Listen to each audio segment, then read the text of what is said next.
on. Okay, get my pop my chat out. Hi, Owen. How are you? If you're still here.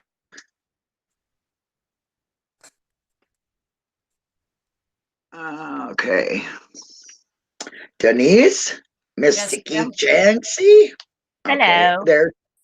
there we go. How you doing today, Owen? Nice to see ya. We got the Mystical Jinx again. Hey guys. And I know she asked for hi Finn. She asked for a live. When are we going on live? She said. And I said, well, maybe this week. Well, since Hangouts is hanging it up, we thought that we would get on here and just have some fun. Talk, see whatever comes up, question Q&As, whatever anybody wants to do. It's in the afternoon, laid back. Jinxie was willing to get on with us crazy girls. Crazy fits good with crazy. Yeah, it does. So, how are you, Denise? I'm good. How are you? I'm just living the dream. That's my line. That's my line. That's why I took it. It's your life. It's your line. Hangouts will be around for a while. Oh, it will be. Well, I don't know. It says Hangouts will be going away August 1st. For better quick streaming, try YouTube something something. So they're giving it up, And you're right, Denise, they got something on there. It says youtube.com. I think it's weird. Webcam or webam, something like that. Up in the corner here. So what is going to you? What if you don't want to be on cam? That's what I mean. Like this is, I like this. You can hide in a room before you go off, get on air. We can talk about all kinds of things. We can have our own live stream going on in the room and then come on and talk to the public. It's great. I love that. Biz accounts, I think, huh? Oh, well, anything that costs money, you're not going to see me on. I'll tell you that right now, because I play for free, and that is just me. I play for free. I'm poor, and I certainly ain't on this to make money. I'm on to have fun. So I guess it'll have to be free. It really will.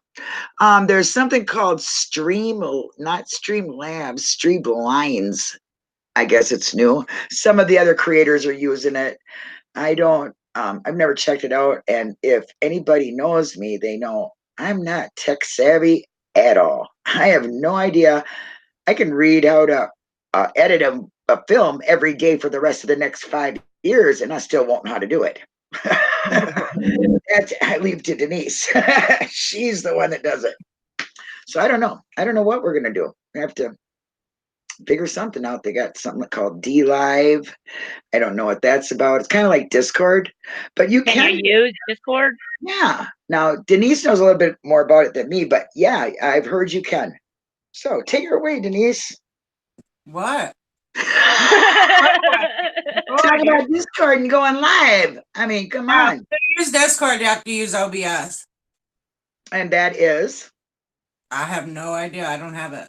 I don't do anything on a computer. All that stuff is all set up. You'd have to ask Allie or somebody else.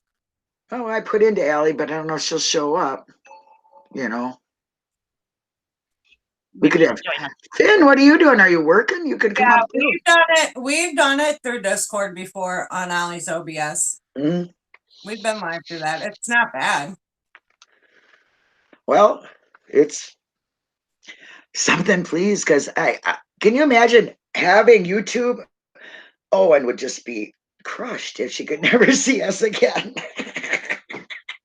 We lose so many fans. Funny. I mean, talk about going down the toilet. Lynn will go maybe the other way. I don't know which way it works. You would be. Yeah, I know I would be too, because I need my my laugh, for real. Yep. The Glow Man fixes, that's for sure. And Jinx, you know what that is, of course. Glow like glow wrestlers. No. Yeah. The glamorous ladies of MAM. Yeah, got it. Ding, ding, ding, ding, ding, ding. First prize goes to Jinxie. Now, we used to watch that when I was a kid. We'd stay up late. Me and my friends. Yep. and watch the wrestling? Yeah, Glow Wrestling. Oh, wow, I've never watched it. I have no idea what it is. I don't. I'm gonna be like, oh, I'm gonna have a McFlurry. Are you jealous? Mm-hmm. And I have a question. Oh, and Supermod knows. See this? Right? It's a spoon straw. Okay, well, most people know that. But what I want to know is, what is this little clippy here for? See that little clippy thing? Is that a clip on your lip and do it? Or what is it? A magic spoon. Woo! I don't know what it is, but it's kind of strange. It's really got my mind thinking. It doesn't take much, does it, guys? I can get obsessed in the smallest of areas. Off camera smoking. But if you put it on your cup, then it would be upside down. That's what I mean. Is that to keep it from the bottom, or I just don't get this. I mean, I'm like, I am puzzled by the strangest of things. I mean, I just don't get what the spoon straw thing is for. Or well, I mean, I get that, you know, that makes sense to me. But the spoon doesn't have a, oh yes, it does. It does have a hole in it. Oh no, it don't. No, I don't. The spoon, I don't know. Do you break the spoon off? There's 2 holes on the side. Maybe this is just to mess with people's mind, and this is nothing. It's just the way they pack them, and they're just making me think of nothing. That's what it is. Okay, I'm settled on that one. That conspiracy's gone. Oh, crap. I have no idea where my mind has been the last 5 minutes, but it certainly ain't been in my brain. Oh my gosh. A spoon straw with no hole in the bottom and a clip on the top. It fascinates me. You're supposed to take that clip off and poke a hole in the spoon. There you go. I mean, come on. I need some theories. Can we break this one down a little bit? Let's get the time. Let's get the time chart on this baby. No, Where's that's the all timeline you, on my your friend. McFlurry? That's all you. Oh no, I know. I mean, hey, you know, I'm telling you, I'm running out of things to talk about. Do y'all believe me? Sure you do. We got one person in here, and she's a go-getter. I love you. You're so sweet to come in here and listen to us until everybody gets off work and wants to hear what we got to say. Since we just come on here, wham! Let's hit them with this. I was hoping maybe Allie would come around. It would be nice to talk to her. I haven't talked to her in a while. No, Linda. No what? Close some of these windows out.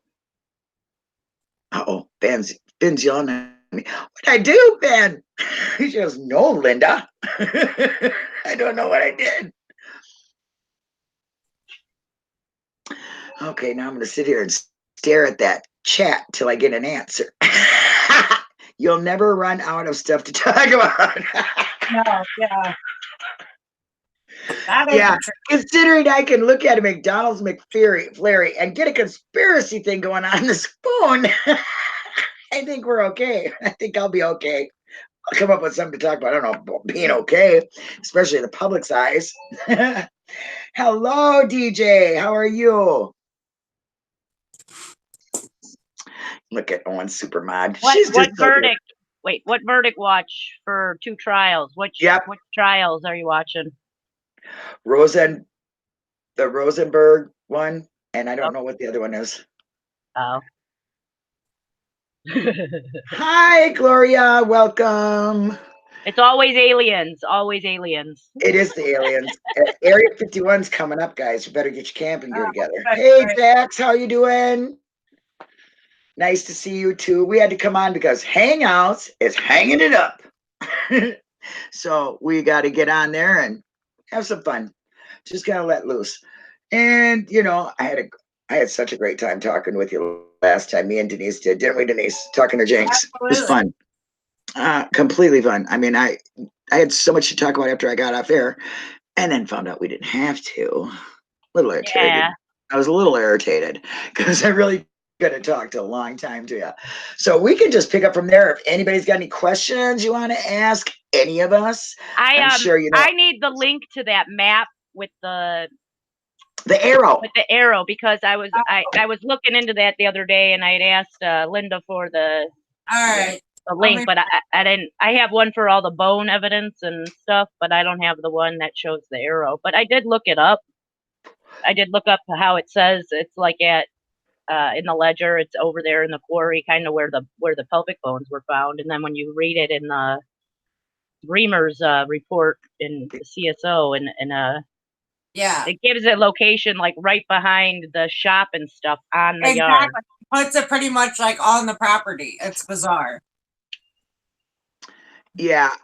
Well, I've been listening to some of them call, the call things they had, like the one where they had it over there on Cuss Road. Have you listened to that one?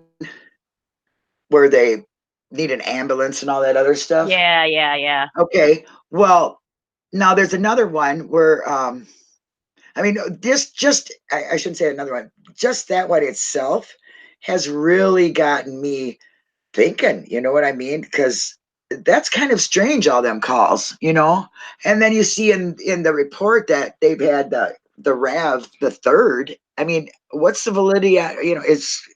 What's up with that? It's kind of a big typo mistake, a date like that, Yeah.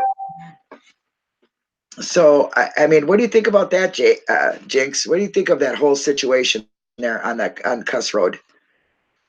I think they found something over there and moved it. I mean, yeah. And then they made it out to be nothing. Yeah. Because weren't the dogs hitting on that area?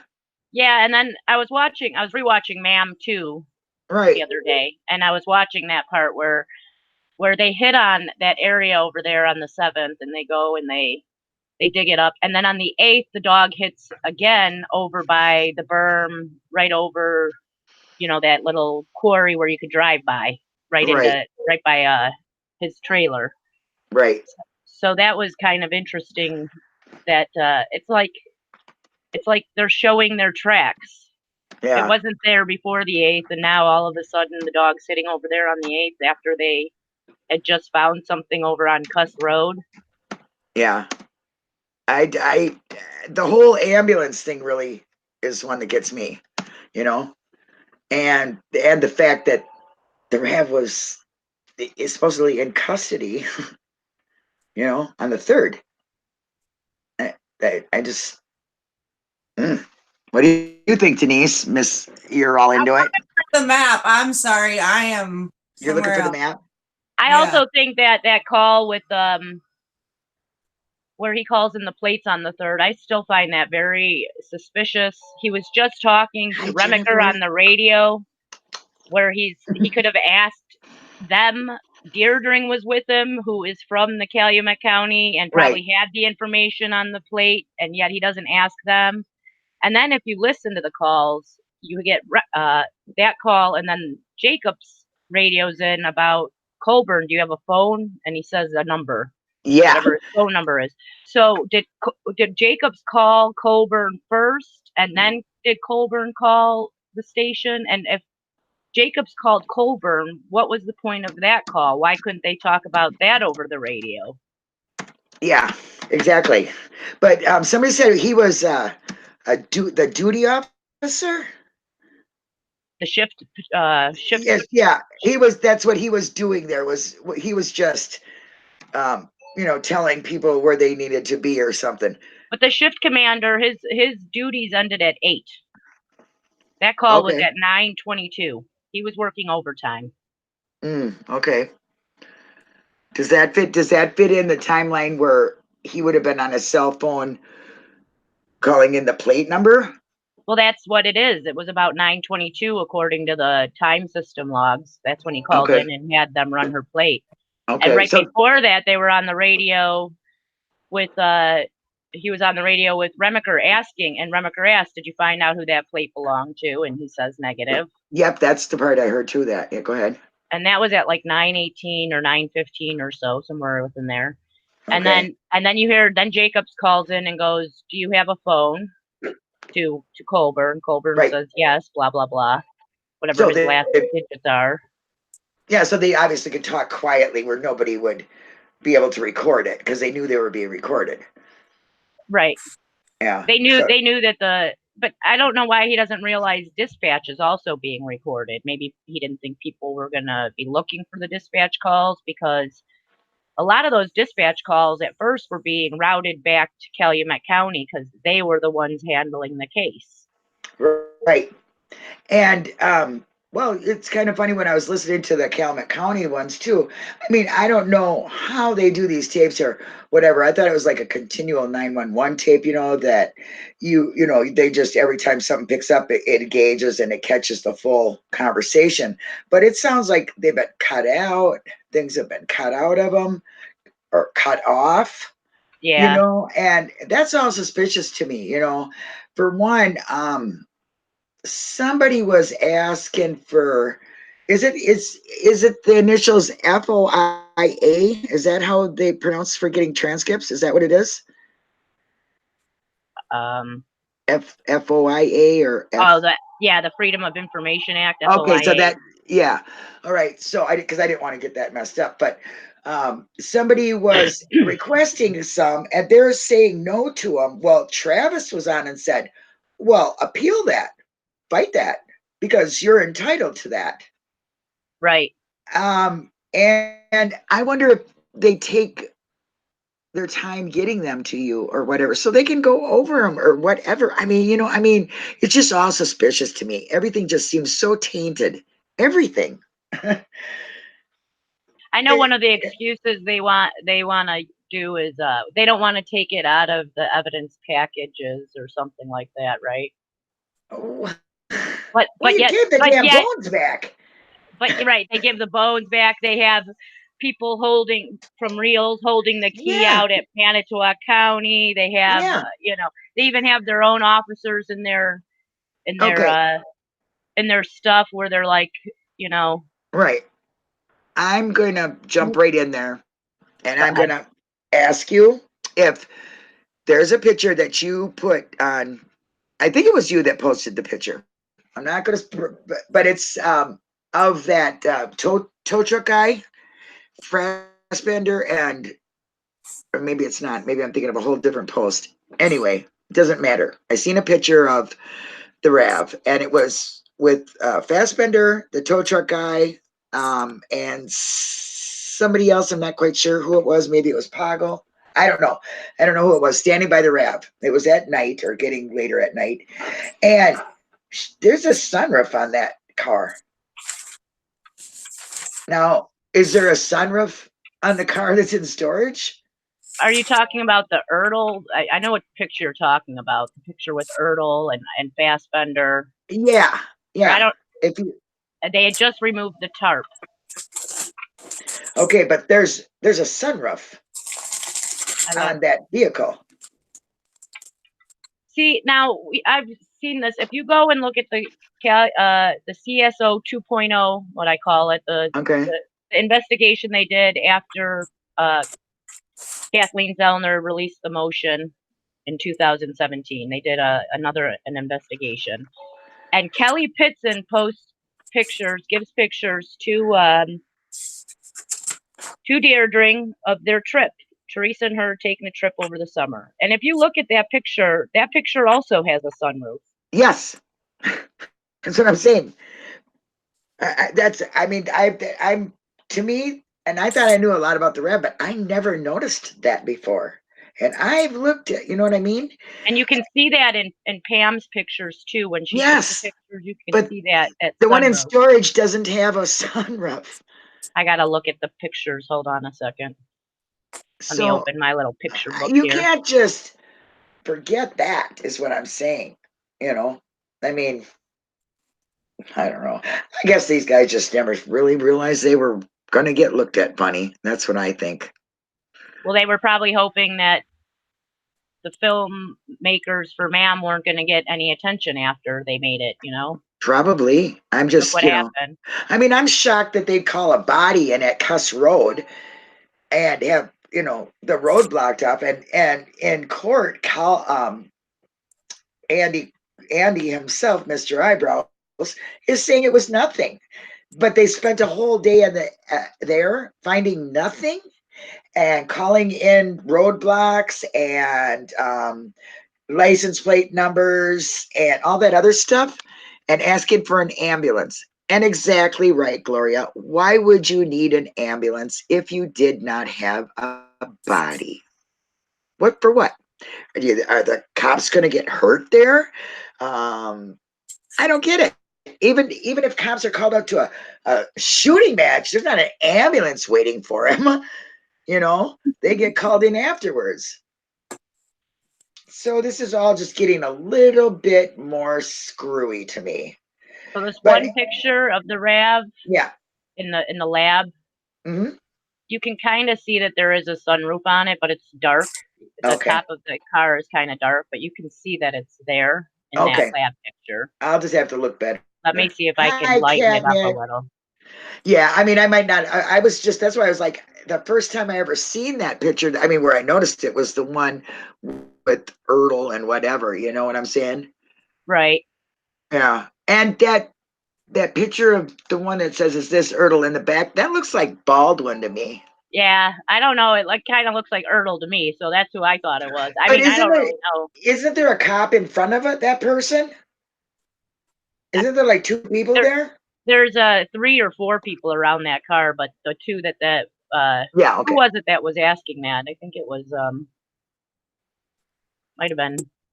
It might have been me. I said, is that Colburn? I think it looks like Ertl's jumpsuit and then his bald head, so I don't know. Yeah, and I thought I seen hair, but you know what? I am so blind, it's ridiculous, okay? I really cannot see very well in pictures. That's why, another reason why I wanted to make sure I wasn't seeing something that wasn't there. You know, because when it comes to the RAV, it's a lot of, like, do you see the German Shepherd in the picture? I'm sorry. I do, but I'm sorry. I didn't until you said that. Oh, really? And listen, I got to tell you something else. This is kind of freaky, and I will find the picture. It's one of them pictures. It's the one that you're looking at the RAV, and it's it doesn't have the tarp over it anymore. And if you look in the passenger seat, I swear to God, you see Teresa's face. I'm really not kidding. And I don't do no drinking and all that kind of stuff, looking at things, you know, and I don't look for things like that. But one time I swore I seen a girl's face in there. Now, either that's a spirit talking to me, or I'm completely Looney Tunes, or like I said, you can suggestively say that to somebody and they'll see it, because I do see the German Shepherd, dude. You know, I'm sorry, I do. So, but I got to get that picture. I wish I could share it right now and find it. I don't think I ever said anything to anybody when I seen that, because I was like, oh yeah, Linda, you'll really sound like a kook if you tell them that you think you see a girl in the back window. Oh Lord. You're not the first one to bring that up, though. Maybe not the same picture, but there was a question about a person's face being in the picture of the side of the RAV that Pam Yep, that's it. That's it. That's the one I'm talking about. Yeah, I was looking at that. I don't know what that is. They do have a sunroof. Thank you, Finn. That's why I was asking, because I don't want to, you know, it's like first time I ever noticed that, a sunroof, you know, on it. I just never noticed that. That's included in CASO 2.0 lists the moonroof on there. It does? Okay. Okay.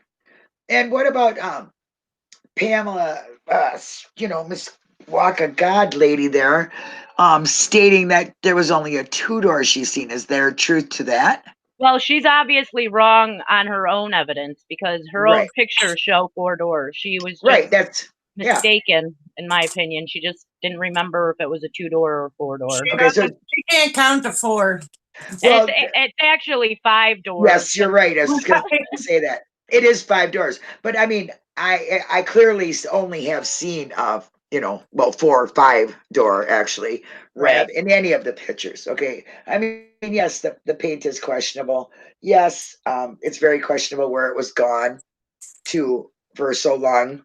when it was supposed to be going on its way to the crime lab? Why was the door open when it was closed clearly at the junkyard? I mean, there's, a lot of questionable things there. But I was questioning myself when I said, man, is that a sunroof? And I never seen one before. I thought, well, Linda, you went back under that rock.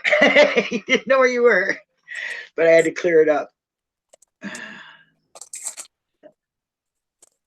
I think people are confused because there's the picture of Teresa where she's standing in front of her car or on the side of her car, and her head is in the way, so you can't tell in that picture if it had a sunroof or not. Well, no, I think it was the angle of it. It was like, it's like, you just see just that top part of the RAV, where, the rimming around it or whatever before the roof. So, hi, Lisa. Glad you could stop by. Hi, Lisa. Everybody do shout outs. I'm trying to pay attention to chat because sometimes people take it as being rude, but I'm really not trying to be rude. I love all of you guys, believe me, from the bottom of my heart, who stop by and watch me do this cuckoo shit that I do and have these wonderful people on here. But it's hard for me to concentrate. It's like squirrel. Okay. What can I say? It's squirrel.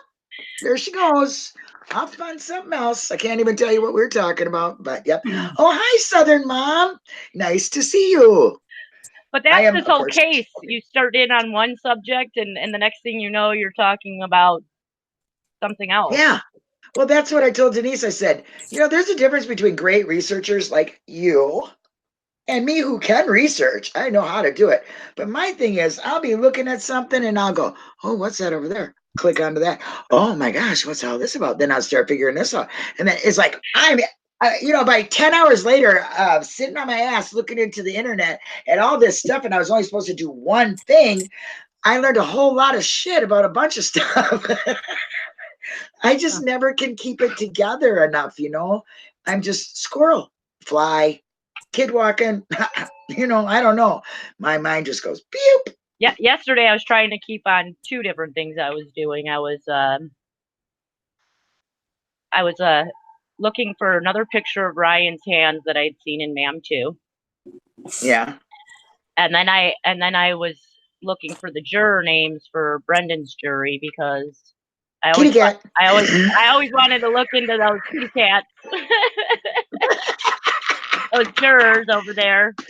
And I learned and I remembered where you can find at least their last names at the end of the trial transcripts for Brendan. They asked the jurors if that's what their verdict is, and they all say yes. So their names are in there. And then someone had mentioned the list of people who did not participate in Ma'am 2. So I cross-referenced that with the last names of the jurors and got their first names. So now I can do a little bit of research into them. They're from Dane County, so I don't know if they're going to have a lot of that connection like the jurors from Manitowoc did. There, I'm trying to say hi to everybody in chat that I didn't say hi to. I accomplished something really pretty good. And how do you, because I know last time we were talking, you were, you like do your little magical thing with the family tree. How do you, once you find something like that, I mean, do you contact people or do you just look them up on Google? I mean, is it like a big Google search for you or? Well, I've always, for the family trees, I use Ancestry. Someone has let me use their account for all the case family histories for every and that would be not you. It would be not Jinxie. It would be the other person. Yeah, we go ahead. And it's actually a friend of mine. Yeah, I just say that because some people might go, in my head. No, I didn't mean it that way. Well, yeah, hey, that's kind of how I meant it because I didn't really want it to be put out there that you might be using somebody else's thing and they might get mad about that, Ancestry.com kind of thing. People, they're hacking off the number. You know what I mean? People get weird. Like me. We'll just call. I'll just say I'm his genealogist. There you go. That's got a good ring to it. I like that. Go ahead. So I actually was doing genealogy since like 2006 or 2007. That's kind of how I started my research. Oh wow. Stuff. Oh. Wow, that's So, great. so when I saw that people were posting that Carmen Boutwell and Teresa Halbach were like Cousins? related and stuff, Yeah, I had to go and look at all that stuff and see, and then it just went from there. I just all of the family trees out there, yeah. and but I use Ancestry, but Ancestry Ellie! Ancestry makes you pay, but there's a site called FamilySearch.org, and Yeah. they are from the LDS Church. That's who put that site together, I believe. Oh, okay. And they do a lot of record keeping. So they have a site too where you can look up the information on the families and the, wedding records, marriage, yeah, death records. They even have christening and stuff records over there. It's the church Wow. site. Wow, that's getting serious. Yeah, So that you can get into death record. Okay, I was reading something on, here we go again, squirrel it is. Uh, I was reading something on Reddit, and oh geez, now look at that, squirrel came and took my brain away. What was it? Okay, somebody better find another squirrel, because that was just like, That squirrel was a big letdown, if I say so myself. I mean, I thought we you were are going not, to something listen, juicy. I'm That glad I'm squirrel on was picture right good. now. I'm glad I'm on you just see that pretty picture of me, because otherwise, first of all, I look a wreck. Second of all, my face is redder than my computer, and believe me, that is cherry apple red. Because I just really did have a really bad brain squirrel. I would have called it something else, but it's a brain squirrel. And it had something to do with something was you what read we on just, Reddit yeah, I know. Yeah, it was. Oh, damn. about genealogy. We were talking about Yeah, it family had something to trees. do with that too. Is that Yes. clicking anything? Yeah, kind of, sort of not.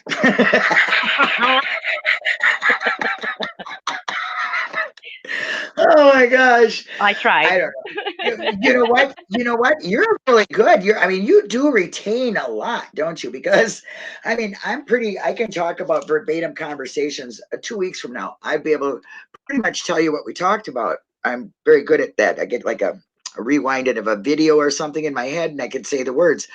But like when we're talking like this, it's so embarrassing sometimes for me, but I really do think it is my anxiety.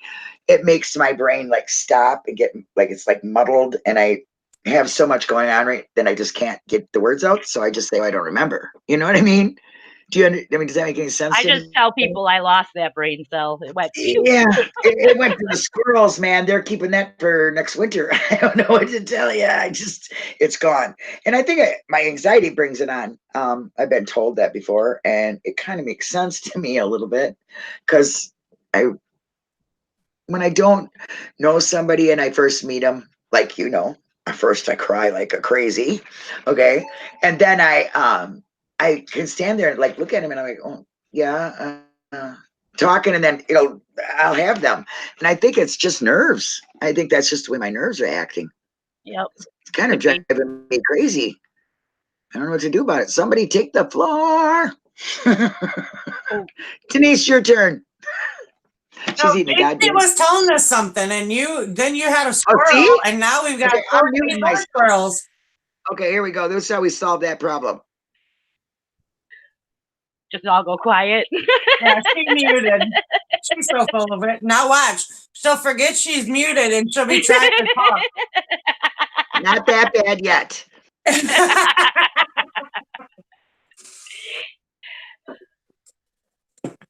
Well, I don't know So what the how did you get genealogy hooked up with question. that LDS thing? Because that whole, I'm not going to get into all this religion thing, but that splinters off into something. So how did you figure out that they had like a genealogy thing? When I was researching for the family, the tree, I found it. I was looking for more records other than Ancestry, and they had some church records even from like England and stuff, and that's my family comes from England. So I was looking there, and then I realized that it was part of the LDS church. I didn't even really know it at first. And then and it was really cool because they've changed a lot over the past, what has it been, 12 years or so. When I first got on there, I could see Cook County, Illinois birth certificates and death certificates from the early 1900s. Oh So I wow. actually found my grandfather's birth certificate, my great grandmother's birth certificate. Uh, one of my grandfather's siblings had died, and like he was very young, and they said he choked on a peanut, Oh gosh. or was it? And it turns out he had a brain hemorrhage. Wasn't Oh had it wow. nothing to do with peanuts. I mean, maybe he was allergic to them, but it didn't state anything on there about any nuts or anything. Speaking Right. of nuts, where's that squirrel? Right. Exactly. So, but I'm they've here. changed Don't a worry. lot. Just making sure she's listening. And your laugh is so contagious. I love your laugh, Jinxie. Just love it. I gotta stop laughing. I laugh at the most inappropriate times. at times. Welcome aboard. I had to make a little copy of my laugh from the rally because I hadn't laughed that hard in so long. Now you're just gonna get me laughing. Stop. Oh gosh, I was sitting here talking. You're right, Denise. It happened. I knew it. I knew it. I knew it. I was laughing my butt off in here, and I'm going, Jinxie, don't worry. I was just telling Denise. Then I was telling my mom, oh, I'm so sorry, and I'm cracking up and I'm walking away because it's tragical. It really is, and I'm laughing about it. And I think that is so rude. Why do you do that? I mean, I feel like I'm being so rude because I really don't mean to laugh at people's tragedies. I just don't know how to handle some things, I guess. I think that's what it really boils down to, is I don't know how to handle it. But continue. Squirrel. I have that same nervous habit. I'll laugh even when I'm stressed. It's like a defense mechanism in a sense. So, Makes sense. It does. laugh about it and then you don't feel the pain from it or whatever. But Catch these I don't know hands. where to What do you go from mean, here. Allie? Allie, what do you mean? Catch these hands. Well, this is Q&A. So everybody in chat there, you're all fabulous minds. I know you have questions. Jinx is ready to answer them. So is Denise, and I'll just squirrel it all along. No, I'm like kidding. I'm ready too. So Q&A time. If anybody has a question they would like to ask, we're up for it. Well, Gloria asked what happened with the lawsuit for Colburn. Okay, go right ahead. I do believe it's still pending, isn't it? And that's what I thought. I thought it was either I don't- somebody's canceled it or it's Hold going. on. It's still waiting. Let's see what it says. It's just pending, all these pending stuff makes it slow. Pending for Judge. Won't even attempt to say her name. Yeah. Judge Angie, Judge Flowers. We'll just call Judge, her- suck at this. That's what I call. I don't know if there's different ones or not. I'm just waiting for the one that's taking longer than. It's an oddity that it's taking this long. I mean, Travis said it's very, very unusual. It shouldn't take this long. But Tracy seems to think it's just what they do. So, and now that was a quote from Travis. So I don't know what to believe. It does seem like it's an awful long time. You know what I mean? Well, I know I was reading somewhere that I don't know if it was the Court of Appeals could take as long as they wanted to decide. I don't know about the circuit judge though. You would think that she'd have some kind of timeline. Just prolonging the truth, which really sucks. Do you think that's why she's taking this long? Because she knows in the long run, bottom line is that they're going to grant this for him. Because I mean, really, what reasons do they have not to? I don't know what's up with that woman. It's a seated heat. Strange that she totally what was it, back in November of 2017, she put in her point of view before anybody really thought she would. Yeah. And now she's taking her sweet old time. And it's like maybe she got shit Told. for being too quick back then. Yeah. That now she's just being too slow. I don't know. Well, I also think the sabbatical thing is quite strange at this time, you know. Does that mean that he's not liable to answer questions if something did happen? I mean, if he got called to court or whatever, you know, Mr. Fallen. With this sabbatical, you would think now that he's kind of now a witness in some of this, that That's how what I can mean. he be the lawyer defending it if he's now part of the problem and has to be questioned? That's what I mean. Bye, Fan. And also, I also heard that Colburn not only did his suit thing at the very last minute because it was going to be, you know, where he couldn't do it anymore because of the statute of limitations. Right. But that because he is having an ongoing suit with Making a Murderer, and they're going to use terms of Making a Murderer and him being in it to be questioned in Kathleen's court or Stephen's court, that he is now not obligated to do it because he has an ongoing suit. So that's why I'm wondering all these, you know, coincidences at real good time, you know, Oh, like good he can timing. plead the fifth because it might make up Yeah, right. It might hurt his his own interest. suit. Right. Yes. So that's interesting way to think of it. And I mean, because it's kind of like falling in line like that, don't you think? With all of the important people either not being there, Their timing has always been impeccable, and their yeah, time has always been calculated. So it's hard to imagine that things just happen, you know. right. That's basically what I'm getting down to is that she needs to keep this continuing so they can make sure that all these people are in place doing whatever sounds good to the public. Okay, because you now have the public looking at you in such a way that your moves are every move you make is being watched. Do you know what I'm saying?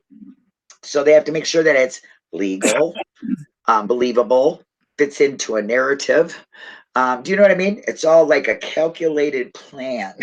Well, the longer they're calculating their plan, the more evidence comes out that shows how they calculated it and that they're lying. So you would think they'd want to get to it as quick as possible, and because before they're proven to be liars. Right. Do you think if they would have had court already that they would have found out about the bones being out? It probably wouldn't even have been an issue. They would have went to that, whatever, you know, because that's pretty strong, you know. Who knows? I mean, that's what I'm saying. Maybe some of this stuff would have never got caught. Hi, Emily, you sweetness. How you doing? She, you know, is taking her time because they can get people in place now because it's gone that far where she thinks it's like, hey guys, you know, I've got a rule on this and it's not looking good. You know what I mean? Maybe the sabbatical is the reason she hasn't ruled, knowing that the lawyer on the case is not available. Right. And I wonder how that works, lawyer and a witness, you know? And it's kind of interesting. I don't know how they do that, but they similarly did that with the Ryan Ferguson case, if you remember, because it was the prosecuting attorney who had to be called on the stand, and he was a judge at the time. I would hope that they would remove him from the case if he becomes a witness to the case. Yeah.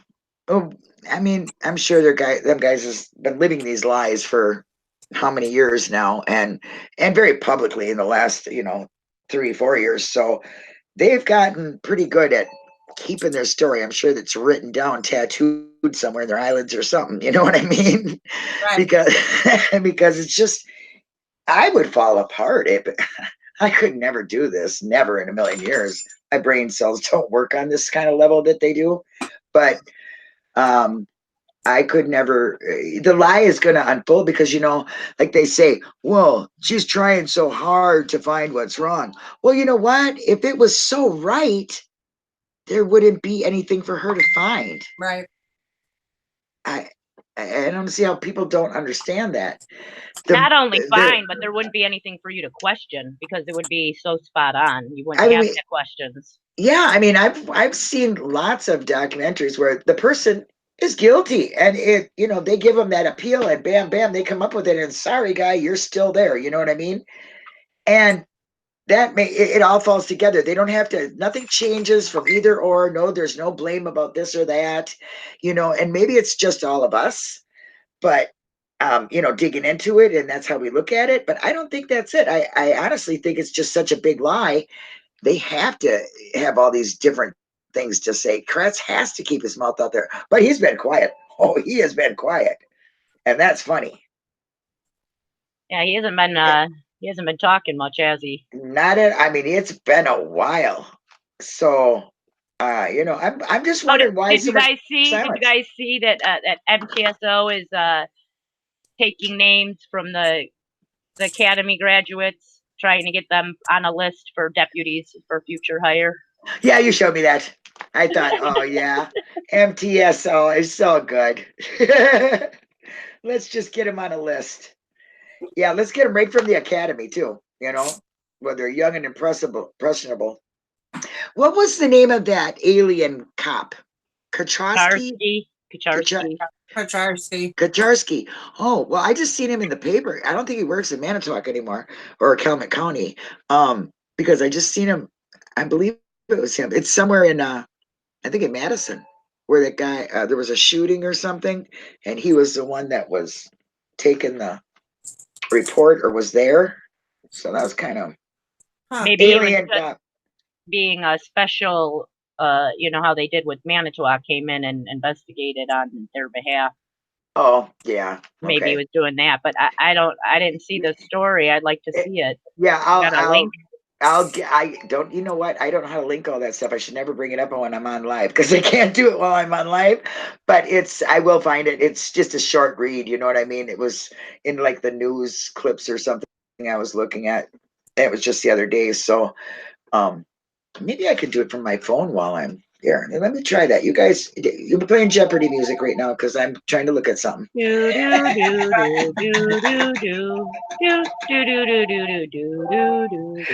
Somebody's phone ringing? Mine. Oh, okay. I'm like, is that another squirrel for Linda? Yeah, you betcha, guys. Hey, I forgot to put my link in there for the You Betcha merch, but if you want Linda for president, you betcha. That's my saying. There's Denise's came up with a merch thing. I love that little video. I mean, I'm like, I'm going to take the Oval Office and make it straight. I just love that line. I was like, when did I say that? She was on such a roll, she don't even know what she said. That's it. I don't. I was like, wow, that was kind of clever. And then I heard I was like, where does she get this? You betcha. I know, it came out of nowhere. And I was like, you betcha. And then that was it. I seen it. I had to finally watch it myself. I'm like, oh, that's funny. Best campaign slogan ever. I said, hey, I'll stretch that. I like that. I'll make the Oval Office straight. She said, vote for me. I'm American. Vote for me. I'll change your life. Yeah, you betcha. That was so funny. That's right. Hey, I changed people's whole entire thinking level when they come and watch me for a while. They're like, whoa, where was I? Something's going down. I'm not sure what it is. The dogs are going crazy. Hold on. I'll be right back. I can whistle for Sadie. Sadie! Stella. Stella. I always do that too. Squirrel, Linda, squirrel. Do you need a shirt? You betcha. You betcha you need a coffee cup. Start your day with You Betcha Coffee. And go out in the world with You Betcha Pride. I'm just going to start You Betcha trending. You should. We'll get on. Hashtag You Betcha. Yeah, hashtag You Betcha. How you doing today? You betcha I'm good. How you? Oh, that's You Betcha good. You could be You Betcha Better. You betcha better. Oh, Emily left too. I'm sorry, Emily. Bye. Be nice at the store. Don't spend too much money. Hope you're feeling better, dear. She's the sweetest person. And I don't say enough about people that come to chat with me because I'm not like, million subscribers, not even looking for them. I like my cute little family, you know what I'm saying? Yep. But it is so, I don't give anybody enough credit. And I just want to tell everybody who comes and listens to me and honors me with their presence, which I feel honored. I really do. Thank you so much. You're all, I see you all. I try to answer all your questions, but I'm really kind of squirrel at the chat. So, and a lot of times too, I'm clicking myself off and on camera like I'm going to do right now. Y'all get that. Then I won't see chat. See, hello. You want to see chat? Hello. Because chat is off my screen, so I can't see it. So Can't you make your window smaller? So Yeah, that you have two? then I have to always do, I'm looking. Oh, okay. Yeah. I'm trying to watch out. Who cares? When the hell did I care? I'm not gonna start now. Some squirrel came by and tried to change my life. Wait a minute. That is not happening. It's like Mel Mel. I don't know if anybody knows who Mel Mel is, but she is from Australia. She is funny. She has these characters that she does on her own. She wears the costumes, and she's all of these people. She's Wandy. He's an investigator, and he goes incognito, and he goes, Captain Swag. I love it. And she just cracks me up. She goes, Captain Swag. I'm Wandy. Anyway, and then she's got Pearl, and she's got Pearl's daughter, Lynette, who's hot for Roger. And Roger is another character. And then she's got Mel Mel's crisis line. Okay, now, hi, Ellie. Just Ellie's here. Welcome. She's got this crisis line, and she goes, Mel Mel's crisis line, and she takes things that she sees out of other people's chats, kind of puts it to that person's personality, what she thinks it is. And she'll make up funny things like she did me, and I was really shocked, And she said, oh, Linda, oh, geez, no, well, okay. Old McDonald had a farm. She started sitting there. And I was like, what? You think of me and old McDonald at the same time? What the hell did I say in chat? I was like, was I talking farm animals or what was I doing? Pharma Linda for president. You betcha. And then I had to laugh because I know what it was. She seen the video of us at Manitowoc when we were cow whispering. So she, me and Wanda was going, moo, and the cows were literally. All right. Well, Wanda did it. She got them all away. They were eating. We were going by. But did you know what they were saying? I don't. Huh? What? You said the cows were talking to you, but do you know what they were saying? No, I don't know what they're talking about. Wanda did it first. She got them all to run away from their food. I mean, they were all eating, and she got them stampeding out of there. Okay, and then we were coming back, and this happened to be we were going to Teresa's parents' house and to the grave and the church. And on the way back, well, there they were again. So I'm going moo, moo, like this, because we were going to turn around, and they started coming to the fence. Well, then Wanda gets out. She's going to go down to the ditch, and I'm just freaking out. Get out of there. There's water there. Just like sounded like some old scared hen, It was just funny. So I understood where she was coming from. But anyway, my long story, right down to the point, is check her out. Her name is Mel Mel, and I will just put her name in here. You guys need to go watch her. She will make your day. I am not lying to you. She is really, really good.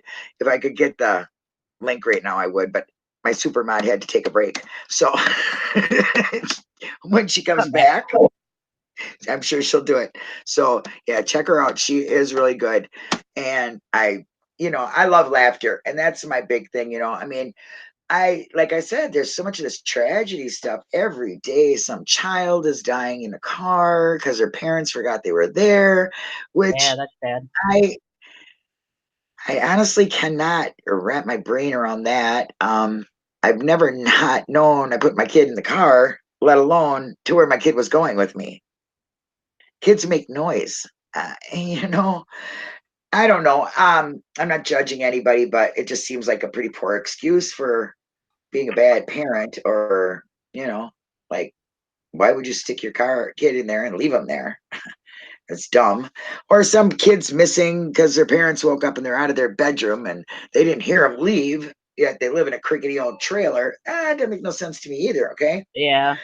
There's a lot of stuff that just it's people on drugs, killing each other, and just a whole lot of tragedy going on all the time. So if I can laugh, damn it, man, I'm gonna, like I said in my campaign speech, I'm gonna laugh at everything. I'm gonna laugh at shit that's funny. I'm gonna laugh at shit that ain't funny, and I'm gonna laugh at things that are probably tragedy, which I don't mean to do, but it's just who I am. So It's good medicine for the yeah, tragic. yeah, it is. It really is. How many people are in here that are into the making a murder? Oh, sorry, Linda, I can't find Mel Mel. Oh, you can't find Mel Mel. Mel Mel is so good. She's got pink, pink, pink hair. Is she a supporter of the case? No, she's on I don't know if you know who Crime and Coffee is. She does stuff with reporting Live for My Soul, My Sofa. They're really good people. And she's on that chat a lot. She's in Australia, so her stuff is on like really early in the morning, and I always have to rewatch it. And it's mainly just like her doing these characters. She's just really good. It's a good place to go and just laugh because she's just real. She's not, what you see there is honestly what you get. And that's me. I mean, what you see, cuckoo and all, it is me.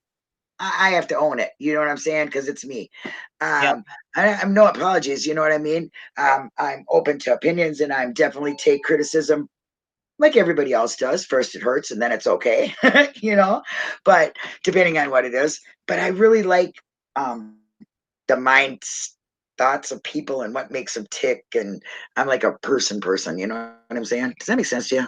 You're a people person. There you go. Supermod Denise got that link there for you, Alley Valley. I gotta click Holy this goodness. link. You gotta see who Mel Mel is. You just gotta. I mean, she's just funny. I mean, I like Wandy. Wandy, he's a private investigator, and he goes incognito. It's a killer, dude. It's just killer. Is everybody watching Mel Mel now? Because I can rattle on until a squirrel comes by, so you can all watch her. I saved it for later. Oh, okay. No, because I mean, I wouldn't have been offended. She's just funny. I think she's really good. And she just cracks me up.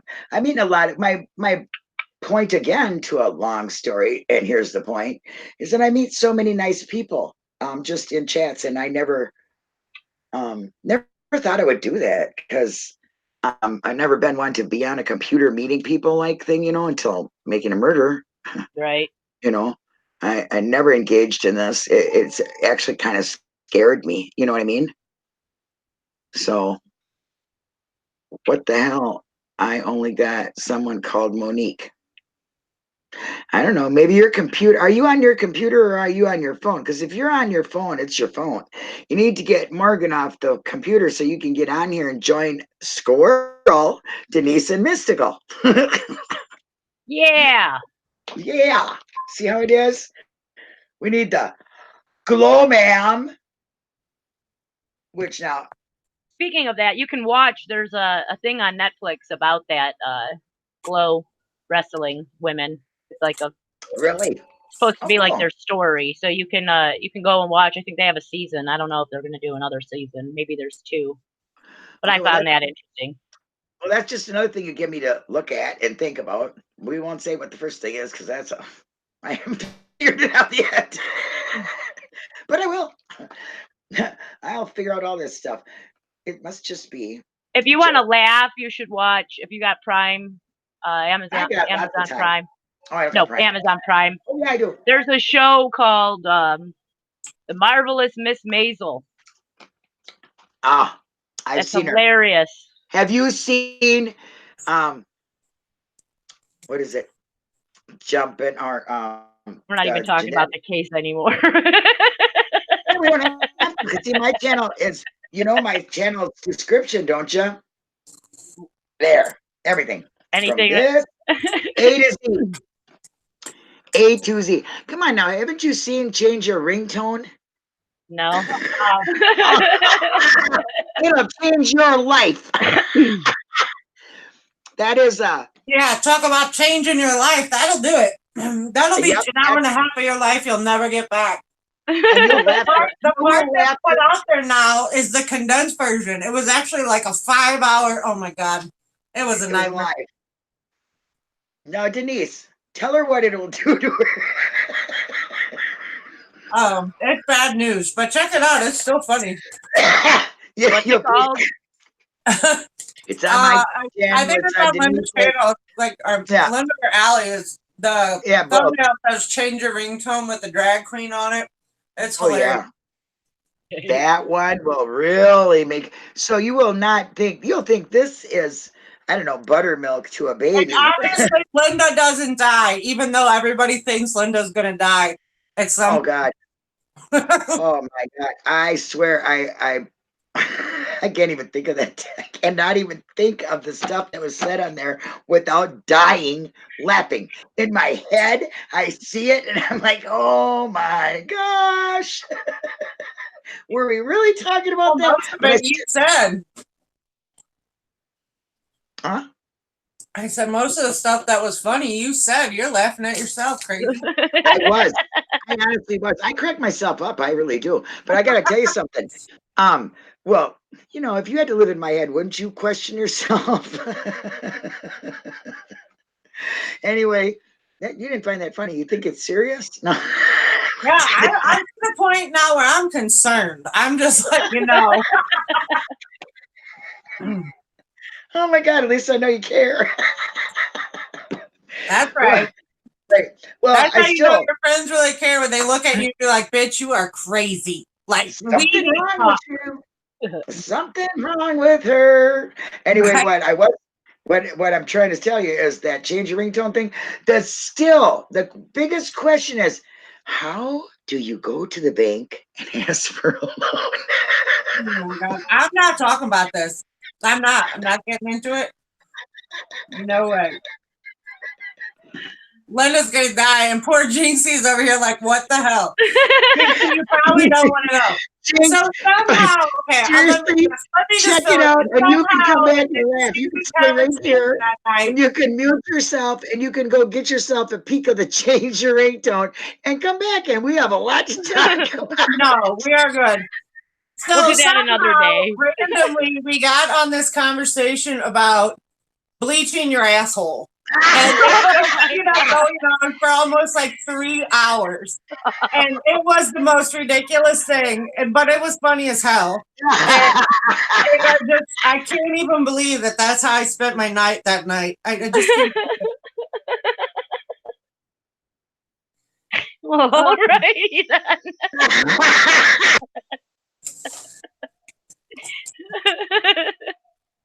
Oh my God. Let's not go there. Right, yeah, I'm good. I can't go back down that road. Even when I watch it randomly here and there, it'll just pop up. And it still cracks me up, and I'm like, oh my God. But yeah, if you want to laugh, look up. I swear to God, I don't know how Linda survived that night. Oh my God, Jamie's on there going.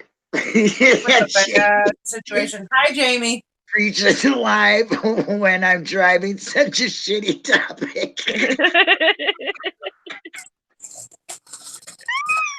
I'm gonna pee my pants, I swear to God.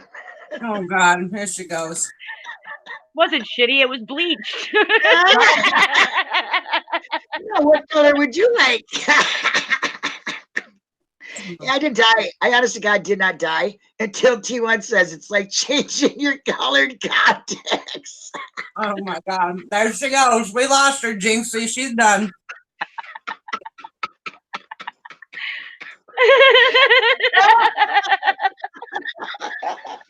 Oh my God, my sewers. Oh Lord. Oh my gosh. Oh, okay. Hi, Jamie. How are you doing? There she goes. She's done.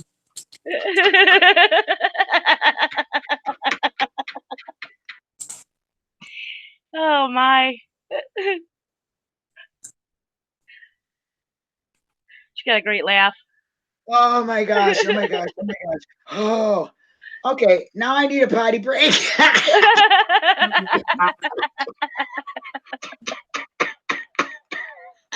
Help. Someone take the wheel, please. I don't know what to talk about. I'm not used to just being on the spot. Oh, no, you're not gonna be on the spot. Denise, talk about something. What's the name of that stuff where you crinkle stuff in the microphone until they like, it's kind of therapy? Do something like that. I gotta go to the bathroom. Anyway, some more noises while you're gone. No, I'm good. Oh Lord.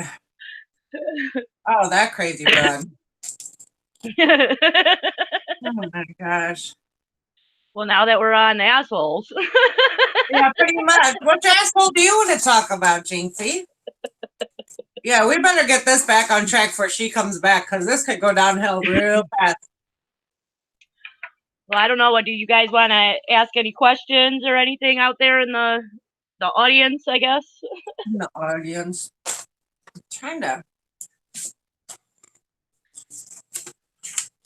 I have this awesome habit of like writing everything down. And normally I keep it in order, but sometimes I don't. And I thought I wrote down a bunch of stuff to ask you last time when you were on.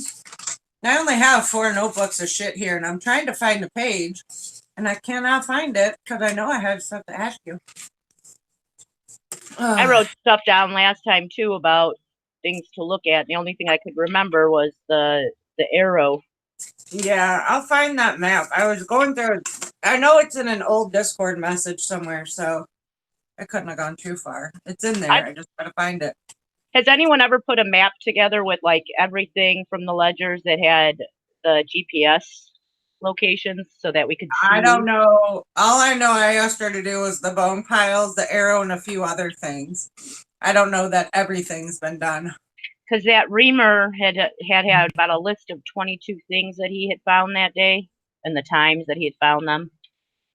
And I was trying to just map out like how he was walking, like on the properties that he would be finding. Like, was he doing a grid? Does it look like a grid form or what? So I'd kind of like to see all that stuff all on a map. Yeah, But I don't know how to do those pinpoints on the map yet. I'll have to figure that out. So Hello, that we guys. can welcome back. Yeah, sorry. I had to go to the bathroom. Gotta go. Stick a fork in Linda. She's done. Thanks, Right? there, Catnip. Sometimes I just lose it. I can't help it. Anyway, you're talking about the arrow or what? The mapping of all the evidence that's has GPS location. I'd like to see a map of that if anybody does the maps. Oh, Maybe yeah. it's a project for you. I don't know how to do those locations on the maps. You know what? We got JB to do that. And JB's back, you know. Did you know that, Denise? I saw that name today. Julie did the maps for me, but I don't know. Yeah, she got a hold of JB. He did the coordinates. No, Julie did them. Did she? Well, yeah, she did I think after JB left. JB did it on Hangouts a long time ago. That's what I'm thinking. Okay. I'm still on Ryan too, guys. I mean, look at Ryan. I was looking to see about his hands because I had remembered seeing another video of him and Ma'am too. And, right. And it's hard to tell for me to see if those scratches are still there or not because his hand's kind of upside down. But it's also, I found out that that video is from the 7th. So it's like now it's been, if she was killed on the 31st, it's been a week.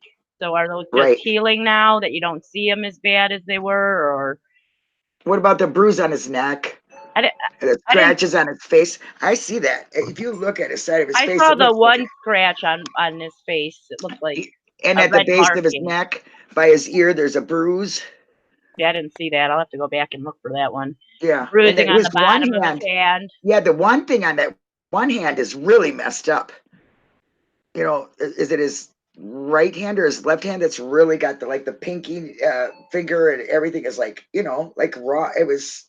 It looked all red and bruised. Looked like he was pounding something with the bottom of his fist. Exactly, that's what I mean. Like, yeah. So, and I never thought, I mean, look, Ryan's always been sketchy to me from get-go day one that I found out he had the planner page. What are you talking about, dude? Where did you get that? You know? See, what first led me to Ryan, which I could be wrong, was the very first report that I remember seeing out was Wiegert's November 3rd report, where he puts that number belongs to Stephen Avery.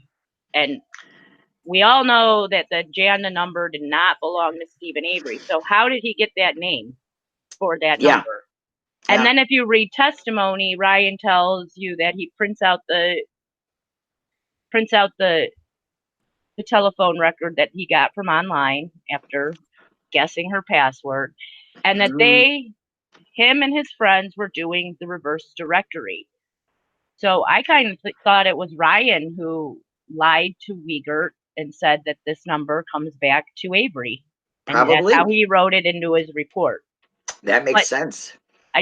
I mean, I don't know if that's true, but it just, the way that it played out in my head, it just seems like he's the one who did the reverse directories at first. He gave Wiegert this information, and Wiegert copied it down how he saw it. Right. And today I was listening to Calumet County's phone calls from 11/4, 12 midnight till 12 till 12 midnight or 11:59. And they say on there, and I wrote this down, and I'm glad I do, because I don't normally write shit down. But this fits right into what you're saying, because the reverse directory lookup, there was one done, and a guy called in, and I think his name was Steve or John. I don't know if he's a dispatcher or what, but Steve was talking to John. John was talking to Steve. Stevie's a dispatcher, I think. Okay, they were trying to find out who Tammy Schwartz's number or whatever. Right. Okay, that's when I started really listening to him. Okay, then they were trying to, because Singular does not trace phone calls, is what they said. They can't ping or something. Apparently, they don't have their own tower, right? So they use somebody else's. Okay, they were trying to find a Brad Sia. Brad Check. Okay, they say he said Sia. I don't know. Maybe that's how it's said. I don't know. You're probably right, though. Right. You're probably right. Okay, you're probably right. Probably the same person, though. And this was in like Green Bay or Brown County and Green Bay, I guess. Mm-hmm. You know, I'm getting to the page. Okay, reversed. Okay, they called a number. The number is, it's a Green Bay number, and it's 488-3200. Okay, and Steve asked for a reverse lookup, and it was Mark Wiegert that was asking for it, for a 920-435-1365 number. Okay. And then when they called back, or when they got it, let me see it going down. That was her own number, right? That number that was on the fax. Okay, that's 435 number. He says, yeah, because the guy says, "Is that her work number or whatever?" And he says it comes back to her and another name, which I was assuming it was her business. It was the person who had the phone before her, probably, or after her. Okay, and then where does it say that came back to search? Okay, Brown. Okay, yeah, the number. They had set that when they did it. They wanted to know about hits on it or something, whatever that means, on that number. Okay. And it said there was 7 hits on that number, and it came back to. Now I'm going to the next page. And that's where it came back to that 535 11th Avenue address, the one where the house is gone. Huh. So yeah, it was in Green Bay. Was that Brad's address? That one, that land he had out there in Green Bay or something? No, Pat Hermuth. Okay. Whoever that is, I don't know. I haven't looked at the phone records in a while. And it was a Wendy, and Wendy requested it. So I don't know. And I just got, I mean, the calls quit. That's when they were like, I was noticing calls were like getting cut off. And like when they were saying something, it would be cut off. You know what I mean? You just take it away and turn off I'm the thing. wondering if they're splitting it or, yeah, splicing it or whatever it is. I don't know. They just seem really sketchy to me. That stuff does, I don't know. Don't have any idea. Okay. I'm trying to read. Oh, then it went into some people seeing her So car who or was something. that? 488-2330. It was that number, that name, that Pat guy. And that was that address too, where it came back from. And it was Pat Hermuff. Right. I think I remember that name actually. Okay. Yeah, and then with the 11th Avenue. And they were gonna check to see if there was any 28s, which mean warrants, I believe, for that person. But they went to that place. They apparently went to that house, and there's not a house there no more. And it looked like there wasn't one there for a long time. That's what they said on there. So what So they found out is that the listed person didn't have that number probably anymore at that address. right. Well, that person was Or the supposed to be address. on probation. Was on probation, and it was he was a little bit in a criminal way, wasn't he? That Pat guy. I don't know. I'd have to read. I think there's mention of him in the CSO investigation report. Yeah, because they wanted to know if there was like anything current on him, and there was a couple things they had said, but I just put abbreviations, so unless I thought about it really hard, I wouldn't really know. Was that when they were looking for the 435 number for the Teresa yeah, number? yeah, Okay. no, yeah, there was that name might have been on there. Is that the name that might have been the extra name? Well, I know when No, they looked it up and it came back to somebody else or something, didn't they? Yeah, it came to Teresa and someone else, is what they said. Patrick Hi, Herman. Save Robbie. And Laura, how are you doing? And Kimberly, I just want to acknowledge everybody because I'm going off the squirrel thing again. But since them phone calls have come out, it really makes you question. Really, the timeline kind of thing goes really weird for me now. Wait, so It's there like was no house there because this says no. I did make contact with the Green Bay Police Department and asked them to check in-house record for the number 435-1367.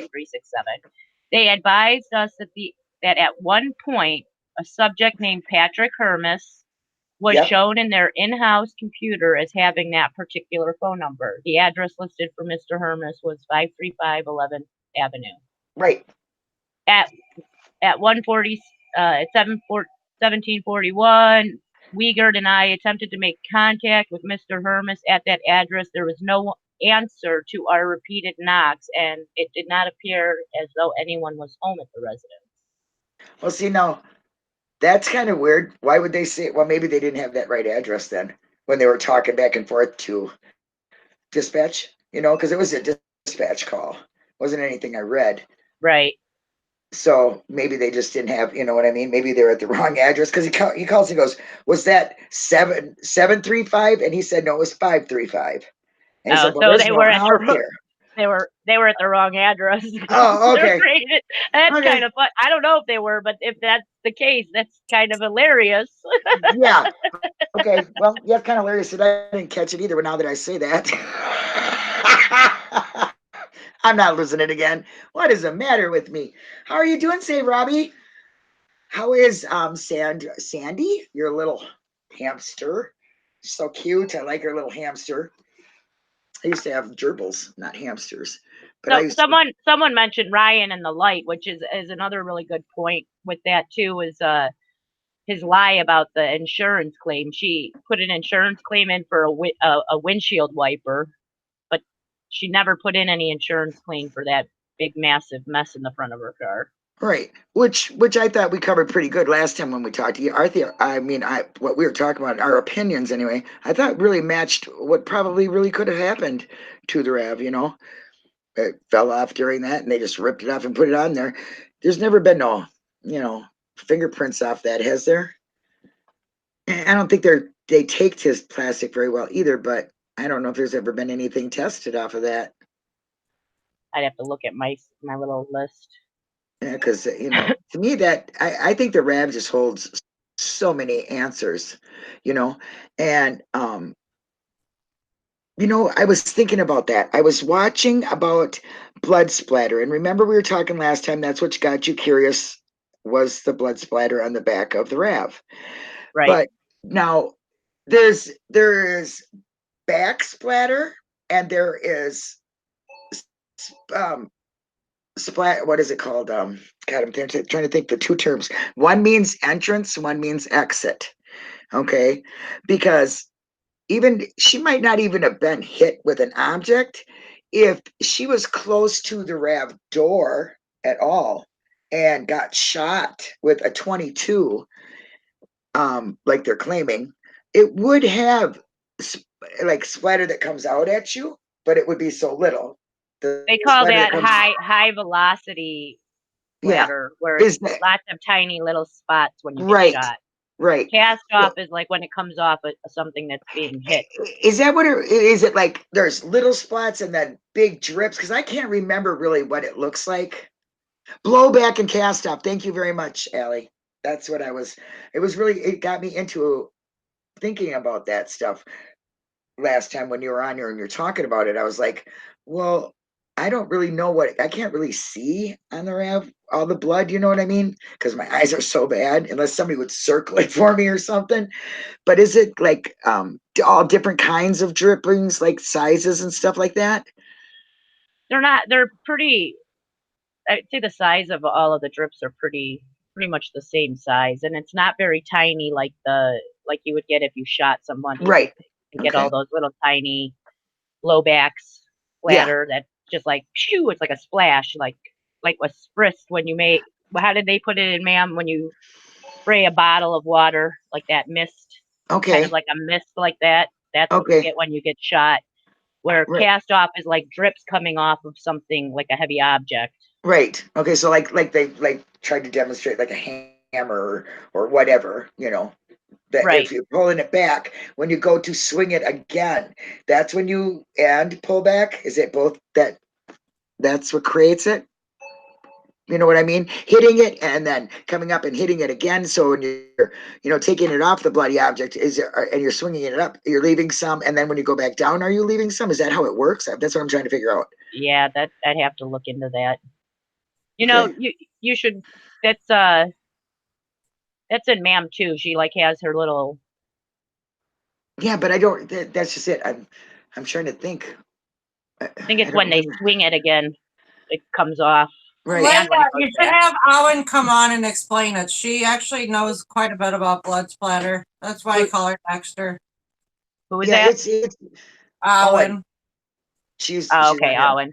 Yeah, I mean, I just was really thinking about the blood splatter because I was watching that right after we talked that came on where they were talking about the, cast off and the blowback. And they were talking about, like when you're striking somebody, how that works. And then I was watching a trial on the Rosenbaum trial that's been being followed, or what is that how I pronounce it, Denise? Yeah. Okay. And the coroner was on there and talking about blood and do you bleed when you're dead?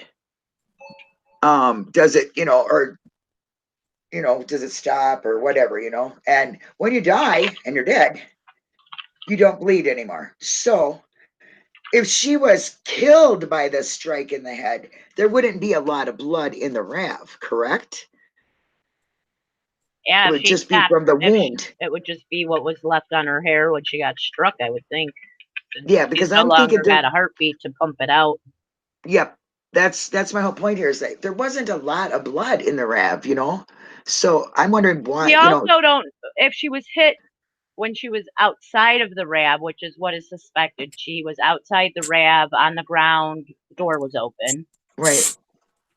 That a lot of that blood might have been still on the ground, that it didn't make it into the RAB after she was dead. She's no longer bleeding out, and she's just got the bloody hair now that they put in the RAB. So maybe there wouldn't be a lot of blood in the RAB itself, but maybe there's a blood spot somewhere wherever she was at when the door was open and she was on the ground. Okay, yeah. Because I mean, you just don't. There's just so much lack of blood and lack of, where did this happen in this case, that it just really makes you wonder. And I'm just like, Well, nobody's we know where the blood is not. It's not at Avery's house. Right There's on. no bloody mess there. There's not any in the garage at Avery's place. Right. There's not even drips of blood coming out if they carried this bloody person out from the house to the garage. There's Right. not one drip of blood or anything on the ground. There's nothing except for what was already burned and found there supposedly. And for all we know, they probably walked him over there and said, "Hey, look what I see," just kind of like the key.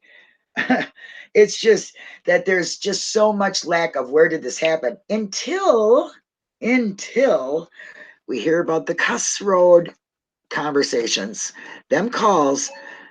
I'm just so, my mind goes right to that's where she was at. She was in that RAV. She was there in that area. They found the RAV, they took the RAV, whatever. There was a body there, there was something, or there was a scene of a crime and she was in it. You know what I mean? Right. That area is just now, to me, a very hot spot. And it kind of always has been. But I only thought, because I don't know where the zippers are in lieu of this place, road. Excuse me. I have no idea. But I personally think that the zippers was her last place of being. I do. And maybe nothing did happen to her there. Maybe she went there and did her work. But after that, Ryan got her, or Ryan ran her onto the road, or called her over, or whatever, But them two places, to me, have a lot of clues. And I don't think anybody did a good enough investigation. You know what I mean? Hi, Crockett Thompson. Hi, hello. You did catch a live. I'm glad you're here. Gotta be late there, or early morning or something, because I think he's from Australia. I'm not quite sure, UK somewhere. Anyway, so it just, Denise, what is your thoughts on Cuss Road? I think some shit went down there, and I think that it was washed away. It was just I was just thinking of that spot on Cuss Road. You know how they say that it looked like there's a burn spot or something in the middle of the road? Yeah. You know what I'm talking about? And I kind of see what they're talking about. Somebody said maybe they covered up an area with more asphalt or whatever for the road. What if that's the blood spot? Yeah. It's possible. No kidding. And you know what, though? If it was, and you dug it up, it would still be there. Well, yeah. It would be embedded in the stuff. I know. But then how many times have they dug it up since then? It's been 13 years, 14 years. I know when we went on that road, people were coming out of their houses, so they don't like you on that road. How many times has it had repavement on that road since 2005? I'd like to know. Geez, you are such a smart thinker, Jinx. You really are. You get me. I'm like, wow. Yeah. There might not be anything there if that was the situation, and they've redone that road how many times since then? Yeah. You're not going to find nothing now. It's not there. I don't know. My mind is going right back to Ryan again, so I'm squirreling it. Because I'm thinking, what did you figure out on his timeline? You said you were trying to figure out some time thing for him. Well, I was trying to figure out the pictures on his hands. Like the first pictures that we see are from the 4th, when he's handing out the flyers that first afternoon with the scratches and the bruising. Yeah. And then you see him 3 or 4 days later in the bushes, and it's like you can't really see his hand that great, but it kind of doesn't look like there's any scratches, not at least not as deep that they're that noticeable. So then I wanted to know when that was that still on the 4th? Because he tells people in the new investigation that he wrote on his hand. Now that's something that I had talked about in Web Sleuths when I first started this case. We talked about his hands, and there was a marking on his finger I thought was a scratch. But then I realized he's holding this pen and clicking it in one of the videos, that maybe that one is just a pen mark, because I don't see it when he's first clicking the pen. But the other ones I always thought were scratches. It doesn't look like writing to me. And bruising. I mean, his hand is messed up. And then to find out that that's the excuse he used, and he's saying that, well, one news camera shows me with these things on my hand, and the next day I don't have them. But it's not the next day. It's And you like know what? 3 or 4 days after that, a week after she was missing. There's So cover up. You can put cover up on bruises, and you can still see them slightly, but you can see them. And he's on his also a nurse and knows how to treat wounds. So exactly, and he knows how to cover them up because they got scar cover stuff. I'm telling you, I know. You know, I got a bad scarred knee, and I learned how to cover that up when I needed to. You know, so it's you think you can do that, and he and I might clearly have see. done that if somebody in his group had asked him what happened to your hand, because nobody in the police department did. Or his face. I'm sorry. There's a bruise on his neck, and his face has got scratches on it.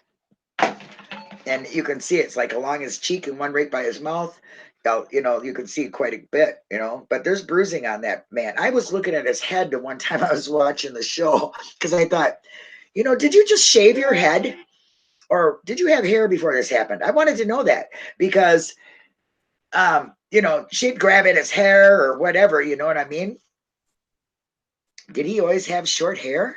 I think that's his due.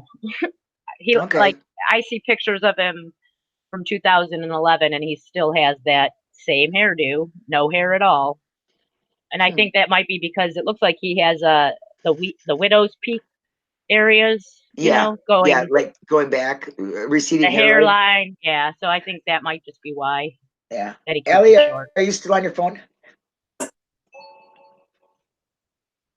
Waiting for do. See, now I always here's my other theory. Of course, it's just a theory because I really don't have much proof of anything. Right. Is what if Ryan spent the night over at Teresa's house as Scott's guest on the Yeah. 30th, Yeah. and he was there that morning when she was doing her shit because he says he sees her at the computer. Yeah. We also know that she was at the computer printing out her little day planner at 10 something at night. So he's either there late at night or there in the morning. So she got one lead sheet that day, which was Zippers. I mean, the other one was a fax back about a reschedule, and then Avery's came as a same day. So the only thing that was first on that fax in the morning was Zipper's address. Okay. So what if he was stalking her and just hanging out over by Zippers waiting for her to come do her appointment? And he didn't know she had other appointments, and that kind of pissed him off.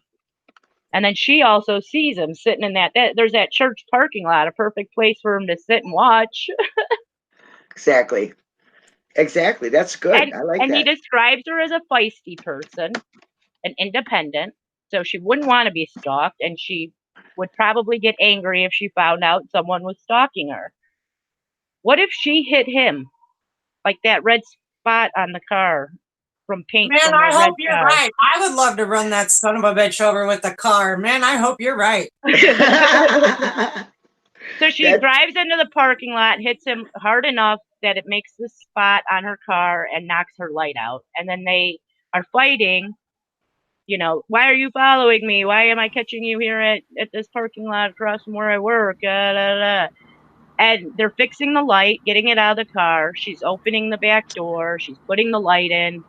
And they're fighting, and she's going to say something that might piss him off, like, I'm going to go to the cops because you're stalking me. Yeah. And get an order of protection. And he hasn't gotten his license yet for nursing. He's got all this shit in his head that he just whacked her. Yeah. And that's where I see the, like, why would she be in the back of her car with the door open with somebody else that would leave her vulnerable to be hit like that when she's just driving down the road? I mean, how many people do you stop for and just go, okay, let me open my back door, come on over? Well, we know that she's a photographer, and like I said, she had her stuff in front with her, either on the side of her, or her camera was around her neck. It was in the front with her. She didn't have to go in the back for no camera. I would not believe No, that. and even if she had to go and get her camera, it sounds like the blue bag in the back of her Rab, not in the way back, but in the back seat was where she kept her tripod and other camera stuff. So there would be no need for her to be in the way back of the car. But if she was putting that light in the way back of her car and her tools away, because I think the tools are kept back there in that little Yeah, pocket on the side, that she would be back there. But who would she trust enough, even if she's upset with them, who would she yeah, trust right, enough to be in the back of her RAV? right. I mean, I don't see it as being anybody else than somebody she knows. I agree. I totally agree. And I think Scott Bowden knows more than he is definitely saying anything about. He acts suspicious and making a murderer too when he won't. First he's going to talk, and Yeah. he mentions Ryan's name right away without the investigator Kirby. That's I like think the was his name. only thing he said Right. was we have Hi, Allie. an alternate suspect. Ryan, Yeah. it's like he either knows something about Ryan, as in he helped Ryan, or he just knows that Ryan is Ryan and that it could be. Like he suspects him too. Yeah. Hi, Allie. Hi. How are you? Hi, Allie. Hi, guys. I'm good. I love you. I'm so I glad. love you too. I'm glad you finally saw. I tried to tell you like 30 minutes ago, but you were Yeah. in the middle of something, so I didn't want to bother you. But it's okay. Squirrel. I was hanging out. Hi, D. Peterson. Glad you could make it. Hey, Glad to Dee. have you, Allie. So, what are your thoughts, Allie? I love this theory that she Yeah. just came up with. Like, I haven't ever thought of that before about Ryan staying over and something this going is the down. thing that happens on the 30th. Is he doesn't make very many calls, and he makes a call, like 2 calls to Scott Blodorn, and he calls family video. Mhm. So why is he calling the family video? Are they going to rent a movie? Yeah. Did he rent a movie that night and go over and hang out and have some beers with Scott? That's Makes sense. no one ever asks him any of these questions. So and then he's saying in court that, oh, he's not there that often. Maybe once a week he stops by. Oh, and sometimes I'm there 3 or 4 times a week and she's not here. Well, wait, what? Are you there once a week, or are you there 3 or 4 times a week? Now we have to remember Ryan just graduated college. I think it was probably like August, September time that he graduated with his A new graduate. to go and get his license, and then he had to, I'm sure there's some kind of test you do with the license agency that then you have to wait for them to approve your license, right? Make sure all your records match up, internships, whatever. So he's not working and he's not in school anymore. So where's he living? He's living back at home with his mommy and his daddy. He's 25 years old. Any of you who have moved out in your 20s and then had to move home, that's just not something you want to do, okay? I know, because I did it, and it sucks. You want to be out of the house as much as possible. So here's an opportunity. His best friend moves in with his ex-girlfriend. Here's a great opportunity for him to be out of the house when they're home. He doesn't have to sit at his mom's house and wait for his license to come through. He's got his best friend and his ex-lover living up the road. So wouldn't you want to spend as much time out of your mom's house? Mhm. I would. So I think that's what he did. I think he spent a lot of time over at Teresa's because Scott was there. It was an excuse for him to be there around her too, because he obviously went there and looked at her funny because she mentions it in her emails to her friends about how he still wants her. She can tell. So, and that had to be around late September, early October, that email, because it was after Katrina and she mentioned some birthdays of her friends, which were at the end of September. So, and then all those calls pick up, like he's only calling her once or twice, maybe 3 times a month. And now they're talking 17, 18 times this month.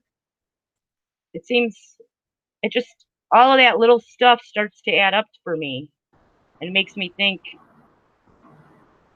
he had a reason to be over there at Scott's, and it was her. He wanted her back. He had nothing in his life at that point. So I'd really like somebody to ask him some tough questions. Who's that going to be? Because it's not going to be the LE. And that's why he won't answer questions to Kathleen Zellner because she's going to have tough questions for him. Yeah, she'll have a shit ton of tough questions for him. And he won't You have know? that prosecutor hand signaling him and, you know, Yeah. making sure he can't recall. I don't remember. Well, if you ask me, he's not a very good liar because when he is stumbling for words, when Teresa's brother's next to him and they're interviewing him by that field, I mean, he looks like he ate a cat. You know what I'm saying? And He I ate the dated cat. that. That's the 10th, by the way, when him and Mike are talking. Okay, yeah, because we were talking about that last time, and I honestly, yes, yes, Kimberly, I do think Scott knows a lot more, and I think Ryan is a very. I've always thought Ryan though, and you know when they talk about Bobby and Scott, I don't. I just for some reason I just don't see that. It's just a little too far out there for me. But I guess, like I said, this whole case is a little far out there, and any scenario kind of fits when you really don't know what happened. You know, you can make it go which way or the other, you know. But yours makes a lot of sense to me. It does.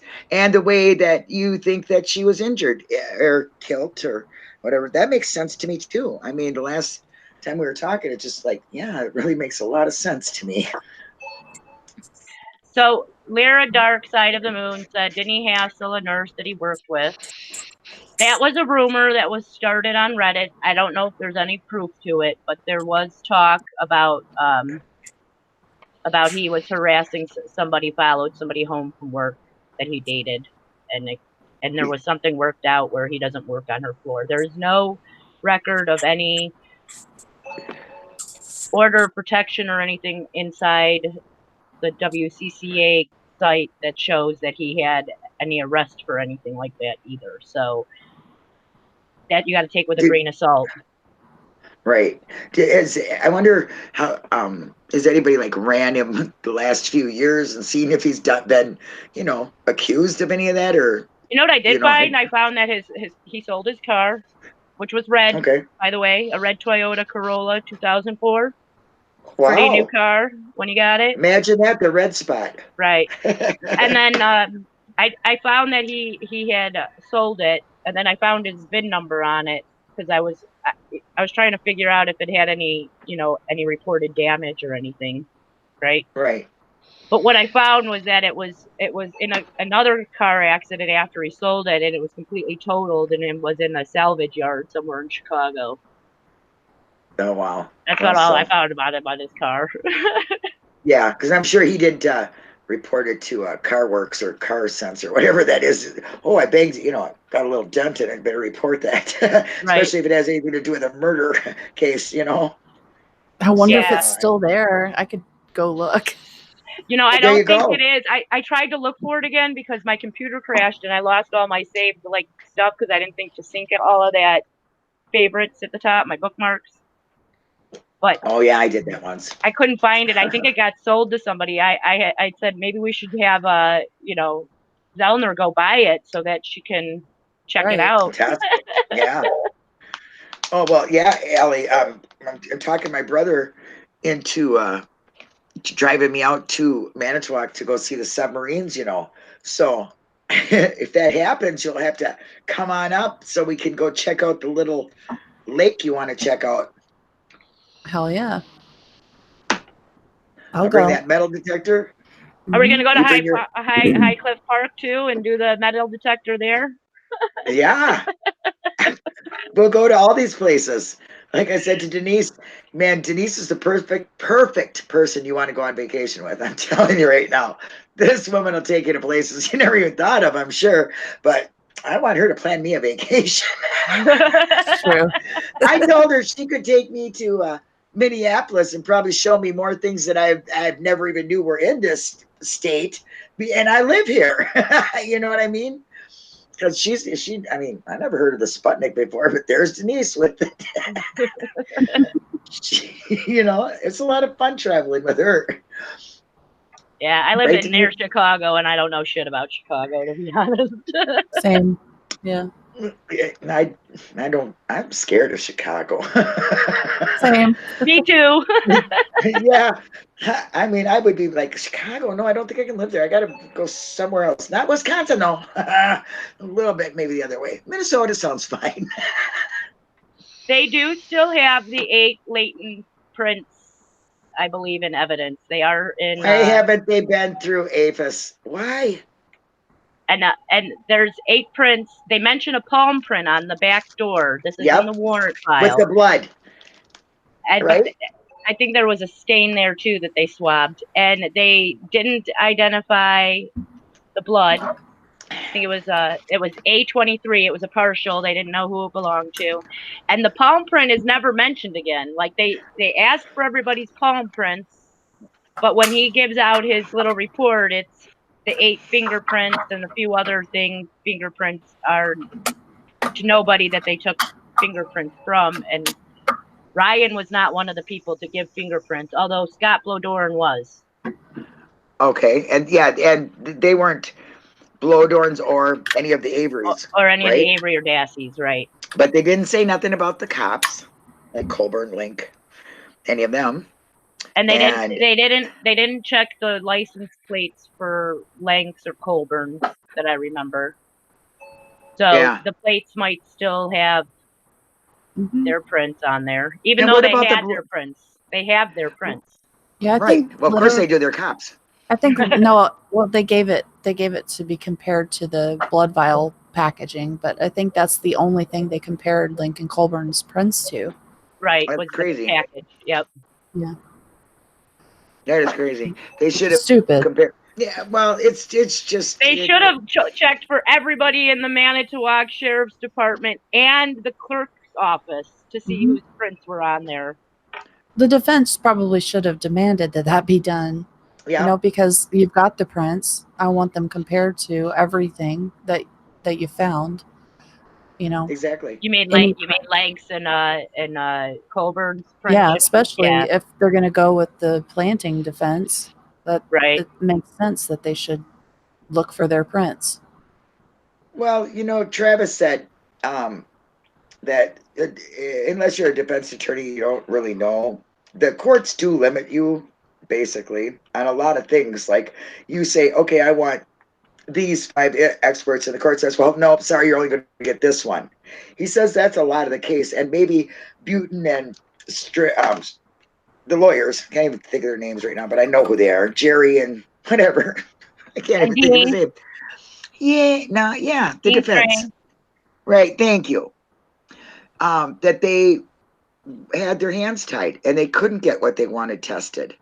And now I don't see how they can do that in a case that you are trying to prove innocence and they're not letting you show any kind of defense, if you ask me. I don't think they were allowed to. And I want to know why. Why does that happen? It doesn't seem to happen in a lot of cases. I don't think this happens. I was curious about, they weren't allowed to name anyone as a Denny suspect. Why? Other than Brendan, who was being tried for the same crime. Why? But then when it came time to trial, they weren't even allowed to say Brendan's name. So And that was confusing to me. And Kratz says only one person committed this murder. Yeah. And then they got Brendan on mutilation, sexual, and none of that has been proven. Well, mutilation maybe on the bones. Yes, I get that. Okay, but it's not been proved that she was ever raped. No, there's no evidence, physical evidence ever that I've Of ever a rape seen or sexual. of a rape. Yep. Yes, that was Kratz's makeup. That was his fantasy thing. Let's get it in there. Now Mr. Old fucking the prize. Here's the question: if you do think Ryan be the guilty one, was it sexually motivated for him? Did he rape her? Do you think? You know, I don't think so. I don't know, think but so I've either. heard that people thought like maybe she was pregnant, and I've heard them kind of theories too. So I mean, it's just I don't know. I think it was jealousy and losing control. That's my yeah, thought. that's mine too. With Ryan, I think it was total. If I can't have you, nobody's gonna have you. Right.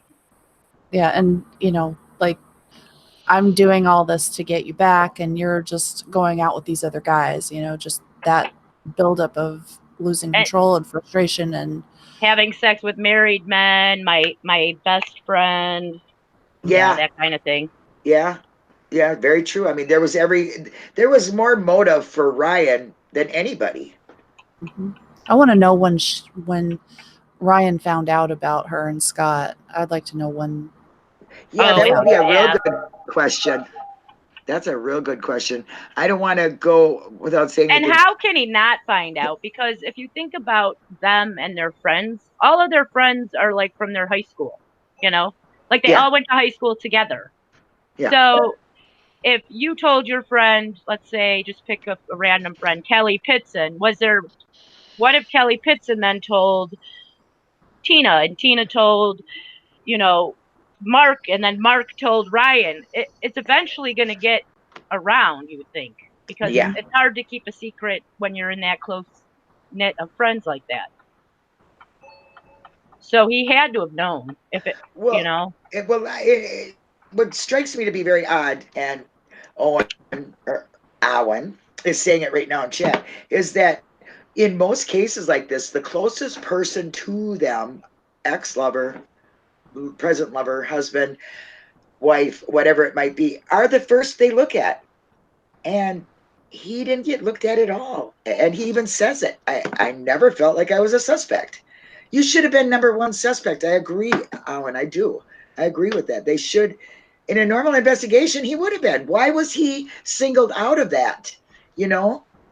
Because he helped with the searches, so he must not be him. But this also brings me back to maybe the third and fourth when these Cuss Road thing was going on, whatever day that was. Maybe he was there. Maybe they caught him. Maybe they called him and they said, okay, well, this is a perfect opportunity for us to do something. You're off the hook if you help us out.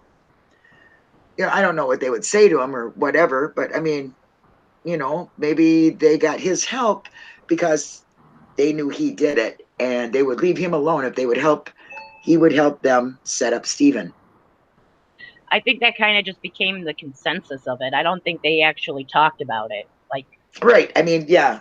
I don't mean like they sat and right. They kind of just like, it kind of just like, well, as yeah, long as morphed I'm itself. pointing over there and they're looking over there, then why not just let them look, and I'll work with them to look over there.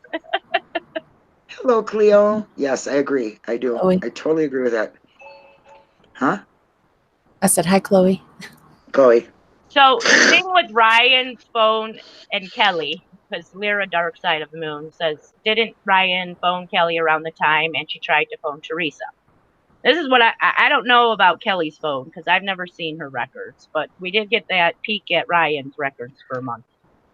And what I noticed about Ryan's records is he doesn't talk to Kelly for most of the month.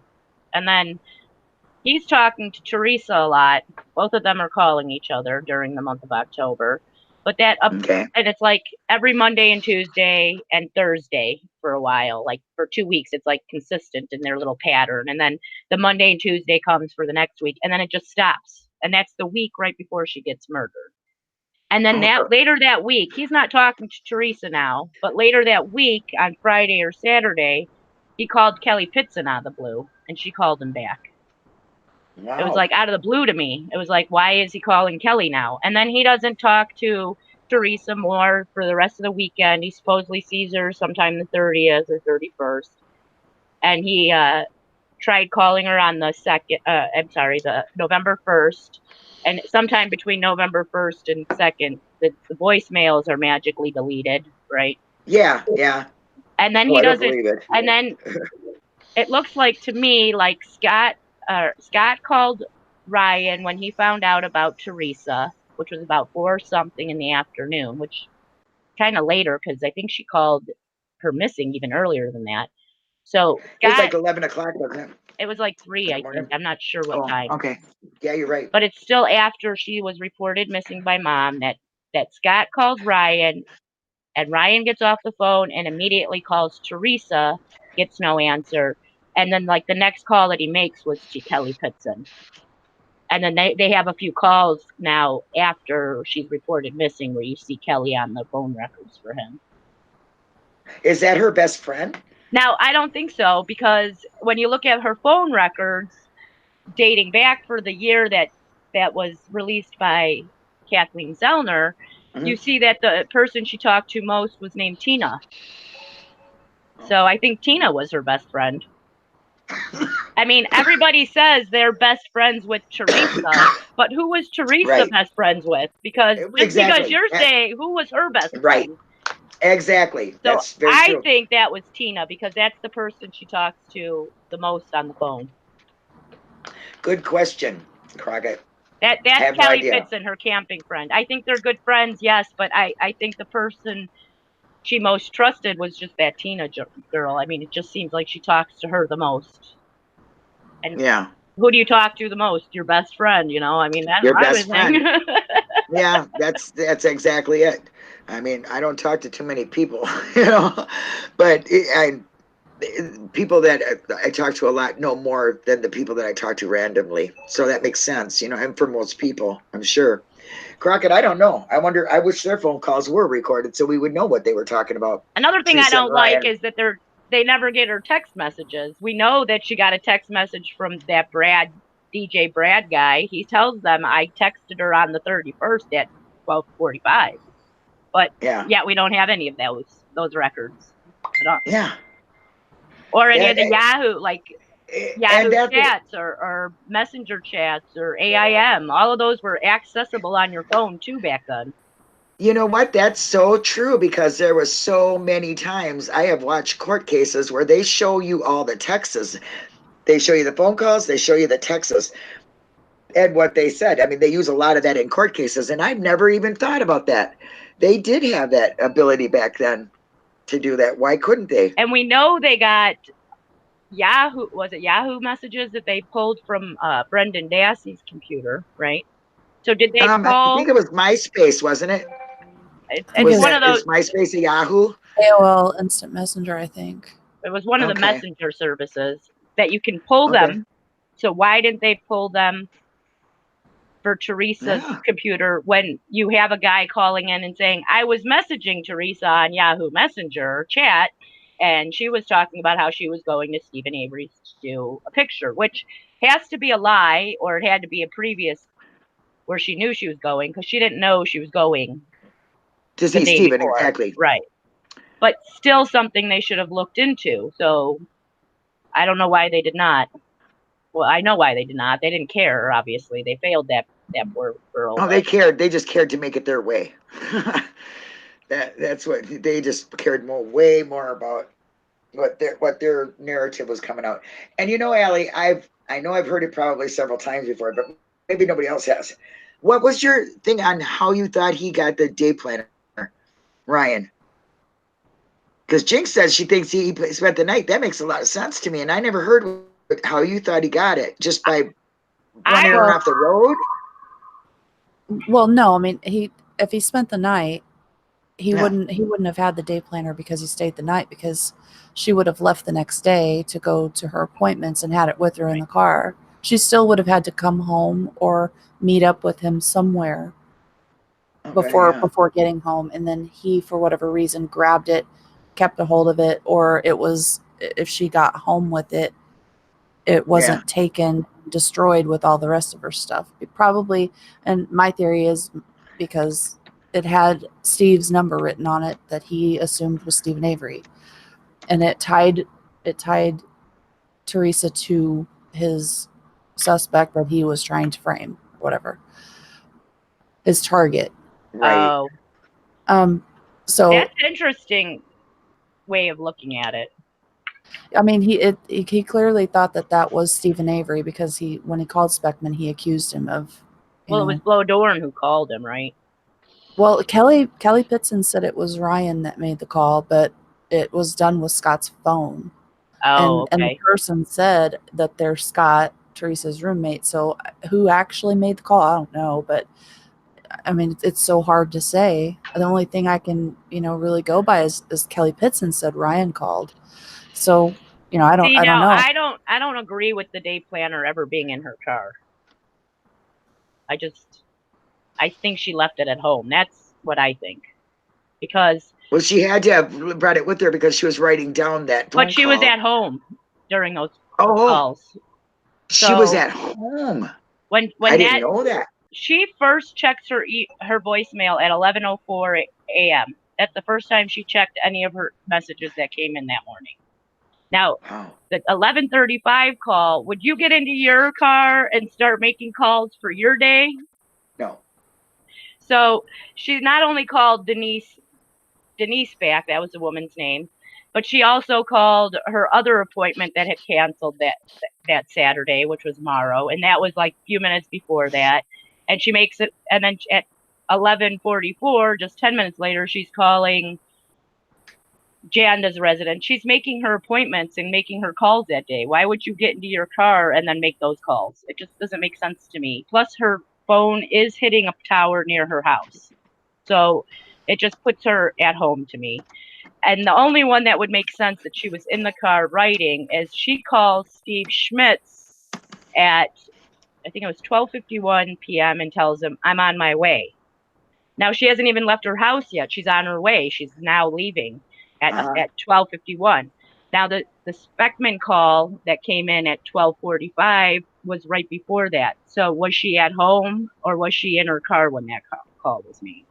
It does ping her home phone number, but was she in the car getting ready to leave and go to Speckman's? Was it with her in the car? I don't see it. I just see her just leaving it at home. I think, grabbing, like if she was nearby, like around the corner, grabbing coffee or breakfast or something like that. That could be too. Calls. Like that's how I picture her, like leaving for the day. She's got all of her crap in the car. She goes and grabs her coffee or breakfast or something, and then she's sitting in her car making her calls. So she is actually in the car, but not like driving. But you got to remember, she's also at 11:13 or 11:16, whatever time it was in the morning, faxing back her thing. So this is also placing her in the house just 20 minutes before the making of the calls. Right. Plus, she's mapping out her way at 11:40 a.m. So how is she in the car? Yeah, I don't know. I mean, unless she used something else, I don't know. Like that, none of that makes any sense to me. Other than, like, I would have to call Teresa a liar. She lied to two different people and told them, I'm driving. Let me pull over. And I wouldn't even call Teresa a liar. What I would say, and I wouldn't call any of them liars, is they are just mistaken. Yep. It's been 13 years. Eyewitness testimony is one of the least reliable things you can count on. Exactly. And she just mistakenly said she thought she was in the car. Maybe she did tell her she was going to write it down. Maybe she didn't say she was in the car, though. Maybe that's just something that the woman thought was happening because she wanted her to be on the road. Because she's hoping because she believes in Steven, she believes that this girl was murdered by somebody else. I mean, she's just trying to help, and she just mistook where she was at the time she wrote down her little information. And Speckman said the same thing, though. So, I don't even know what to make of Speckman. He was never even looked at. It says on her schedule that she's going to go visit him and that he's got 2 trucks she wants. Did she ever go there? Was that a hustle shot? I don't know what to believe about that guy either. I mean, nobody ever investigated him either, and he was on her schedule to go take 2 pictures of cars that she wrote down under Monday. So I think that was more like probably some sort of a hustle shot, maybe, where they were. Right, but was it going to be done that day? Did she go to Sheboygan? That's the question. We don't even know because all we have is him saying that she never made it here, or she canceled and we were going to do it another day. And we don't really have any investigation into him either. Yeah. And what the hell he's taking pictures of trucks, vans or something like that. What's he using these vans for? What kind of company does he have? What all these questions start to pop up about him, So, and it's like, just because they say it in an affidavit and believe that this is how they remember it, it doesn't always make it actual fact. And I try to keep that in mind when it comes to some of the statements. Yeah, for sure. If they had, because phone calls are different. If they had, sorry. Go ahead. No, go ahead. I was just gonna say, if they hadn't both said the same thing and been completely unrelated, not know each other, then I would have, thought, well, maybe they were mistaken or something, or maybe Teresa just told them that, I for whatever reason, if she's sitting at home. I mean, but Well, if he you, also tells her that she's already in the area, and she wasn't. We know Right. that by her pinging towers. So he's obviously mistaken about some of the stuff he's saying because Okay, she was so nowhere let's near just imagine. Sheboygan. Okay, let's all imagine we're 25 years old. Right on. Somebody calls you at noon and you haven't started working yet. Are you going to be like, no, bitch, I'm still sitting on the couch, watching soap operas? No, you're going to say, oh, I'm already out and about. You're going to make it look like you got your shit together. You are on the road, even if you're just sitting around in your fucking flip flops, Right on. so there's no guarantee that she was on the road. And if it was noon and their peeing still put her by her house, that Yeah. broad was not up and rolling on the road. I'm sorry, it wasn't happening. And I'm not saying 25-year-olds don't have their shit together, but let's be realistic. If you had at that age the ability to make your own hours, your ass was not up and at them at 6:30 in the morning. Especially if It was you had not your happening. especially if you had your ex-boyfriend over the night before. And Just that could be- saying. well, she You know? she definitely wasn't up early enough for Scott to have seen her at home on the 31st, like he said. He said he saw her at home. So did he see? Well, then did he see you her? wonder if she made it home because there's Exactly. that 2:41 hour where she hits the last ping at 2:41, and then there's no pings for 2 hours basically. So she could have been home. Hmm. And that's Don't about know. when he gets home. Yeah. Because he's up and gone, I think, at 4, something like that. So he definitely didn't see her at 4 in the morning at Right. home. Not He- unless he looks in her bedroom. I just think that that's one of those little slips that they didn't catch. How did you see her at home? That should have been asked. How did you see her at home on Monday if she didn't make it home? Did she make Right. it home? That's what I think. I think she did make it home personally. Somebody told me that a long time ago that they thought she was at home and something happened, and I was like, well, I don't know, because I mean, aren't they caught all over? I just never could picture what you guys are saying now, but now it really makes a lot of sense to me. Maybe because I didn't know very much; it was in the very beginning, but I've heard that before about her being home, and now the way you guys put it together, it really makes a lot of sense to me, anyway. Another thing, which goes to what Denise was saying about a 25-year-old not going to say she's, not out and about already. She's Right. also trying to make her own business. So as a business lady, you're not going to say I was in bed till 10:30. Exactly. Even if Well- you're not 25, even if you're 45, you're not going to tell them that. No, Right.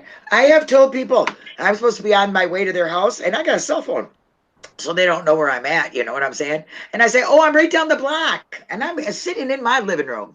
Okay. Girl, I'm going to start Or- pinging your phone. You keep telling me. No, I don't do that a lot, but I mean, I have done that, because I'm late, and I'm just because I was, I don't know, sitting around and squirreled a tab to me or something, But what? Yeah, say one more thing, dude. That's right. One more thing. Dickus. Are you guys Come all on, laughing at Troller. Big Dickus? I got enough wrenches in here. You be bye-bye. I got wrenches flying around here, so come on, Yeah. Troll. I like you. Linja just perked up. Yep, Linda went, I see biggest dickus. Oh, okay, biggest dickus. Let's Good face for it, you. if you're a Come tool, on, you're going to get buddy. tooled. That's right. We got plenty of wrenches around here to carry your butt on out. So keep on with your stuff. If you're not, and hey, if you're interested in gathering our talk, we're fine with you. Lyra goes, I'm waiting. She wants to try her wrench.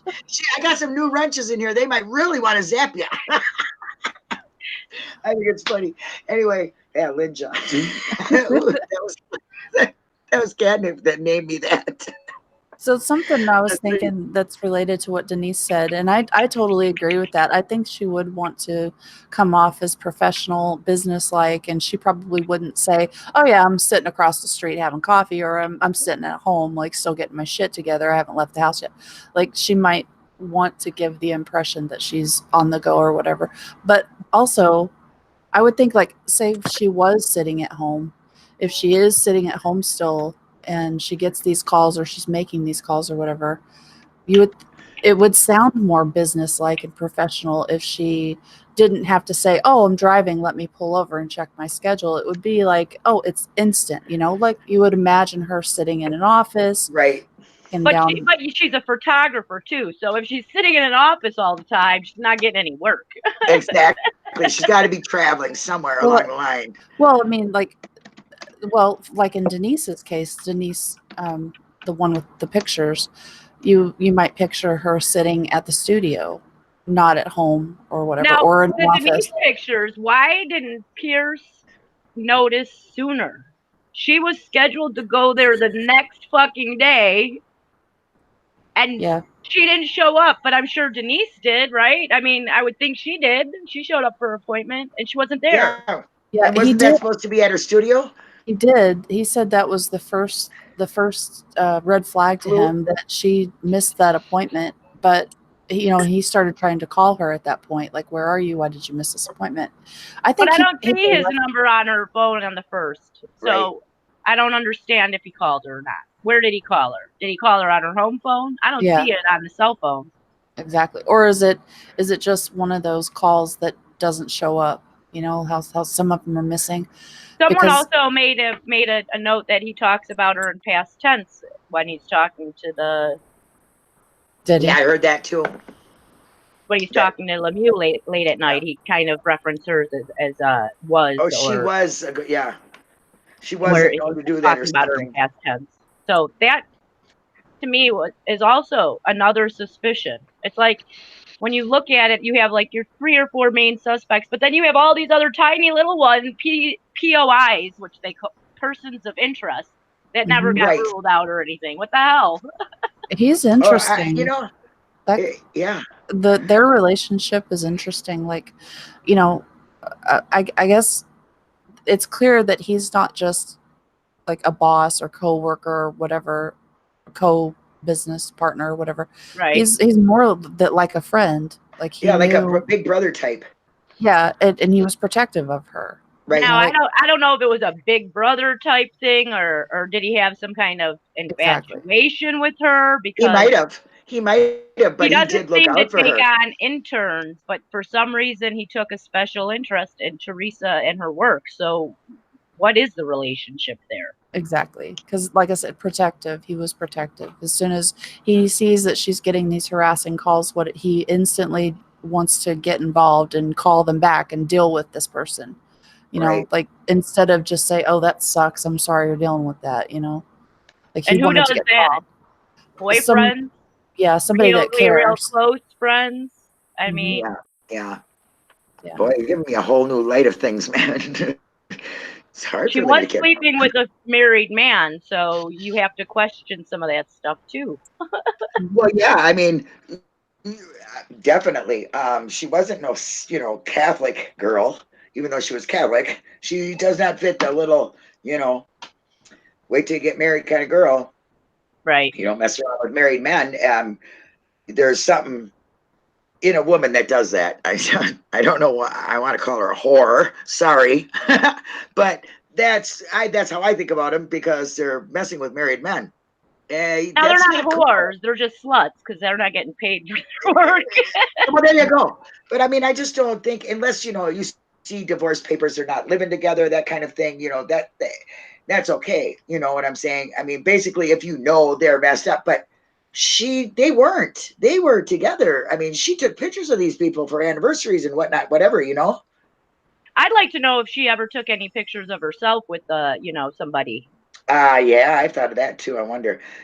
You think they would have came out, or somebody just probably destroyed them if there was any, or maybe the sick person that killed her has them. Lyra, the reason she had the pictures of Bradley Check and his wife was for court. She was being sued for the pictures by his wife, by the wife. Well, I The think wife they were used in his divorce on why she wanted a divorce or some shit like that.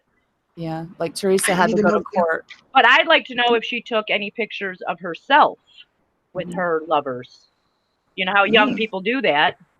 Well, you'd think she would if she's a photographer and she's into that. She probably did. I mean, So I where- would- I would Where are hope- those business? pictures? That Huh? adult, she had that adult side business, so maybe there is something more like those types of pictures with a partner or something. Yeah, Or Right. and somebody's hanging on to him tight because otherwise, who I'd knows? also like to know what happened to her cowgirl outfit. Was that found at her Yeah. house? exactly. You Exactly. know what? I brought that up. Was it with you, Allie, that I talked about that before? I said, what is Probably. this costume thing? I've always been curious about that. Now, I do not understand how that scenario went down. She went to a costume party before Halloween, correct? Yeah, The right. weekend before? The 21st, I think it Yeah. was. Okay. And Ryan was there or seen her or something? Ryan don't Wasn't know what Ryan- he saw. Ryan just tells you what everyone else says, and he Yeah, kind that's of true. switches it up to be his own. Like he saw her supposedly on the 30th when she was dressed as a cowgirl and headed to a party. But the party she went to that day was for her grandpa, so I don't know if it was a Halloween costume party. It was for a her grandpa. birthday party, so why would she be dressed like a cowgirl? That doesn't Exactly. make sense. It was a birthday party? It was the grandfather's birthday is on the 31st, so they Her- had a party on the 30th for him. And she comes in a costume? I thought it was According a to Halloween Ryan. party. I thought it was a Halloween party. Well, See, that's how those are- Ryan makes you think it is, because Those Ryan's are- lying. those He's are taking things- somebody else's story. Yeah. Those are things that should have been asked by the police. Was this a costume type birthday party? Like, Right. did she wear a costume to this birthday party or not? Like, And if need she to- had a costume, it's the 31st she goes missing on. Did she wear that out of the house before she went missing? Like, if she Yeah. did go to a Halloween party that night, maybe Right. Maybe she she had had that the 2 back. hours to get home and get ready. Did she get ready to go to a party? Was there a party that night she was supposed to go to? Where is the Halloween costume? Was it still sitting in her closet? Was it on her Yeah, bed? nobody ever. You think the Well- cops would have tested that? They took weird things from her house. I mean, 7 pairs of panties. Let's get real. I mean, come on. Chapstick and vibrator and pap smear. I mean, let's get fucking real here. This is some fucking shit you don't hear about, and they won't take a costume that she's been known to be in by Well, somebody I think- saying that. I think on the I'm done. 31st, I think on the 31st, there was some party, like Halloween party or something, that she had helped plan with her friends that she was supposed to go to on the 31st. So if she is at home on the 31st in her cowgirl outfit, that makes sense that she's on her way to that party. What I don't understand is how the fuck are none of her friends calling her, hey, why aren't you here? You helped arrange this party. See, Why aren't I you don't think that party was Yeah. for the 31st. I think that was I think it was Aubrey's husband was having a birthday party they were planning, and that party was supposed to be on Saturday, but they didn't get to have the party because they were busy looking for Teresa. All right. Has anybody checked So in out November? fire, by the way? It would have been like November 5th was the party, but they didn't Okay. have the party because they found her RAB, and then they were all still doing their searching. Ever since the 3rd, they would get together and start searching. But Scott Blodorn had a birthday too on the 2nd. And Yeah, and why was there why a not? party planned for there? What was she supposed to be at his party? Why no calls from her friends if she didn't make it to that party? There's all kinds of things that are still questionable about just her as the victim for the victimology type part of the investigation. Exactly. They never Why is did any of They that. never did that, right? Why is nobody questioning? Why is Teresa not at her roommate, her friend's party? Like, why is nobody questioning, calling the shit out of her? Why aren't you here? I think the harasser was actually Ryan. I think he I started do calling her more often in October, and she was just getting tired of him. She didn't want him back. agree. I'm very convinced that Ryan was the one harassing her. I really believe that too. I really do. Not just because he's shady and we think he's the guy. There's Teresa's friend who said that he witnessed it. There's of course Tom Pierce who suspected it was him. So Yeah. multiple people believing that, Yeah. and There's- not just witnessing the calls and texts that he was harassing her, witnessing him physically coming to where she was because she stopped answering. Yeah, she wasn't going to do a Now, who wedding was or that? something. Oh, the wedding. No, What are No, you this- talking about? this is one of Teresa's friends who contacted me, told me this. Oh, really? Somebody contacted you, huh? How lucky Yeah. Allie is. She gets all these damn things and she don't never tell nobody. Well, I know, honey. I know. I understand. It's very interesting that because that's kind of what the rumor is about with the other girl is he would follow her home, and that was becoming an issue with that other nurse. So Yeah. to hear that that might have been also happening to her.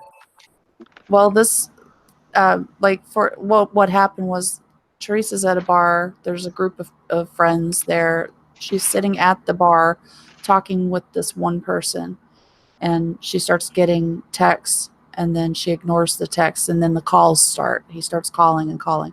She, answers, and she's like, "Stop bothering me, leave me alone." And then she hangs up and she starts ignoring the calls, and then he just shows up there. And then they get in a fight, and he gets all like possessive, like, "Who the fuck are you, dude? And what are you doing with my girl?" Like between them, and aggressive. He's like, "Yeah, I thought he was about to attack me," kind of stuff. This is what he told me. See, and I think Mike Halbach knew that about him. I think Scott Blodorn knows that about him. Mhm. And that's why I don't think Mike was working with him. Like people think that video of I don't- him and Mike. I think it's more Mike questioning Ryan Yeah. because he knows Ryan and he knows Yeah. Ryan's got weird behavior. Well, he was looking at him like, what are you talking about? And then, Yeah, then like- he was saying, no, we don't know. And then he would say, no. See, it didn't look like he was trying to cover for him. It looked like he was looking at him like, what are you talking about?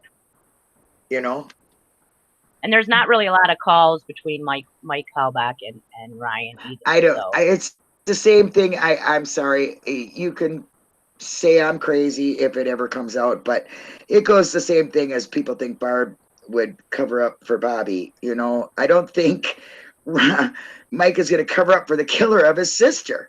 Right. No, I don't think so. It just doesn't make sense. Just like when they say about Barb going to cover up for I think Bobby. I it's don't more- believe that shit. It's more denial, I think. They don't want to think that somebody so close to her could do such a thing. Well, of course not. Nobody wants to think that. But if the evidence is pointing that, what are you going to do? Are you going to say, okay, well, I think, he's a better friend to me than she was a sister? Fuck that. You're going down, dude. Same with if Barb found out it was Bobby or her husband. She's going to say, screw you fuckers. Go to jail, man. Get my baby out of there.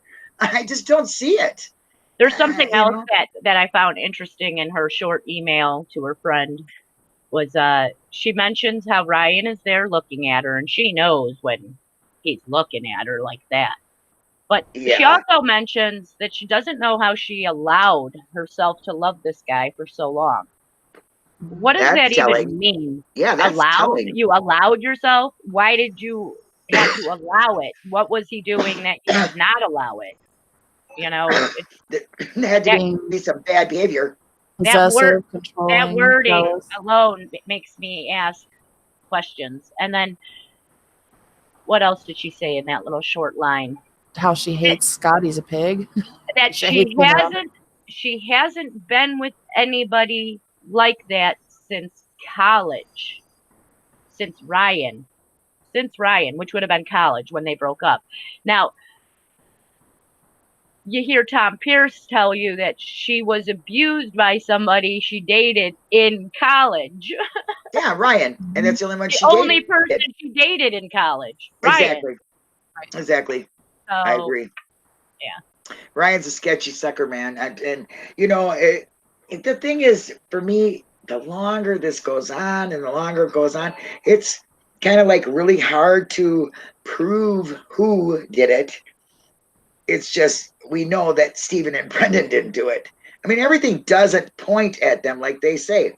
Like Krat says, oh, everything points to him, man. Nancy Gray's like, oh, sweat DNA, and it was, and all this other stuff, these people that are spewing this shit, but nothing.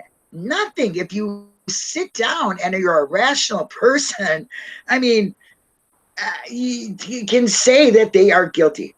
No crime scene. Absolutely no. Their narrative does not meet anything they're saying. It doesn't. I'm like, how did they pass this off to the jury? How did this occur like this? How were they allowed to give this kind of narrative when it is just so outlandish? The Do only you know what I thing mean? the investigation shows to me is lots and lots of other suspects, and that the police planted and framed 2 innocent men. Thank you. Now that we have solved this, it'll be a wrap. No. Denise, you're awful quiet there. I know it's hard to get in with all of us yippee yappers. Oh, I'm listening. I know. You can do some talking. I like listening to you. Tired of listening to me. Q&A time. Allie's on here. Better get her while she's hot. That's There. what I think, really. Well, Ryan is a TH stalker and Ryan killed her. I agree. I really do. The more I think about it, I think it just makes he has if you ask me, he's the only one with motive. here's a question. If Ryan is the killer, is he likely to do it again out of sheer Jealousy? enjoyment out of it? Or do you think if he does it again, it would be something more of the same, like he I got don't think really he would do jealous it of again. somebody, even if he got really jealous of somebody he was dating? I don't think so. Because I really don't think he was like a born killer. Do you know what I'm saying? I think it was like a real bad rage. He probably feels, remorseful for it. Not enough to turn himself in though. So that makes you wonder. But he was given like, I got a life. Oh my God, I'm not going to prison. I'm never doing that again. And he could probably really mean it. You know what I mean? A one-time killer by accident, Yeah. Right. I don't think it's one of those things, like you said, that like he's not a serial killer. I don't think that he sits there and goes, oh fuck, I want to kill another person.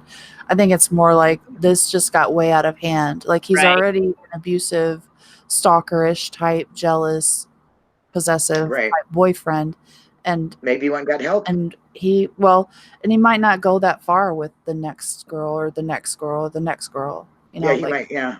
Because he knows this can really turn ugly, and I can't deal with that ever again. So he might rein it in before it gets to that point to avoid something like that.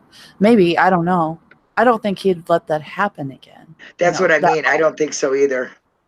But he's still pushing the boundaries. If this nurse was telling, if that whole nurse thing was true, Right. I'm going to find some of his other exes or people that he dated and ask them, what was the relationship like? Was he stalker? Was he possessive, controlling, jealous?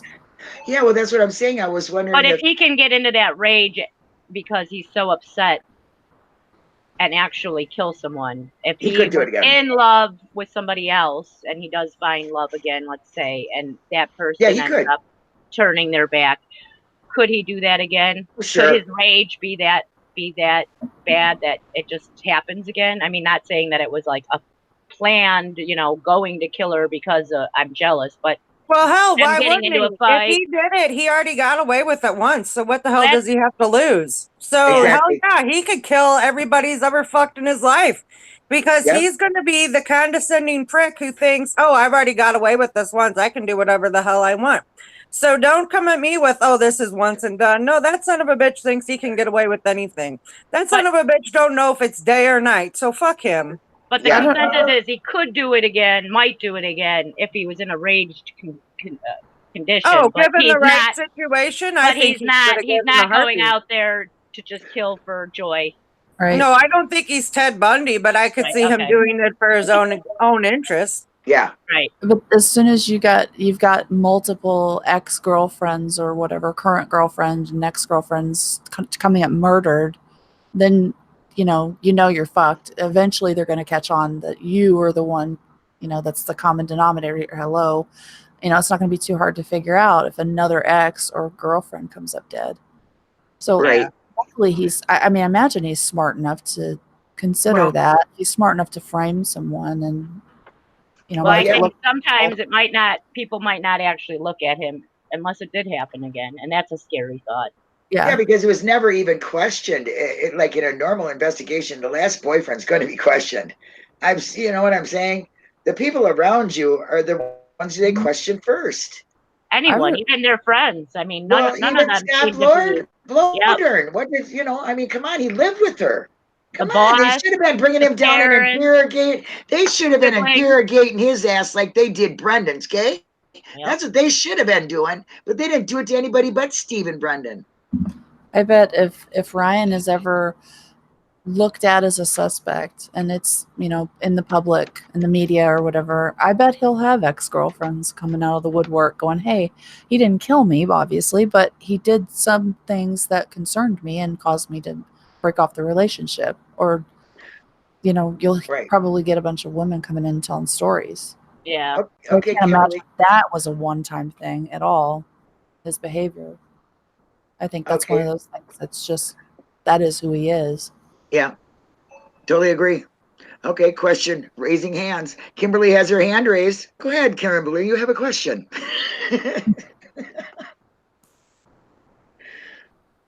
Now, I'm willing to at least read it. No, if I have the answer, I'd say it, but okay. Do any of you I have a problem with that, with anybody thinking that there's some kind of payoff to Bobby or Scott or even to Teresa if she's still alive. They're avoiding paying out money. Why are they going to turn around and pay all these people money to keep quiet? Then they got to keep paying these people to keep quiet. Yeah, I agree. I don't think there's any payoff for especially Bobby or Scott. If there was some kind of payoff, they'd probably be doing way better than they are. And then again, it goes back to, I don't believe for 1 second that they had anything to do with it, because family members are not going to cover for them. It's just not going to do it. Uh-oh. Why did somebody? Oh, hidden by Jane. She must have said something bad. I don't think she said anything bad. I don't know. She's fine. She didn't say anything bad. It might have been an accident. Sorry. Yeah. Oh. I don't know how to undo that. I just don't think there's going to be any money, not to anybody outside of themselves. Like they might be paying each other by, hey, here's some extra overtime.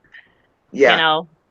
Here, we'll pay you this way to come and help frame this guy. But I don't think there's like an actual, here, you keep quiet. Here's $100,000. Here, you keep quiet. Here's $100,000. Here's $100,000. Here's $200,000. 300. There's just. It's just. If that was the case, there's just too much money going around, and what were they trying to do to avoid was paying out money. That's. It's hard to see them paying out money. Yeah, it's not a one-time payoff. I mean, this is something they got to keep secret, especially with everybody else coming through on this. And they're also doing that. They're putting their trust in somebody, especially somebody in their own family, to take this money and keep quiet. I mean, yeah, Crockett. That's kind of hard. That's exactly what I was thinking. Hide the porn, like we won't come at you for the porn, or we won't come at you for this charge or that charge, or we'll let you, let this one go. Like, we'll help you out with this thing or that thing. But I don't think it's. Yeah, you can't pick and choose in a murder thing like that. I think it was more manipulation on the people that lived there on the yard. I think it was all manipulating to get them to say, because what happened in that first case in '85 is they had 22 freaking witnesses saying that Avery was not here at this rape scene for Penny. They had all kinds of witnesses. And then they also had the DNA evidence that eventually exonerated him. So when this case came about, they wanted witnesses on the property that would say it was Avery, because they didn't want those 22 witnesses to say it wasn't. So they manipulated them as much as they possibly could with whatever they could. You got pulled over and you had pot in your car. We're going to manipulate you. Well, yeah. We turned on your computer when we were in there and saw all this porn on there. We're going to manipulate you. Mm-hmm. I just think it's, a manipulation thing with a lot of these people that they were looking at to get them to be witnesses against. I think even Brendan was supposed to be a witness. What they already did to Steven, and seeing how they can make one phone call and make everything for the rest of their own life shit. I'm sure if these people told them to jump, them motherfuckers said, how high? Because I don't want no part in this. You know, they didn't want to get sailed down the road the way Stephen was, so they're Yep. going to do whatever they're told. Now, right or wrong, they did whatever they were told, unfortunately. And it was for their own best interest. And there's part of me that doesn't feel bad for them for doing that, because I'd have to say, put my back was against the wall, I'd be like, what do you want me to say? Because just, I don't want to go down this road. You know, right or wrong, but when people put you in positions like that to where you're manipulated, then what do? I mean, I don't agree with what they did, but you can't blame them either, because they're probably scared shitless. Right. Yeah.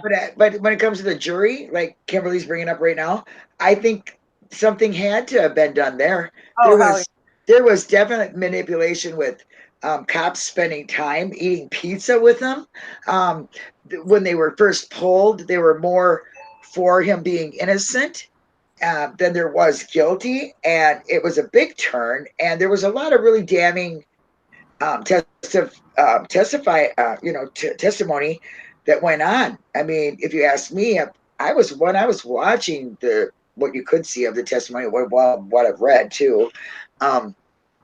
The defense did pretty darn good on some of this stuff. Really made it questionable, at least for reasonable doubt. Yeah. So, do I think there's payoff there? I do. Yeah, I do. I don't think it was a payoff with the jury either. I think they had a couple of blue jurors, I guess you can call them, where they have family that are in the police department or have been on the police department in the task force. So they just go for the gusto and get them in there, get them, just like kind of like convict, no matter really what.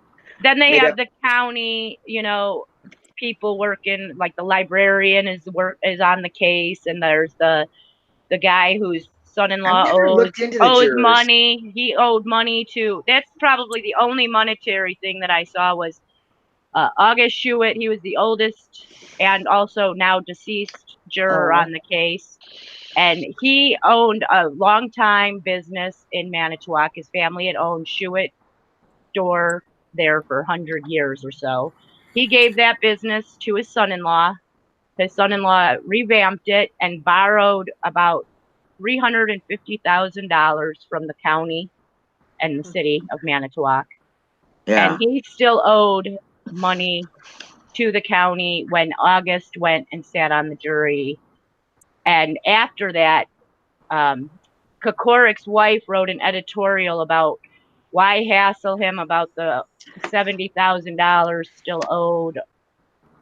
It's mostly interest money or blah, blah, blah, whatever she said. She was for them dropping the lawsuit against him to finish paying off the loan. And that I found suspicious. Because that's Kokorik's wife, and of course Kokorik was the one being sued. But you also have to think about these people in the county.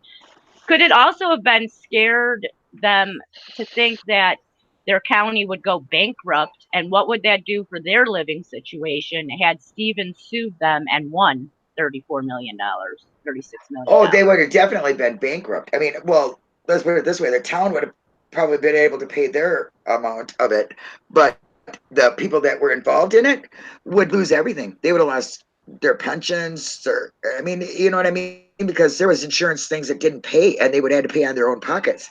So I do believe that a lot of people thought, hey, I'm going to not be on the poor wagon, man. I am not letting you take everything I cheated to get. You know what I mean? I do. I think that is, yeah.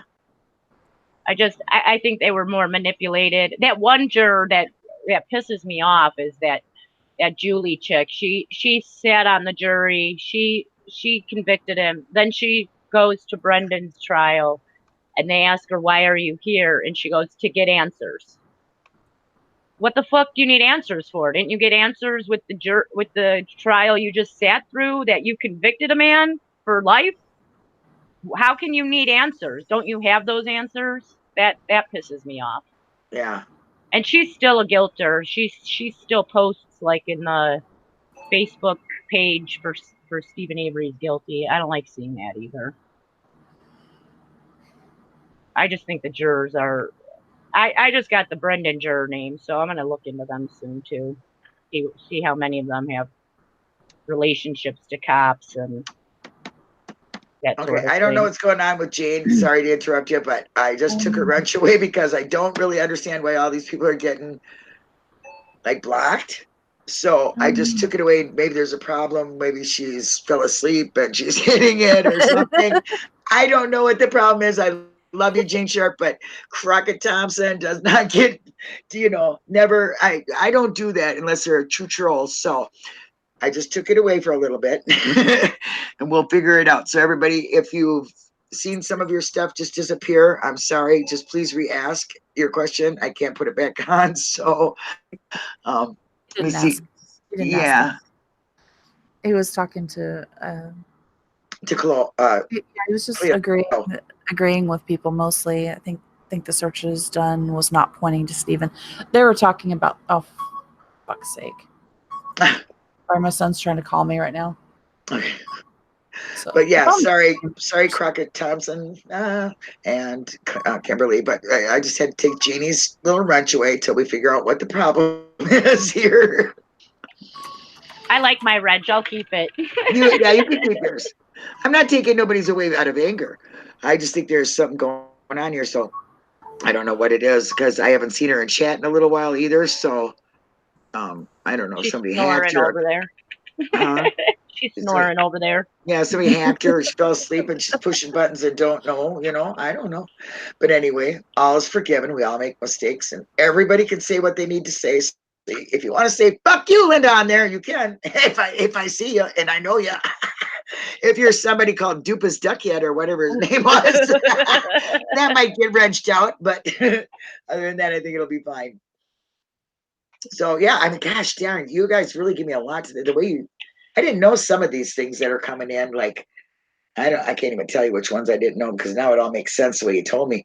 But I tell you what, she is shady, and I just don't think. I mean, the more I hear the calls and things like this that really kind of really makes sense. So really in my head makes sense.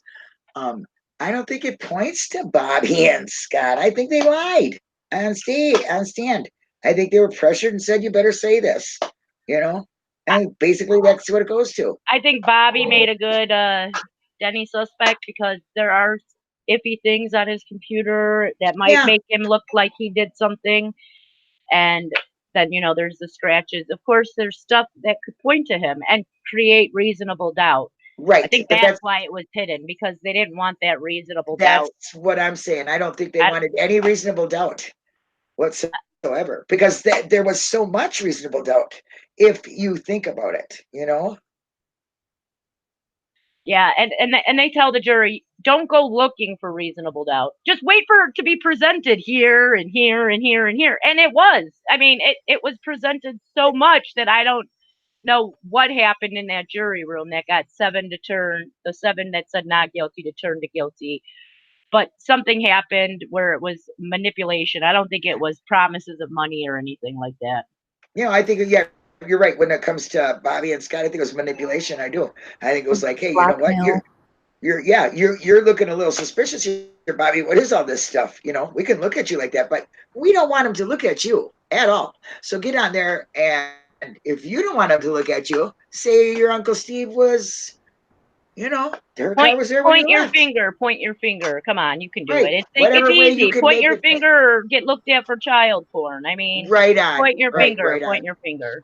Exactly. Right.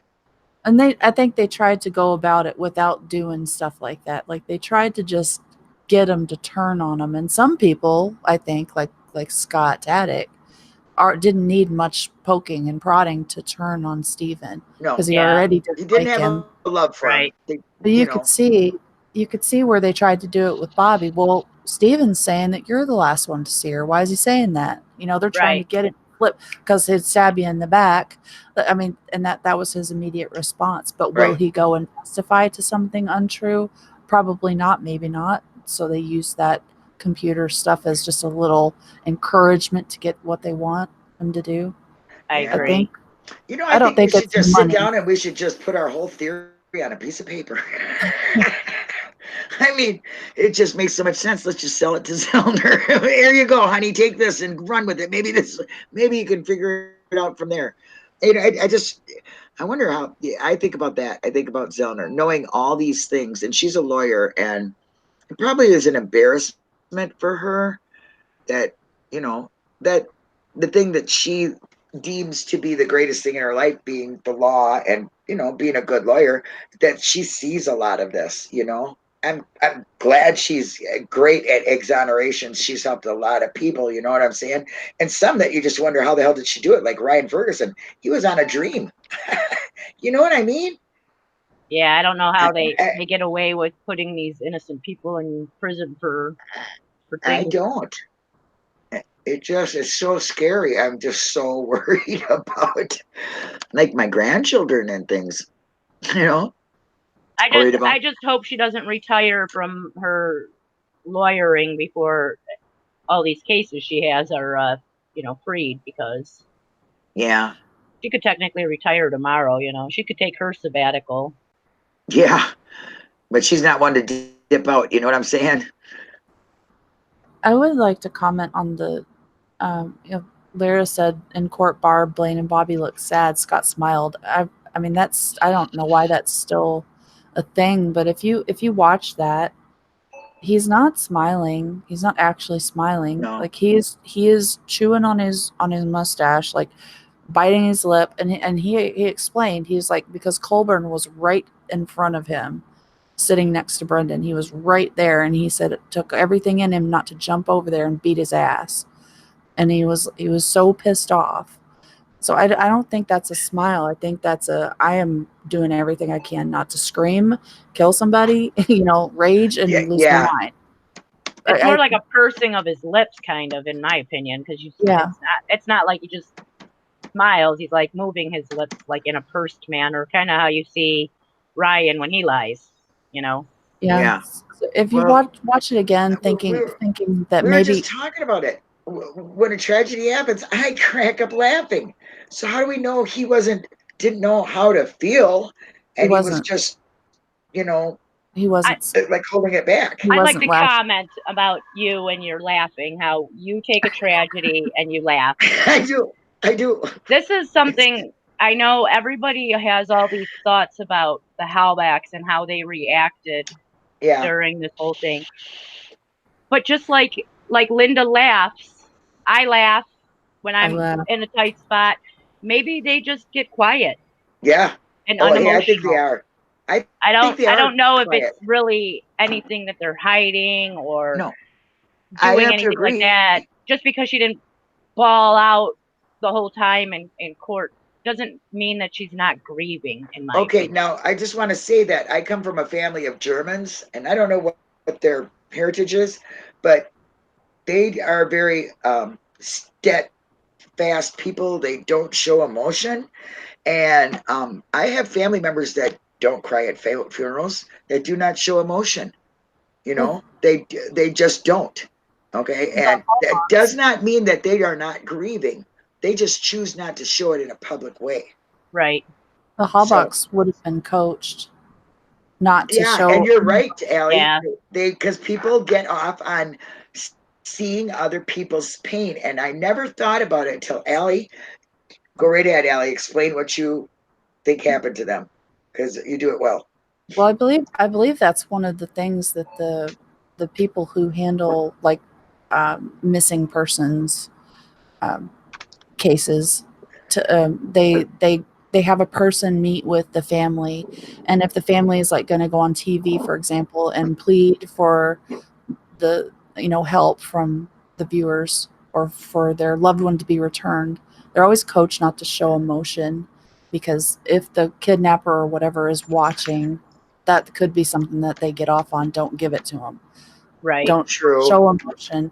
I'm sure it's the same sort of thing goes like when she was on the news and she was talking to the reporters that, how long did they have to sit there to get that footage of her and stop recording so she could cry? I'm sure it happened, but they don't show that on TV. They all know that stuff. They know better than to put them in that vulnerable place and give the bad guy what they want. In this case, they think it's Steven. Who knows if he gets off on that? We're not going to give it to him. You know, because he's Scott right did there. sign. Sorry, I was reading chat. There's talk about Scott's house, the Barb and Scott new house. I don't think they put any money down on that house, to be honest with you, when I looked. They did sign for it the same day they testified, the same day he testified.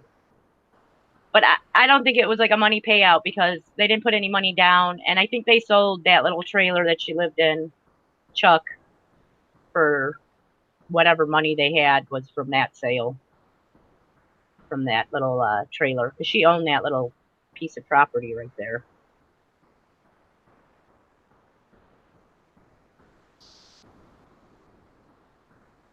So I don't know what to make of that whole thing. It doesn't, and it sounds like they had problems even paying for it. So if they're being paid off, why aren't they getting more money to pay off their house? Yeah, here I am talking. I was muted. I agree with that. Did it again, Denise. Cannot help myself. I am such a strange one. No, but no, I agree. They're paycheck to paycheck kind of people.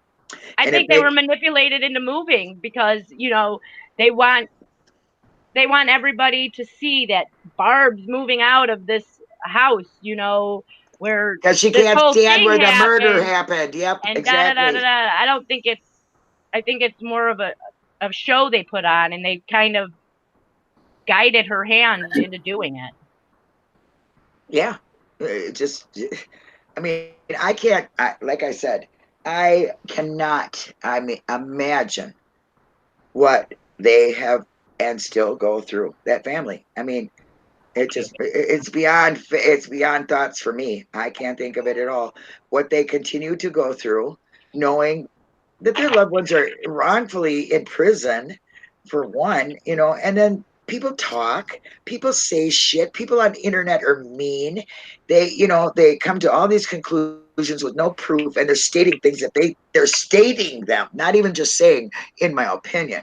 It doesn't bother me if people have an opinion. Everybody has one, and everybody's entitled to it. But when you sit there and say this and this and this and this happened to, like Barb gave up her kid for, I don't want to hear that shit from nobody. It's not true. Do you bleach your opinion too? Yes, I do. I change that too. Change it like your contacts. Yeah, change it like my colored contacts. I'll tell you what, you funny motherfucker. Who I love, and he's in chat, and I do. Hi, T. You're so great. Yeah. You are. He keeps us going. I don't think there's any secret that Scott doesn't like Steven. Yeah. Right. Yeah. And I'm like, how many times you been on a phone call with somebody and said, "Fuck you, I'll kill you, you bitch"? I've said that shit. I don't mean it. It's just the words that come out my mouth.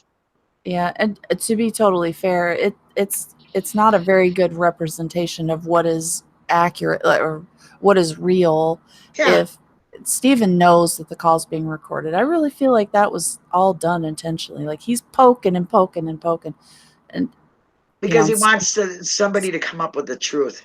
Scott took the bait. Yeah. Like that. I mean, I'll tell you one thing. I always felt that bad for Barb, and I always have. And then I seen her at rally, and it just hit me, dude. It hit me so hard about what that woman goes through, and seeing that her husband comes to that dinner when he's like the most hated person in the room. I mean, that's what you think, you know what I mean? But people were respectful to him. I was respectful to him. And, I said, you ain't never going to hear me say you're guilty, because I don't think so. You're never going to hear me put up or stand up or let anybody say anything bad like that. I won't tolerate it, because it's not right. You know what I mean? It's just not right. What would you do if someone was coming after your husband or your wife? Right. What would you do if someone was pointing fingers at your husband or your wife and you were in the middle? Like, it's a defense mechanism. You're going to do what you got to do. Of course he's going to get pissed off. Right. First of all, you're blaming me. Second of all, my wife has been like really hurt by all this. Yeah. And she's talking suicidal. That's very concerning. I would be very upset if I was him too. And Yeah. I'd lash out at the person that I think is responsible for it. Right. I mean, maybe Steven's not the one writing up the legal documents, but he, you would believe that he's the one controlling what she's putting in there, and he's approving of it, and you could stop it, but you choose not to stop it, but you're letting this happen, and now look what it's doing to Barb. Right. Yeah, of course he's going to be pissed off. I don't think that his reaction is unreasonable. I think he shouldn't have said what he said. Right. Being pissed off. I agree. I mean, like when I said, he shouldn't have said what he said in court. Long time ago, not just in that phone call. So for people to be pissed off at Scott, people have a right to be pissed off at Scott. Because it seems that everybody knows Scott lied except Scott. Sorry. Yeah. Hate to say it. That's the truth. No, I agree. So, I agree with the lying part. For people to be mad at Scott for lying, I get that. Now, to go far past that and the shit that people do, that is not okay. That's what I say. But the root cause of that is because Scott lied. And until Scott can prove that he didn't lie, it's not going to stop. Well, he admitted he lied in that call when he said he was never on the property that day. Right. So what is it? Yeah, which I don't. I think wasn't that around like immediately surrounding when they were talking about Bobby saw her leave or whatever, and he's like, and then that came up like I wouldn't know. I wasn't even on the property that day, you idiot, or whatever he said. Yeah, I wasn't even around. Yeah, but he wasn't there at that time. Of course, he wasn't there till later. So, like, he's not. I don't think that's a. True. So he's just saying he wasn't on the property at that time during the day when Bobby supposedly saw him leaving. Right. I think Steven was talking more of Bobby saw this. You guys know that Bobby saw Teresa leaving. You know that. So you know that she was there. You know that she left because Bobby said so. You know that. So why are you, whatever. Well, I wasn't even there. I think I that's how I took it. That he was just saying, well, I wasn't there at the time. I'm not the one that is claiming that she didn't leave, or whatever. Well, the way he said it, I wasn't on the property that day. Plain as day, I wasn't on the property that day. So there is no question in my mind what he was saying. That was clear. It can't get much clearer than that. That's a lie. Like, I mean, why? I mean, I thought he was just talking about that time. I mean, was he there? I don't think. Well, then this is the thing too. Is now Avery is saying he was there at noon when, Bobby was helping him get the car finished. She could be sold at what was it, 11 or 12 o'clock, and he saw the truck there. So it's so hard to say because. Your memories start to blend together. So it's hard to say that, okay, it was definitely the 31st I saw his car there, or definitely the 30th, 12 and a half, 13 years later. To me, I think that would be hard to say. I couldn't do it a week later, let alone. I couldn't do it. I couldn't tell you tomorrow what I did today. So look, I can tell you, but you better check back with me a couple of weeks because I can't remember that, for a while. It's got to register in my head for a while before I can tell you what happened. But when it comes to something this important, I could retract my mind and my story would be the same the whole way because it would be the truth. There wouldn't be no variations, neither here nor there. Do you know what I'm saying? If you lie, you have to cover that. They say that liars don't have variations because they're sticking to a script. So small variations in stories doesn't really make you a liar. It just makes you mistaken because it's hard to keep that story straight. That's what my whole thing is. If you're lying, script, that's what I mean. If you're lying and you're making this up, let's say I can't do this live because I won $1 million. Well, I'd have to remember how I said that to you. Maybe not word for word, but I'd have to remember that I said I can't do this because of that. Do you know what I'm saying? So if you're just going along because clearly nobody wrote the script for this shit, right? They're doing it and just making it fit. So, you know, the little added, like, well, let's get Scott up there saying the fire was big. Okay. And let's get Bobby up there. You know, that little thing, they figure they only have a small part, but they don't think about what they had already said to them before that, what they have talked about to family or anybody else. Do you know what I mean? So the person that the lie has been put on has to remember it, you know, not variate it. Does that make sense? God damn I it. would say Scott says he was at Avery's picking up Barb, but we don't really have proof of that. We don't have anything that really puts him there other than his own words. And when it comes to just words, I have a hard time just taking words for face value. So what we do know is that Barb left around 9 something on her own. So was he there that day? We really, I mean, it's so hard to even Well, say. I mean, let's think about it. Who's the only person that says the same thing every time? Brendan. Brendan never once mentions Scott. Hate to say it, but he never does. He can tell you who called at what time, what game he played, what he watched on TV, what time he went to Stevens. Not once does he mention Scott. And if anybody's going to mention Scott, I would guess it would be Brendan, because that would be what happened that day. Right. That's a good point, actually. That's the way I view it. So that's why I think when Scott said I wasn't there, he fucking wasn't there, period.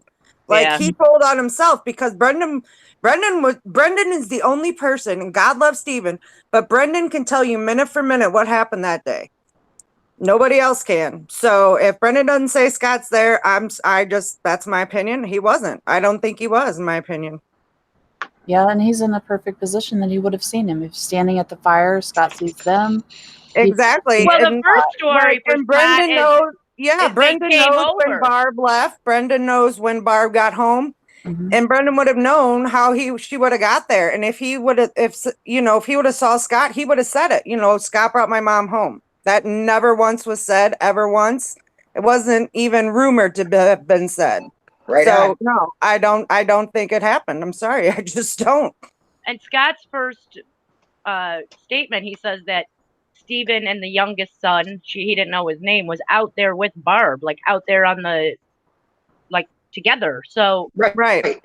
Because Barb was asking him to get a coat, or if he had a coat, right? I don't remember what it was, but I think when Something Yeah. about get a jacket, get a sweater, get Yeah. something. Yeah. when she called or something, and told Steven to have him home by a certain time. except she didn't call him that day. Yeah. So what was I don't. Yeah. It's In like, fact, it's like he the fire. called Barb's house a little after 9, and it was busy. So somebody at Barb's house was either on the phone or on the net at that time. Yeah. And well, Steven said he went over there and took Brendan just to piss Barb off so he didn't have to do the dishes. Right. Yeah. You know, so Because that's what a cool uncle does. Oh, Yeah. you don't want to get the sweet brother? Come on over.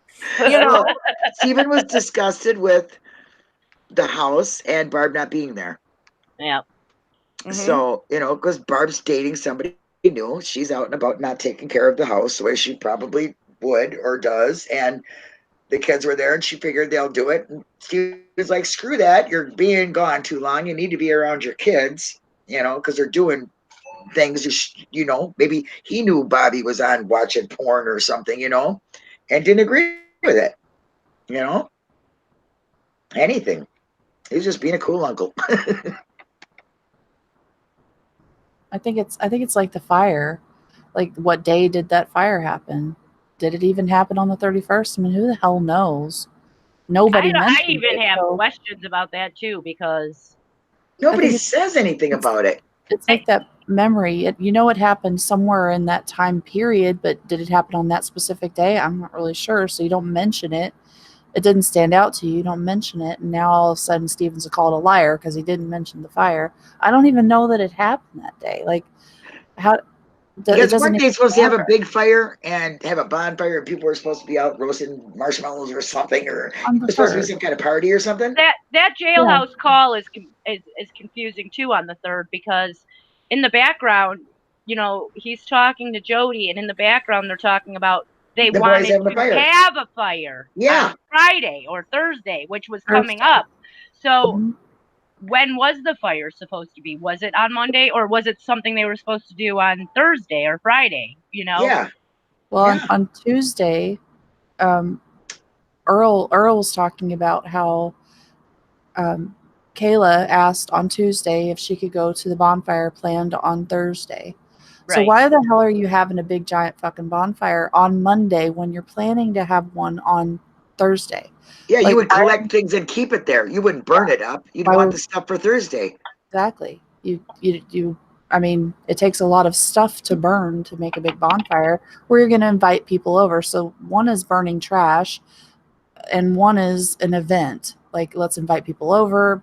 Blaine was supposed to invite some girls. She didn't want to go. Steven and Barb get in a fight over the boys' school, and then she won't let them go. So it's all canceled. And Earl Right. wouldn't let Kayla go. So Not to it- mention they were all going up to Cribbets on Thursday. Brendan went Yeah. up to Cribbets on Thursday with Chucky, and And Stephen went up. He was going up on Friday. I'm sorry, he went up on Friday, I think, Yep. not Thursday. My mistake. But somebody No. was up there on Thursday. Yeah, was they it were up Grandpa? there already. Grandpa and Ma or somebody was already up there. Stephen was the only one going to be going up afterwards or on Friday morning. Why wouldn't you have a bonfire out on the weekend up in Cribbets? Why would you have it the night before everybody's going to be leaving to go to Cribbets? Yeah. And isn't it that Thursday he is talking to Jody and he doesn't say anything about a fire, but he does say that he left his pop over by the fire. I don't remember that. I'll have to re-listen again. Yeah. Because he's talking to her, goes, "Oh, where's my pop?" And he goes, "Oh, it's over here by the fire." Just a quick little, like you're talking to yourself kind of thing, answering your own kind of question thing. And then was that a fire in the pit, or was it a fire? Was it by the the burn barrel? Was he burning just garbage, or Yeah, I don't know because he doesn't even say. don't know? You don't know exactly. And how about the cops saying that they found a cell phone over in Radon's barrel there? Yeah, and then all of a sudden it's over on And then over property. exactly same night that they have an ambulance coming and this and that kind of shit. And there's fire. I don't know. It's just all crazy. And then I was listening to those dispatches today, and they're talking about a fire over on Charlesbourg Road or something like that. Where's that? It's because he said, "Oh, it's over in Manitowoc," and it was on the 4th Hmm. that it was called in. I don't know, but I did realize that when I was listening to the Calumet County calls, that there are a lot of people that call in just telling them that we're going to be burning our garbage, we're going to be burning our leaves. Now, was that something that they had to call into the county and let them know? That's what I'm wondering. That sounds weird. Well, maybe they felt they had to after or was this before the supposedly burned body? These are calls in the early, like, when he was just reported missing before they even knew that there was burned bones. So I thought those were interesting. Yeah, I mean, I listened to some of these calls and I just didn't even know that them events were going on. Well, it kind of tells a little bit about some of whatever they consider a start of an investigation, I guess.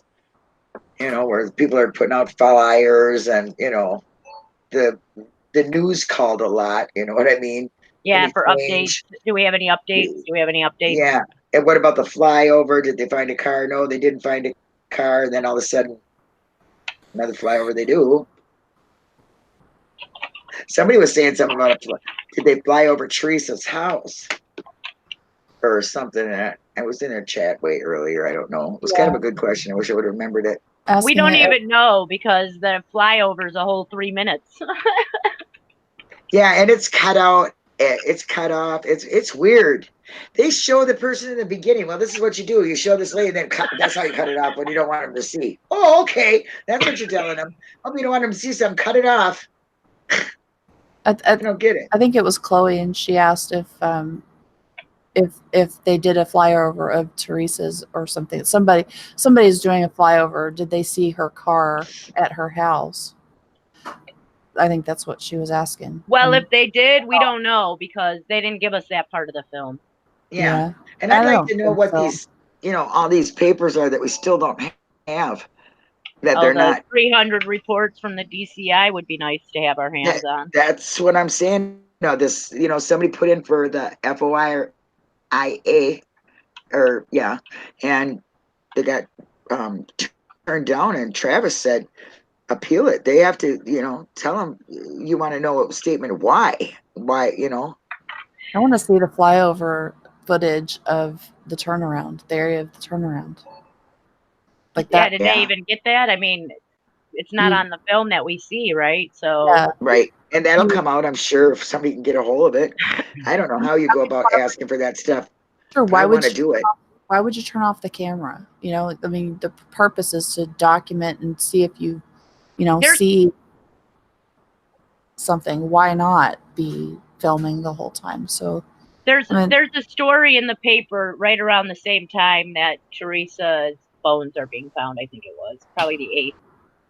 There's a story in the paper where there's somebody who escaped and harmed an officer. They were from a mental hospital or something, and they were in the Manitowoc area. And they were using canine dogs and thermal imaging helicopters to find this person. Right? Yeah. Yeah. Where were the thermal imaging helicopters in Teresa's case? There wasn't, well, we know Right. that they didn't. We don't They know didn't do she's it. dead when they first start looking for her. Yeah, how did they Why stop weren't they it? why weren't they thermal imaging the forest areas and seeing if there was a hot body in a car sitting in, ran off the road and went into the little area in the forest over there? Or Right on. And why they use didn't a shitty ass fucking plane that makes so much noise and a hand camera that it doesn't make any sense to me. Yeah, and you can't see nothing. The person keeps swinging that camera around, and it's like, what? And you got it right at the wing. You can't, And then right when you're zooming in, right where you can see shit, comes foggy again. It's like, what the hell? It's the worst photography I've ever seen in my life. And I'm sure there's probably pieces missing out of it. I want to know how you put in FOIA, because I want to put in for these things. I want to find out why you can't get them. I don't know how you ask for them. I don't think a that's certain not way. available. That's not available. The No, whole I'm not just talking that. I'm the talking whole- the other stuff. yeah. The whole unedited flyover video probably belongs to the state. Like they put that 3-minute edited video together for their case. So that's all we would get. We don't get the whole unedited shit. But maybe Yeah. if And you, why? But that should be under the Freedom of Information Act. If there is a video that is not edited to high hell, if it exists, they're not going to tell you it exists, and that's the problem. They're going to tell you that what you got is what we have, and right. they're going to lie. So Mhm. That's basically what Travis was saying. And so you should put in again, and it's a certain way of asking for it. I don't know how. I was kind of seeing I don't even know where I seen it, but you should ask Travis to give you some pointers on how to write up the appeal or whatever. Because I would love to get those documents you're talking about there, Jinx. That would be great. Well, we have a few for sneak anything. peeks. When Zellner releases a motion, you'll see a couple of sneak peeks where she shows part of a DCI record, not always in full. So sometimes you only get a partial, 1 page of a 6-page report. I'd love to see all of those, because from what she's shown us in her motions, like the thing about the light with Ryan, that came from a DCI report. That was not in the Calumet County. That was not in the Manitowoc County reports. So I would love to see those 300 reports in full, like we did with the CSO, all the pages all together in the timeline, because I bet there's so much in there that proves even more so how innocent they are and how corrupted and framing had happened, because that's why they don't want to release them, I think, because they actually did a little bit more of an investigation. They always do. Into something else. That's why they were there. They were supposed to be there because Manitowoc County wasn't supposed to be there. They were supposed to be there to help Calumet and make sure that there was no business going on with the people being sued, Right. not letting them on the land, which never happened. So. Right. but they do show a little bit more truths, I think, the DC does. I do. I Well, believe that. they ask different questions and stuff too, which is better to have a more full picture, to have more questions answered. Right, right. I would just love, yeah, I think I'm gonna have to find out how you write that. I'm gonna talk to Travis if I can get a hold of him. Or See, maybe there's even a Tracy. denial letter on StephenAvery.org, the StephenAveryCase.org, Right. when Skip Top had tried to get the DCI records, and they said that he wasn't specific enough was one of the things that they'd said, and it's an ongoing Investigation. appeals case Right. or Yeah. whatever, so that they won't release them. But so I had put a list together of all the DCI records that I had seen in Discovery, and I thought, well, maybe we should just ask for one at a time, because then they can't say we weren't being specific enough. Exactly. Uh-huh. Exactly. I mean, how long is that going to take us? 300 some days. We Yeah. got time, I'm sure. I hate to say that because I wish they'd be out tomorrow, but I'm sure we have time, you know, And and if that's they're a very, so, if very sad their thing. case is so great and so on point and proves he's guilty, why not release them? That's the same thing. Why don't they give him a trial? Come on. If you're so on your deathbed, you believe that they are so guilty, then why don't you just go to court and prove it again? It shouldn't be hard. Yeah. It's happened in the past, it has happened in the past. Yep. Oh, well, hello, 411 now. We are talking about making a murder and the shady state, of course. Okay, now I got Allie muted and Denise is muted. Just Allie's us. probably, I'm here. it's just us, Misty. No, Oh, I there was you are. here. I was talking to Gavin. Sorry. What conspiracy conversation were you having with him? Hey, we'll talk about that later. Yeah, it's so true. Oh my gosh. Oh, So who is Gavin? her son. Oh, okay. Go ahead, Denise. Tell him you can have conversations for how long? Dave, Gavin's my 15-year-old. He's my conspiracy buddy. That's cool. Yep, it's fun. Must think like mom. Yep. Well, yeah, I guess brother Wayne just sits there and goes, "What are you guys talking about?" Yeah. Even when Austin, my other son, Jinxie, is 23. He'll be 24 in a couple of months. And when he still lived here, and Austin hasn't lived here in 3 years now. So Gavin would have been like 12, but from like the age of 5. And like at 5 years old, Gavin knew more about Flight 19 than I did. And like he would like tell me all this stuff, and like we would just go, and Wayne and Austin would be like, what the hell are you two even talking about? I don't even understand. They're like, is this really a thing? And then like Gavin would pull up some documentary at like 5 or 6 years old, and these two are like, oh my God. Me and Gavin just watch crazy stuff for hours and hours and hours. We still do it. Yeah. Kimberly's asking, can anyone ask for these records, or is it only... You have to be a U.S. citizen. Okay. I don't Sorry, think you have to guys. be a U.S. citizen, But I think it helps your case. they Okay. aren't legally bound if you're from another country through the FOIA, because that's like Right. here in America. So they don't have to give them to you. Right.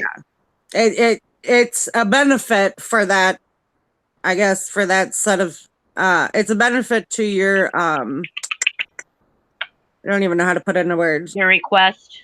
Yeah, it'll give you a better opportunity for it to be granted, I guess is a good way to put it. I am gonna try. I'm gonna get something together. Maybe I'll talk to Tracy if she's up to it, and see if we can get something together and try to get some of these. I'll get your numbers from you there, Jinx. We'll work on something, and we'll try to get some of these papers, guys. So look forward to that, because I'm really serious about it. I'll let you know step by step what happens. I noticed that the very first report that I had found in the Discovery was for, they don't even start their reporting until November 7th for the Department of Justice DCI records. And I think that first one was was Fassbender, which it's confusing because I believe in one of the warrants that were written I think it was the 6th, maybe it was even the 7th, he talks about a report written on the 6th. So where's that report? Yeah. I just think it's so weird how we get certain things and you can't get other things, and it just seems so fishy. It's totally fishy to me. Whole damn. Well, they should have to hand over everything to the defense, and they didn't do that either. So, I mean, That's what I mean. And how many cases, really do this? I'm sure there's cases like that. How many cases have this many different discrepancies? I mean, I have looked at a lot of cases, you know what I mean? Like, and it's usually pretty clear, and they go to court and it's done. You know what I'm saying? You guys were wrong. That's the way, it wrongly, fully, and person. Never seen a case like this myself. I mean, I'm sure there are some people have probably investigated some, but this is just too many different things, too many locations, too many non-locations, and no crime scene. Oh, a crime scene possible, but no, it turned out to be not one. You know what I mean? Bones over here, bones over there, things that, fingerprints that aren't tested, bloods that's not tested, just. I mean, what do you want? What do you want, Linda? You want to know what really happened? I mean, come on. You know they weren't going to tell us what really happened. Be serious. I'd like to know if there's the crime scene logs that they're using when they're signing in by the car, they're signing in at the what is it? Command post. They have that log. They have the log when they find the plane. Do they have a crime scene log for Cuss Road somewhere that we haven't seen? I don't recall seeing any, but they had that all roped off or taped off. So you would think this would now be a point of interest where they're logging people in and out of the scene. So where is that scene, like crime scene paper? Yeah. I would like to know if that there was one, or how could we find out if there was one, and why it wasn't included in the crime scene logs that have been released. Yeah, I don't know. I'd like to know who was all signing in over there. There you go again, Jinxie. There you go. You're just fucking making more on top of more. My point exactly. More questions, more questions. Here's some more questions. Exactly. And really a lot of different answers, but which one's correct? Right. That's what gets me. It's like, okay, well, this works, but then and then you find out months later, you'll see something. Oh, did you see this in the report? Did you hear this on the logs? And it's like, what? Totally, just makes you go right off the deep end. Oh, Hindenburg, hi. Mwah, mwah, mwah. Hi, Hindenburg. I love that person. These are some of my favorite people. Know your Rab. Know your Rab. Know your Rab. Yes, know your Rab. And yeah, like the Rab that's just one part of this, and you can tear it apart so many different ways. Now we're talking Cuss Road, which I've always wondered, how can they say that looked like a burial spot, with a garbage bag and this and that, and dogs were over there, and then were scent dogs and cadaver dogs, correct? I have not really. I think it was a cadaver dog. I think they did trace, like, those maps that were in MAM 2, where she's showing that they were just her scent running all over the quarry. So yeah, there could be her scent over there too. I'm trying to think, but I'd have to look again. Yeah, because, well, whatever. I mean, why are dogs hidden over there if she was supposedly never left Stevens? Right. Well, they shouldn't be anywhere else. They should all be all in there. But that trailer garage in front of that car. That's it. The van. Well, I have to wonder about the scent, just the scent, her scent that they're tracking. Now, are they tracking? They're tracking her scent as in a live person, not the cadaver dog, right? So, right. Could they be? She sits in her car, day in, day out. So, instead of it her being running around the quarry, is it her running around the quarry, or is it the The rab that's car. moving around the quarry and the dogs are tracking her scent via rab? Oh, that's good. Oh, Denise went. Bye-bye. Because I think the dogs will track her scent to the car. I mean, they scented her to the car, did they not? Like, wasn't that one of the first hits? Her Yeah, scent near the car. the dog went right to it. Yeah. So So I don't know. Yeah, Allie, you know more about the scent dogs and cadaver dogs. What was it that was over by Cuss Road? Were they both of them dogs? I'm not completely positive. I just know that the way that I have it saved, it says tracking dogs. So that to me sounds like live scent dogs. Live scent dog. Yeah. well, I know they were talking about the cadaver dogs being over there because that I just watched on Ma'am, and then she says that the cadaver dogs then hit on the 7th over on Cuss, and then all of a sudden on the 8th, the cadaver dog suddenly hits right behind Steven's trailer. So it was like them showing you how the cadaver or bones were moved into the quarry, from Cuss Yeah. Road to Which from was- Cuss Road to the house over there. Which you could go in and not be seen by anybody at the trailer or. And they were talking about where the squad cars were parked, Yeah. where there was one in front of Steven's trailer, but not behind it and not near that Cuss Road that night for the 7th or Yeah. whatever. So somebody could have come behind the trailer and into the pit and, dumped bones or whatever evidence they supposedly found there, because we don't have any pictures of that. So, but so they could have come in even with the squad car on the property over there. No And it was one the had a cadaver dog. So it has to be both then. Maybe Yeah. that's why tracking dogs, because that could be either one. It could be the scent tracker or the cadaver tracker. Yeah, I don't Right. know, but Or they should both. have just been everywhere both. around this trailer only. I the way I take it is that it's probably both. That both live scent and cadaver dogs were tracking the scent of whatever it was that they were tracking.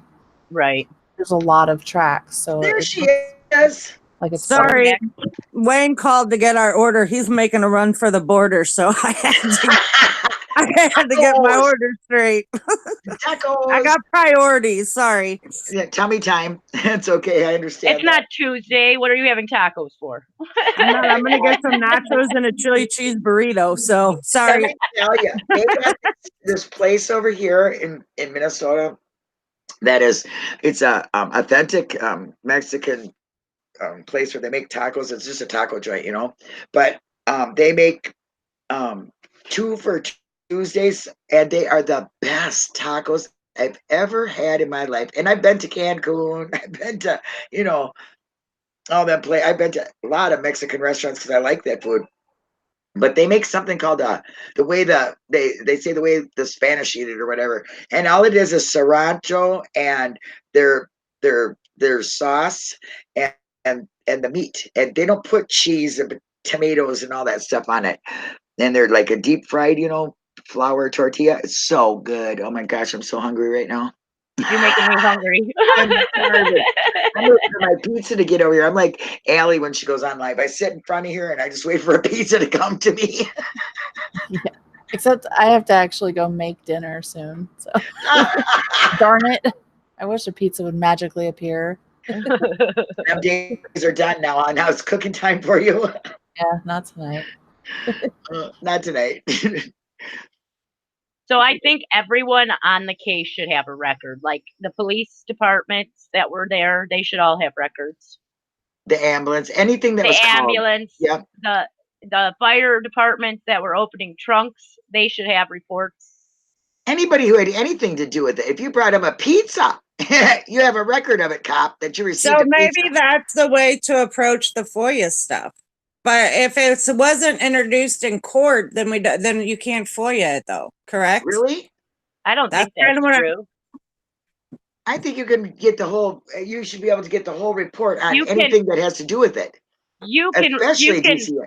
Yeah, you can get, it's the Freedom of Information Act, anything that they collected during the case, whether it be video, voice, paper, emails, anything that's related to the case should be able to be examined by It should the be very people. transparent. Shouldn't Yeah. have to be a fight tooth and nail for the stuff like it has been. I don't believe, Anything. yeah, anything. And I don't believe they should have, I think if you put in the request, you should be able to get it. It is our rights, Well, I don't see yeah. how they can get away with saying, "Oh, well, the case is ongoing." No, the case is now in appeals. Yeah, There's been a conviction already. All of Right. that stuff should be free for everybody to see now.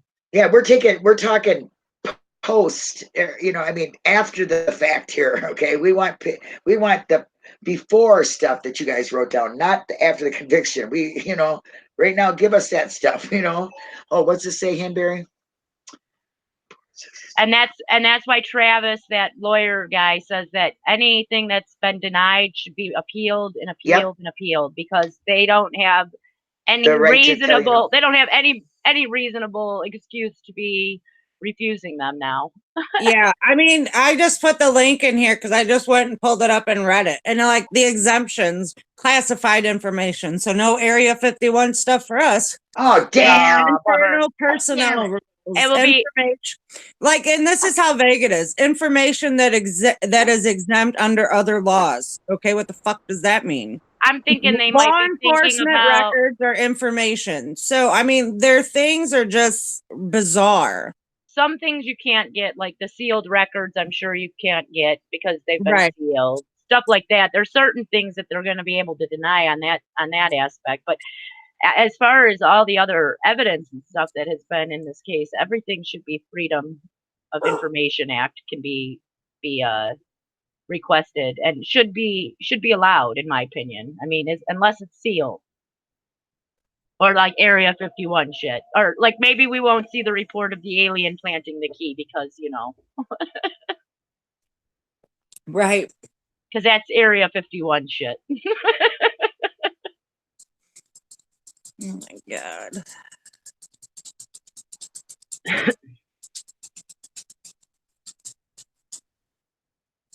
Yeah.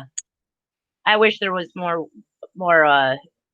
crowdsourcing for all those records and actually getting them. Right. And you'd think, I mean, it's the government, for Christ's sakes. They're looking for any way to take your money. So you have to pay to get the shit you FOIA anyway. So why wouldn't they just be like, here, take it, pay up, bitch? You know what I mean? Like, why all of a sudden now do you don't want my money now? Get serious. Well, that just says something all on its own, Yeah. So I don't get it. I don't understand it. Our government sucks, so who cares? Hey, that's why you got to vote for me. you betcha. Oh, here we go. The Department of Justice Guide to the Freedom of Information Act. Oh, let's see this. Oh, that's a whole different thing. I don't know. Read on it, because I Here got to we get my go. pizza. Here we go. Here's the Justice of Department. I still want some pizza. Mine's in the oven. I just got to keep an eye on it. I was got to go like 3 minutes left, and I want it to burn. So don't worry. If I mute, I'm chucking pizza. I'll be back. Can't shut me up for long. No doubt. You know me so well. Where is you, Jim? EOJ guide. Let's see what this has to say. Read to us.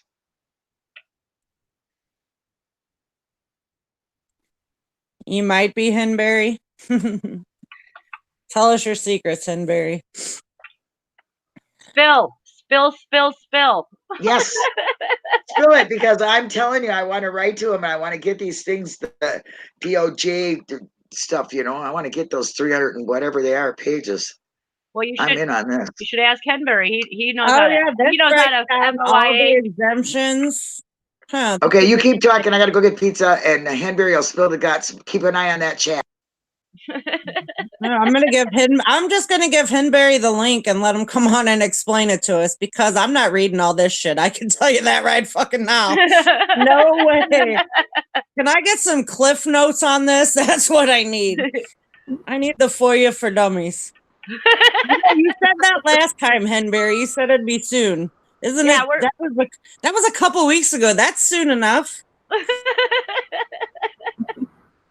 Gosh dang. Yeah, no, there's no way. Click on that link and look at all these different things. You are out of your freaking mind. But I'm also the asshole who will get told no and figure out how to get around it too. So, But if this is the Department of Justice for the United States, how does that play into the state level Department of Justice? Do they have a different set of rules and guidelines? I don't know. This is the so.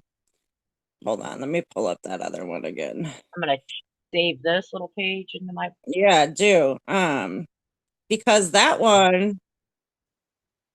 I don't know. That's a whole nother. I just want Henberry to come on and give us the cliff notes. That's all. Tell us how to get around all these Right. walls, all these walls that they put up for us. Right. But that's just it. When somebody tells me no, I do not take no for an answer very well. So I will find a way. So maybe I should just roll my pennies and come up with something I want, let them tell me no, and then figure out how to get it. I would like Fassbender's first report. The very first one. Because those seem to be the most honest ones. Right. Like, do you think we got a shot if we just say we want everything that says Fassbender on it? Maybe if you put all the document numbers on there, which right. I could find those in that little spreadsheet I made. Yeah. And how many pages each one is supposed to be. Right. I mean, you'd be surprised at the amount of MILF money I can come up with when I want to prove a point. So is that the one you may be FOIAing right now? Right. Huh, Henberry? Huh? Oh, you don't have a wrench.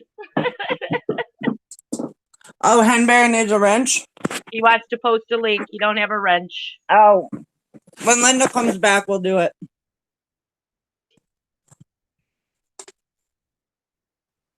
He said nope. You fibber. Nope, you can't post a link, or nope, you're not you're not FOIAing the first report, or what's your nope about? Oh, it's nope. He's all about the RAV. Ooh, what are you gonna ask about the RAV? Give me a hint. Well, he does do the Reddit Know Your RAV. Yeah, that is his post.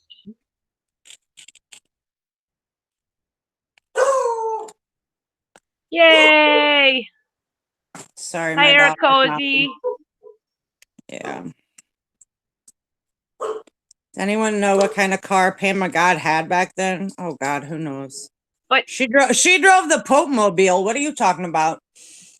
They flew that bitch over from the Vatican for her. Oh my God. You know, did you know that she didn't wear that cross on the first time she was on the stand?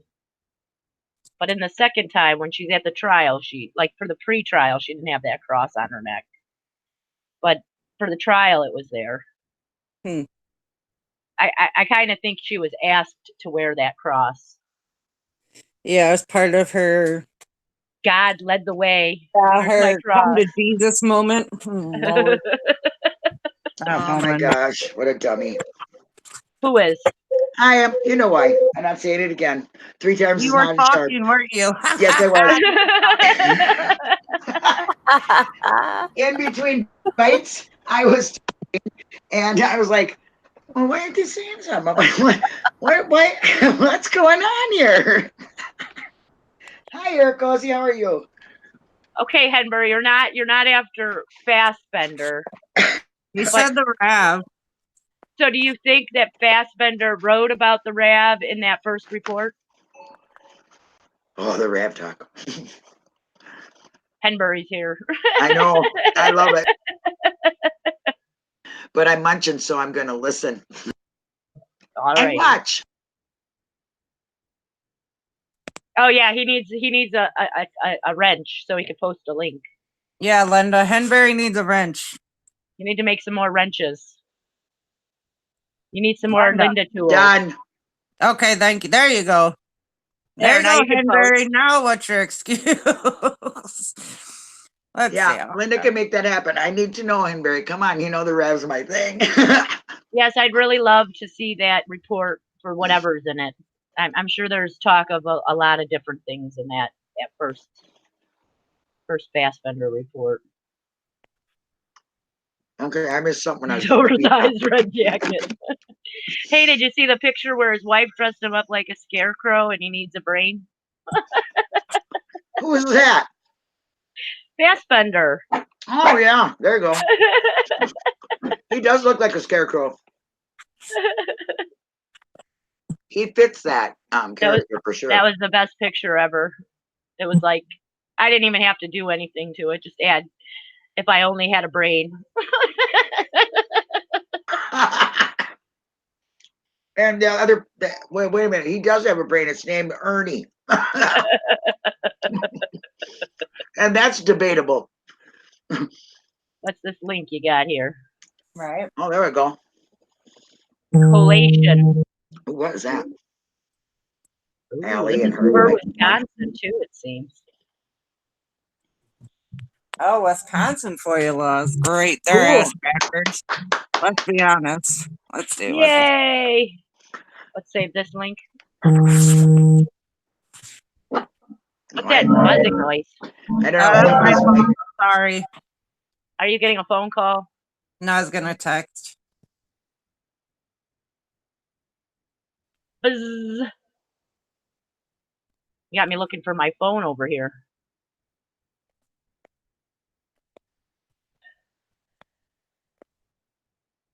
Now everybody's reading this thing, so nobody's Damn it. talking. No, I was muted again. I'm so sorry. I just gonna leave my mute alone. I am not seeing it. I'm reading the chat, not even looking at where it's muted. It just keeps happening. No more mute for you. No mute for Linda. But no, Henry, thank you so very much. Yeah, but how does that play into the DOJ? The state Well, DOJ would be two different things. That's what I was what I was thinking before, which is why I was looking at the DOJ oh, stuff. really? We'd have to make a Freedom of Information Act through DOJ itself, or is it That's just like what one I place? would guess so. The Because- FOIA should be regulated to like all of their Wisconsin. So this is pretty much good It's the best source then. information, I think. you would Oh, think. thank you. Okay. I there you I go. don't think there's Start- really a So different basically, way. Henbury saying start at the state level and then appeal it up the line. Oh, Oh, Right on. good. wow. Listen, Henbury. But who Isn't that- goes above the Department of Justice then? Would that be the governor? The governor's office? Mm. No, we just tweet Trump. Oh my God. I won't tweet anything from him. Sorry. I'm running for president. You betcha. Don't talk about him.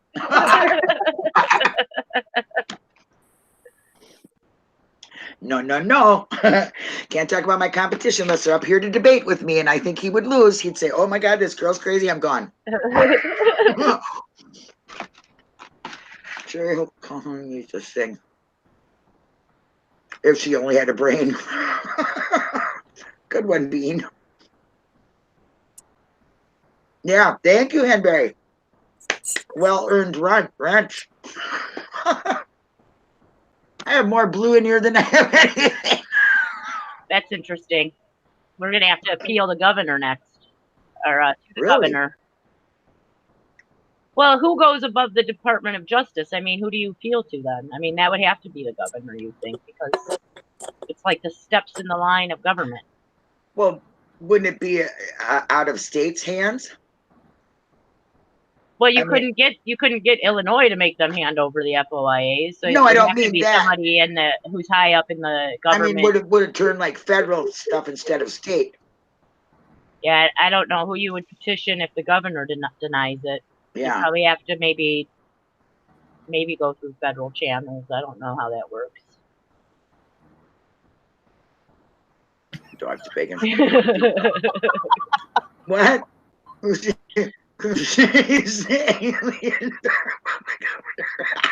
They're getting ready to go to Area 51, so we better catch up on this shit quick.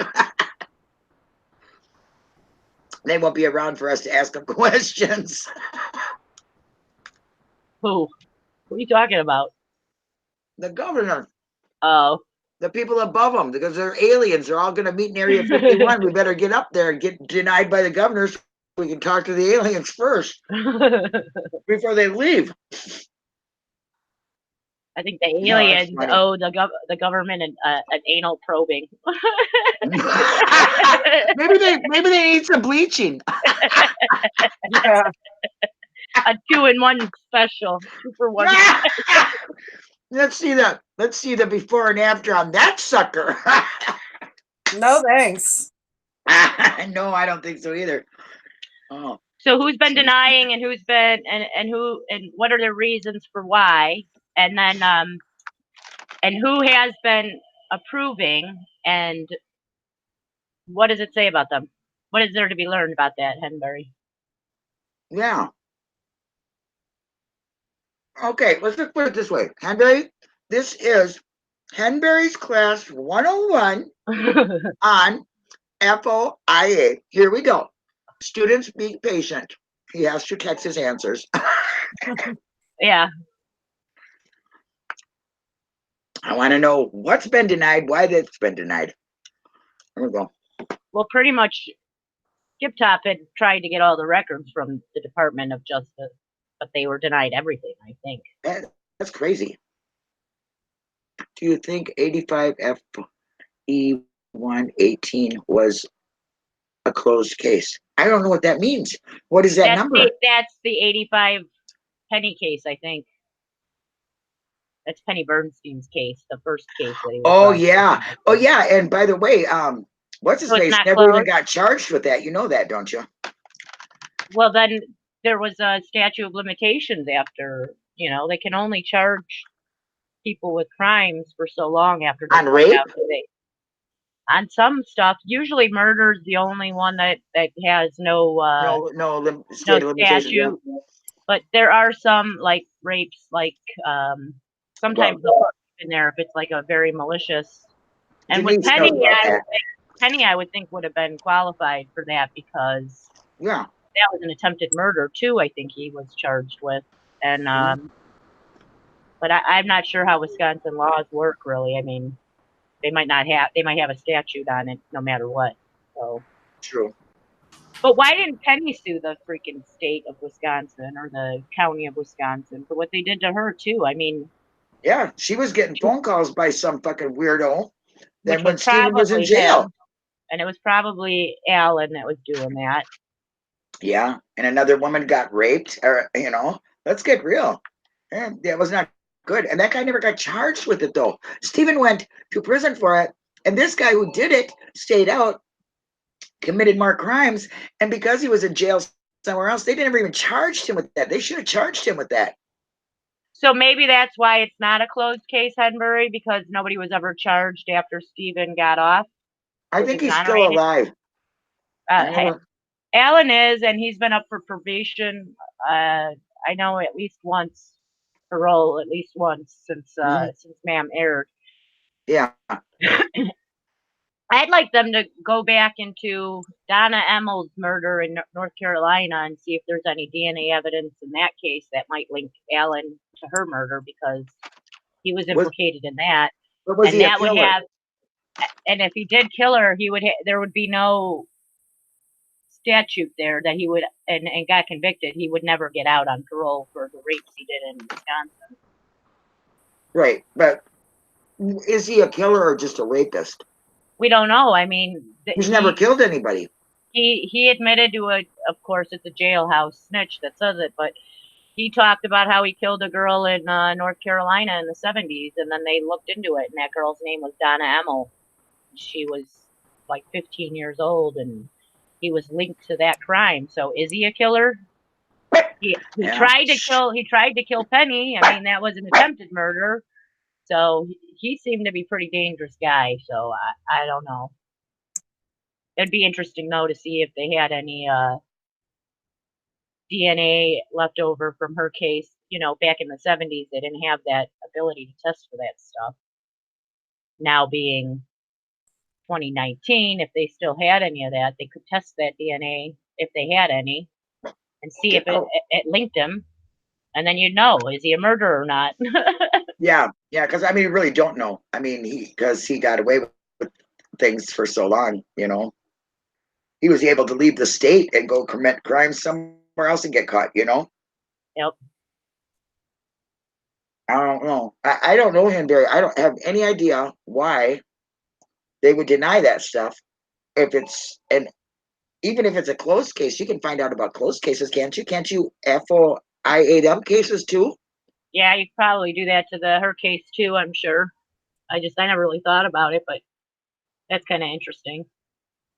Came to the interview Alan in Green Bay. That's around the time of the rape admission. So that was in what, 2003, or was that 1995 or whatever when he got caught?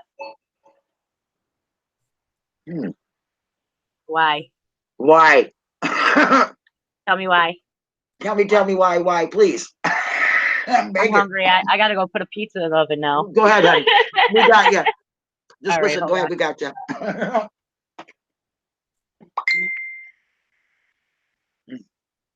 Sorry about the ding, guys. My computer will not stop. I synced it to my phone. What a dummy I was. Come on, Hanberry. You got to stand and on our. Okay, I need to go start dinner before. Okay, hon. You'll be in and out. All right. Allie will be in and out. Denise is getting her food delivered. She's probably waiting on her burrito. I'm waiting. It'll be a minute before he gets here. Yeah.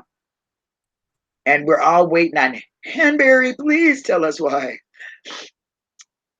What are you reading? The DOJ FOIA paper? Denise? Me? No. That's too heavy for right now. Oh, you got squirreled, I'm huh? waiting on Hanberry to give me the cliff notes. That's all. Yeah, there you go. Did my link post anyone? No, honey, I'm sorry. What are you trying to post?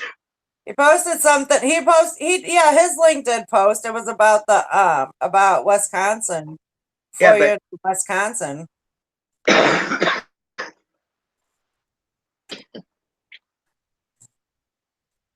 Chloe was asking if her link posted. No.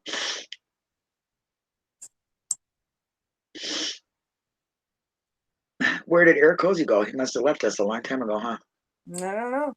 Came in to say, hi, Allie. Hi, Eric Cozy. Hi, Jinxie. He come in to say hi to everybody. Except for Linda. No, I'm kidding. Shit, don't die on us now. Hell. No, he really didn't say hi to me. You think I'm bull? Kidding ya? I'm not kidding. Ouch. No. Are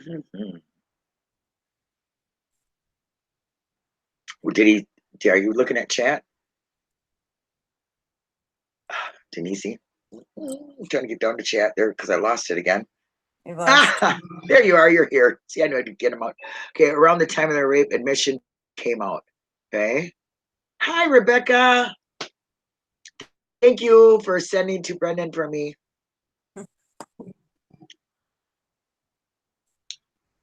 What was? Oh, my dog is just going to start to work. I got to go on mute. The consensus on the current statute of the case. Don't know. Judge gonna rule anytime soon. Huh? I'm lost. Who the hell knows what she's gonna do? Oh yeah, no, we're still waiting on that. I'm sure This she's is gonna do called TikTok times. It's called TikTok. She's taking her time. Mm-hmm.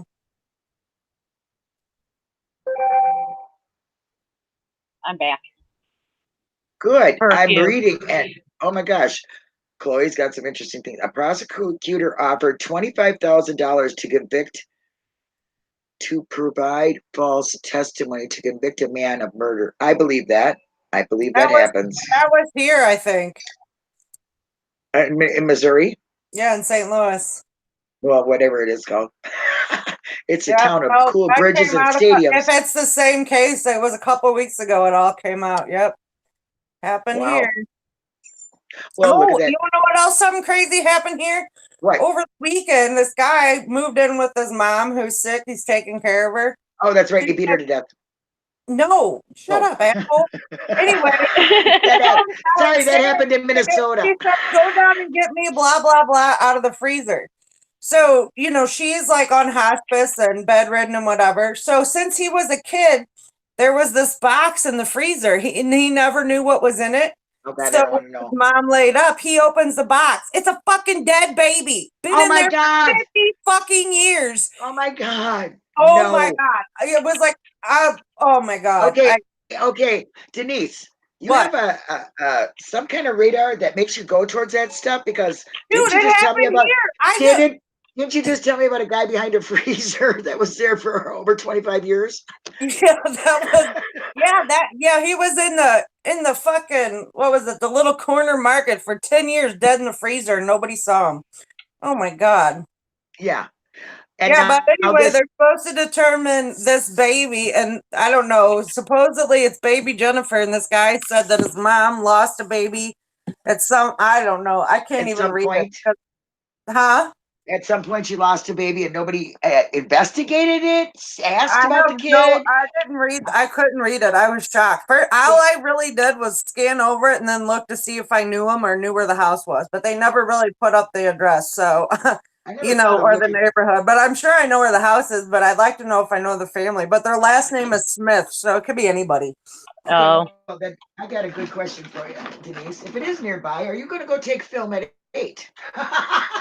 I am not going to go look for the dead baby. No, but could you imagine? That's No, disgusting. seriously, could you imagine your whole life? Because I know when I was a kid, my grandparents had shit in their basement forever and a day. You know, like it never moved. It had dust from 1964 on it. Oh, I know hear what you. mean? There was things you just didn't So touch. could you imagine thinking, oh my God, I finally got the opportunity to look in the box and that's what you find? Oh, yeah, No, thank you. Traumatized. I would be traumatized. That poor person. And probably to think, that's your sister or Yeah. whatever it Can't was. make that shit up, man. That's terrible. Did you put your pizza in there? Me? Yeah, you. Well, I had to. I was going to, and then I decided on just noodles. So I'm boiling water. Oh, you're Gotta having wait some for it to boil. ramen. Yes. Listen, have you ever had ramen and zesty sauce from No. Burger King or from White Castle? Or they probably only got, I don't know if they got White Castle there. You probably got Crystal Burger, but yeah, that you got to put some of that in there once. You get it from Burger King. Is that stuff that you dip your onions in or your onion rings? Man, you put that on your ramen. Oh, so good. I would live on that. I could literally live on that. I love it. I'll stick to chicken. I like the chicken kind too, but I don't make it like soup. I don't It's just either. noodles. I eat noodles with the season on it. You got it. Smith isn't as common in Wisconsin as Wiegert, Taddock, and Vogel. Vogel. Yeah. Well, okay, and Halbach. Let's get real here. There's a lot of Halbachs. When I was looking at the Sputnik, the first thing I seen on there was so-and-so Halbach put this piece of paper together. Or did he find it, Denise? I don't have the paper in front of me to read because I gave it to my brother, but I just noticed the name right away, Halbach. There's a connection in almost every small town. If it hasn't turned modern and a lot of different people move in, everybody's related, dated, something along the line. You've known the family for years. That's just basically small town living. Right. It's not so uncommon. I know a lot of people who don't experience that kind of, And if you kickback. don't experience it, you don't get it. You don't get it. And I understand that, but I mean, like, hell, that's kind of people we are.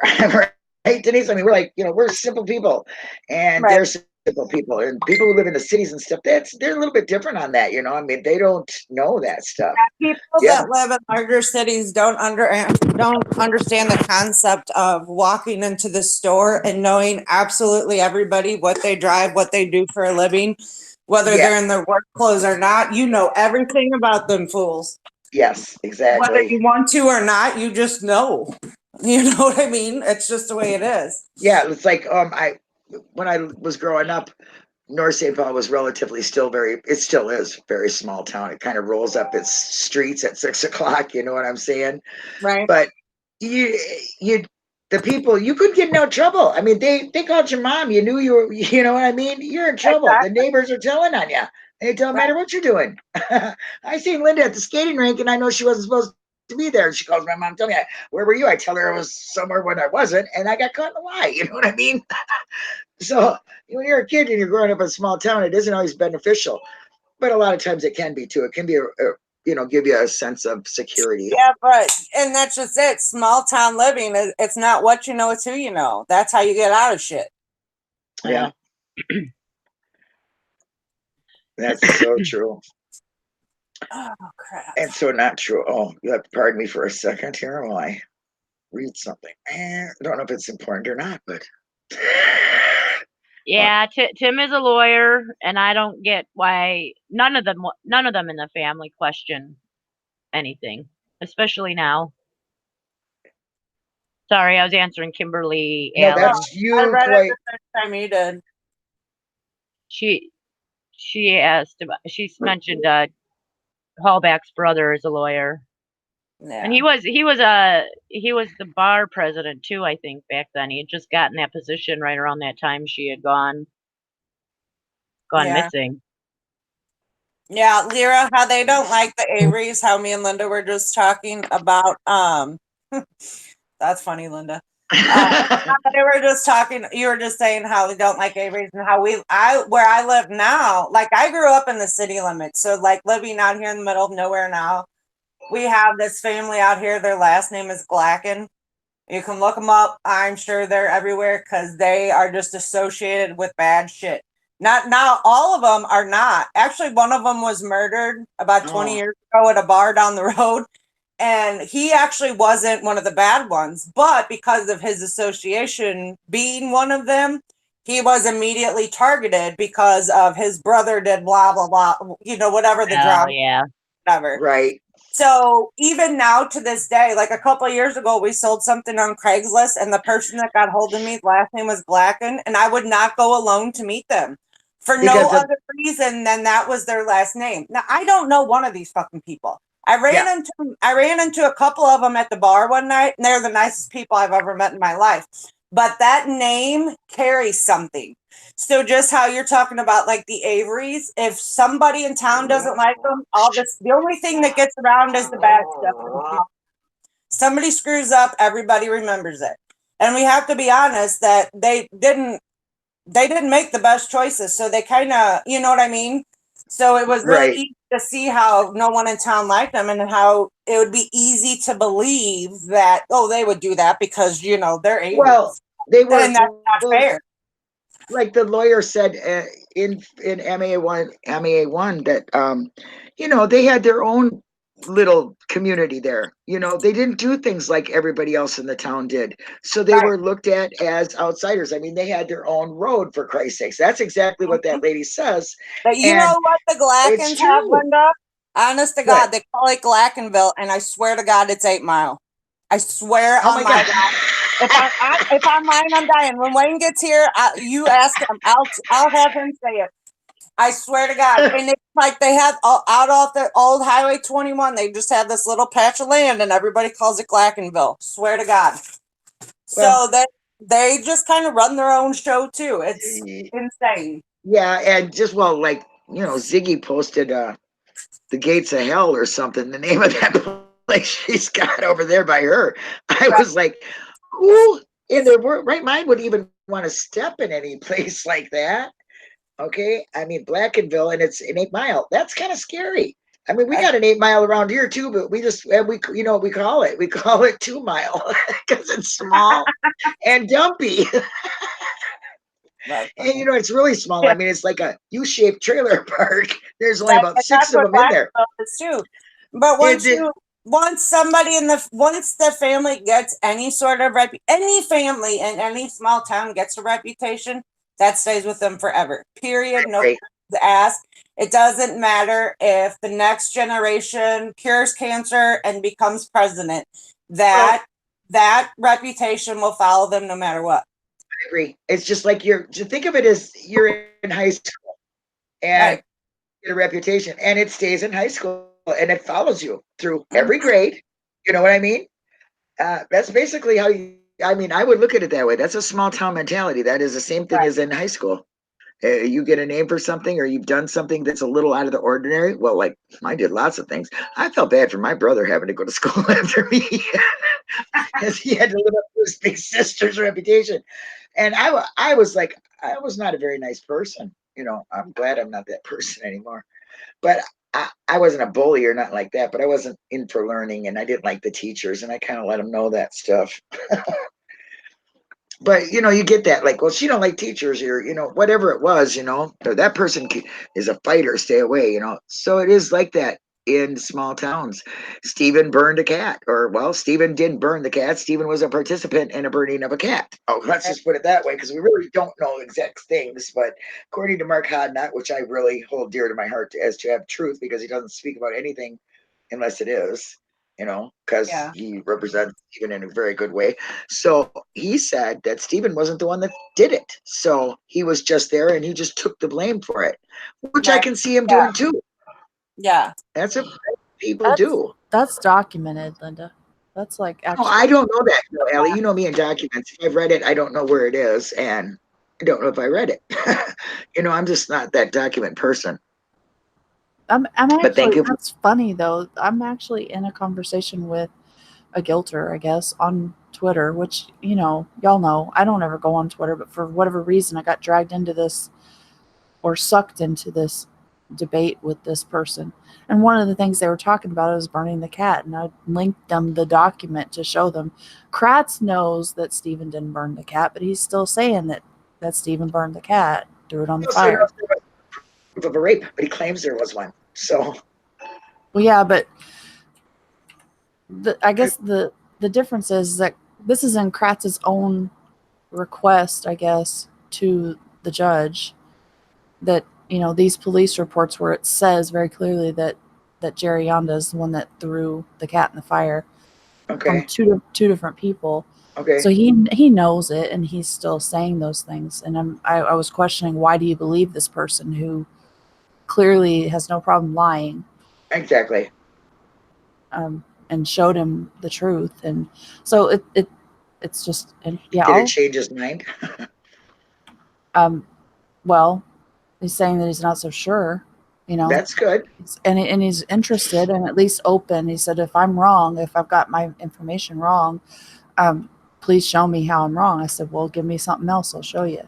Well, then that's just not a guilter. That's just somebody who's uneducated and needs to know more.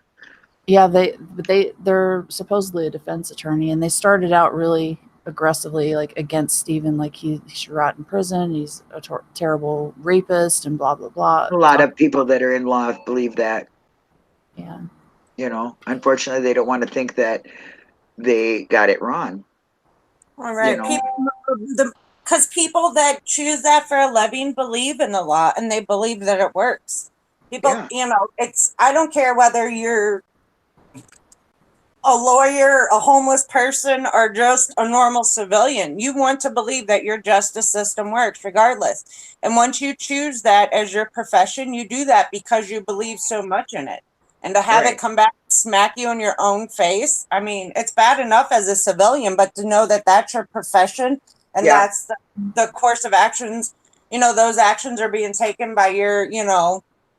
Yeah, it's not, it doesn't make you look good. I mean, especially if it's just like, you know, you get one bad cop, it makes a lot of cops look bad, you know. Exactly. The actions of your colleagues reflect on you. Yeah. Because nobody says, oh, I got pulled over by a cop and he was so fucking nice today. Oh my God. No. Everybody says, that motherfucker pulled me over. I was already 10 minutes late for work.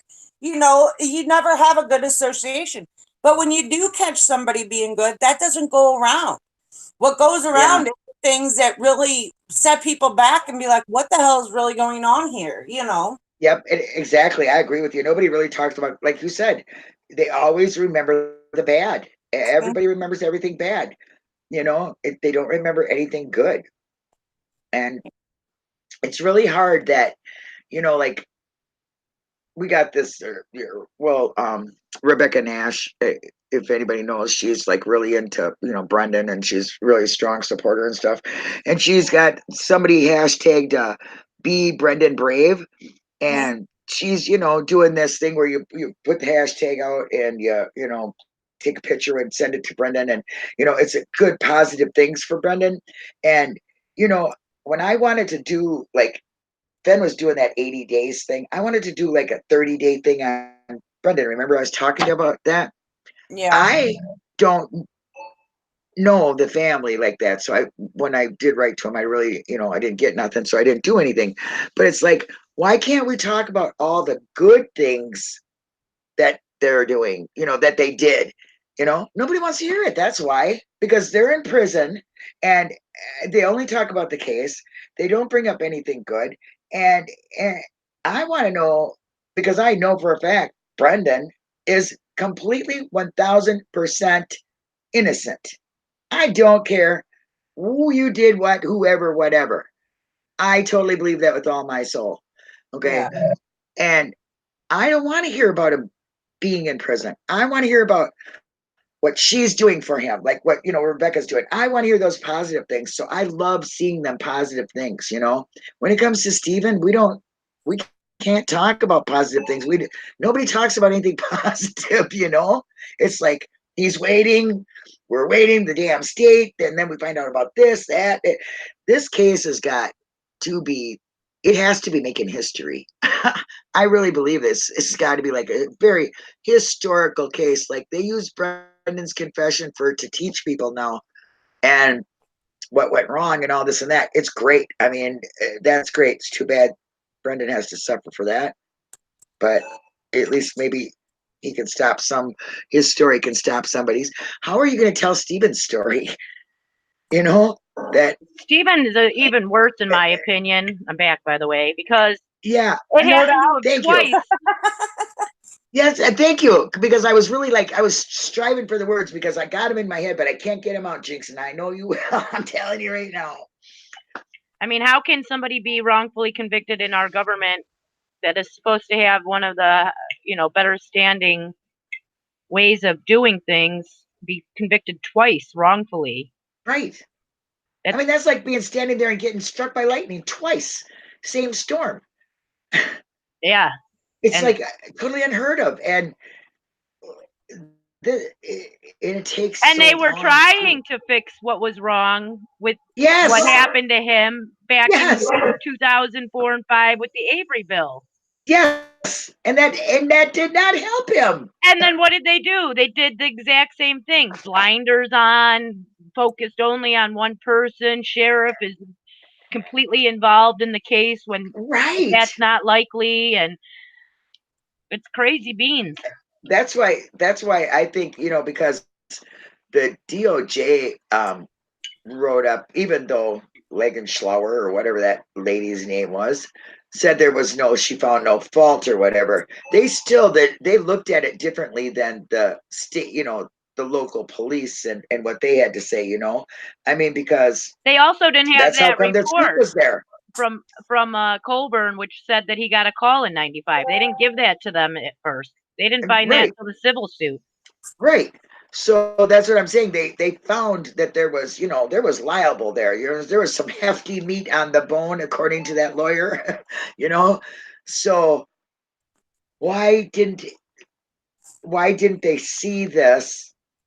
I mean, everybody see this. I mean, I understand Manitowoc might have, you know, not wanted to lose money, this, that, whatever, all that.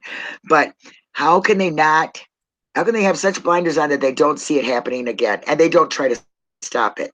What kind of power has that? I mean, who's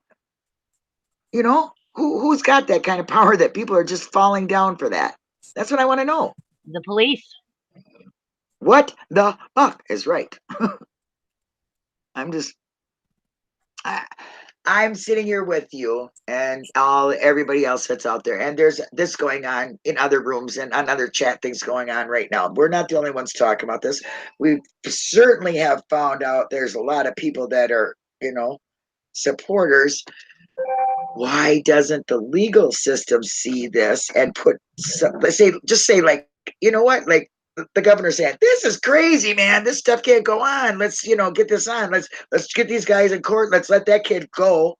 I mean, it doesn't make no sense. We the people need to be Right. more verbal about what we see wrong with our own government. Otherwise, it's just going to keep going the way that Right. it's going Right. because we allow it. That's true. I agree. You have to be a voter. You have to pay attention to who you're getting in your prosecutors, and your governors and the judges. That is something I've honestly never thought about judges. Okay. Until this, I never Mhm. thought about, when they show you that on the ballots, I'm like, I don't know who this person is. So I basically kind of leave this stuff blank. That's not cool. I don't mean, even vote, so that's very well, bad. well, yeah. I mean, I have to be on you there, but like when I didn't do that. I left that stuff blank, or wrote in some. For me, it's so It hard just. because all I see are liars. And how do you vote one I liar agree. over That's another why I liar? don't vote now. But then I shouldn't be up here complaining about it either. They say, but yes, I should, because I am a person, and the government is not for the people, by the people anymore. No. Just like when they say, I want to, That's just it. I want this. It's not we the people, it's us the government. So it's we versus us. And that's Yes. why that you're going in circles. To whereas we the Right. people say, hey, there's a problem, but us the other government says, oh well, you voted for this, so you're fucked. So there's no winning. There's just none. Yeah. Well, you can do like the citizens of Calumet and try to recall some of the people that are on the, like they tried to recall Kratz and Judge Poppy back in the 90s. But I don't know how you go about doing any of that stuff. I don't know, because when in the Ryan Ferguson case, good morning, Jane. In the Ryan Ferguson case, the guy that was a prosecutor made it to a judge, and he never got nothing wrong, and he sat on there and lied, and that's how he got off. I mean, how does he still stay a judge? Well, and he demanded to be called judge on the stand. So, I mean, that's kind of screwed up. You know what I mean? That goes to show you there's a pretty screwed up situation. And that shows you the power hunger that he has. Yeah. Same with Kratz.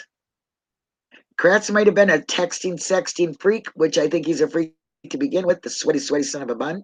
But anyway. You mean the prize? The prize. I love Stacey's new song. I do too. If you guys haven't heard it, somebody will put a link out here for Stacey, I'm sure. Marvelous song called The Prize. He gets it right on the money in them words. I love it, as he always does. But he wasn't even found. What did he do? He lost his job. He should have been in prison for harassing them women and being on drugs. How can you be on drugs and be a lawyer for the state? Did you read that story today that Buting posted? There was a story, I think it was in Massachusetts, where they let so many cases go because the girl was on, like, she was working for the lab and she was doing the drugs and stuff at the lab from the evidence. Oh, wow. For, like, since 2004 or something like that. Oh, wow. Lord. Did you hear that one, Denise? Oh. Buting posted it on Twitter. You should go read it. It was pretty interesting read to me. Okay, so it is the state that determines who gets in trouble for what. Because Minnesota, if you shoot somebody and you're wrong at it, you're going to prison. That's what happens here. You're a cop or not, doesn't matter. If you're a liar, they're also looking into charging the assistant DAs and other ones about holding that information from somebody with a pending drug case. Like they held that information about the lab tech who was on drugs. Oh, wow. So now they might they're looking into disciplinary actions for them Yeah, see, and that's what I'm getting at. Some states have disciplinary things and some don't. And we got to Minnesota, change the ones that don't, because they yeah, are like the epitome of law. They are the ones who prosecute these cases. They are the ones that arrest them. They should not be above giving the law, immunity. They should be held shown that accountable. they had held accountable for the laws that they break, like, because Exactly. they are the ones who are supposed to be the ones Uh, keeping all of it real, But and they're at not. at the end of the day, it doesn't matter. It's not what you know. It's not that you broke the law. It's who you know. I mean, Yeah. we can go all the way back to the Rodney King case. Where did they move that from LA? They moved it to Simi Valley, which is the middle of military and police families. That's all that lives in Simi Valley. Yep. So you tell me that again, another all white jury that has a heavy military and police background didn't Yeah. have any influence on that? You can kiss my white ass, because that's a lie. That's So right. anywhere, race or not, it doesn't matter. Anywhere you go, when there is any sort of law enforcement, anybody from the judicial system that's got their ass in trouble, there's going to Yep. be a way, there's going to be a loophole. I don't give a shit. Well, Sorry. Minnesota, I was just gonna say, that Australian girl that got killed here by a cop. Yes, he got prosecuted. It was quick. They paid the family for that. You know, that Minnesota's good about all that stuff. But guess what? They didn't give him enough. 9 years. That's not enough for taking a girl's life. Anybody else would have got a lot more time. Yep. You know, so they did show him mercy, and now he's in appeal.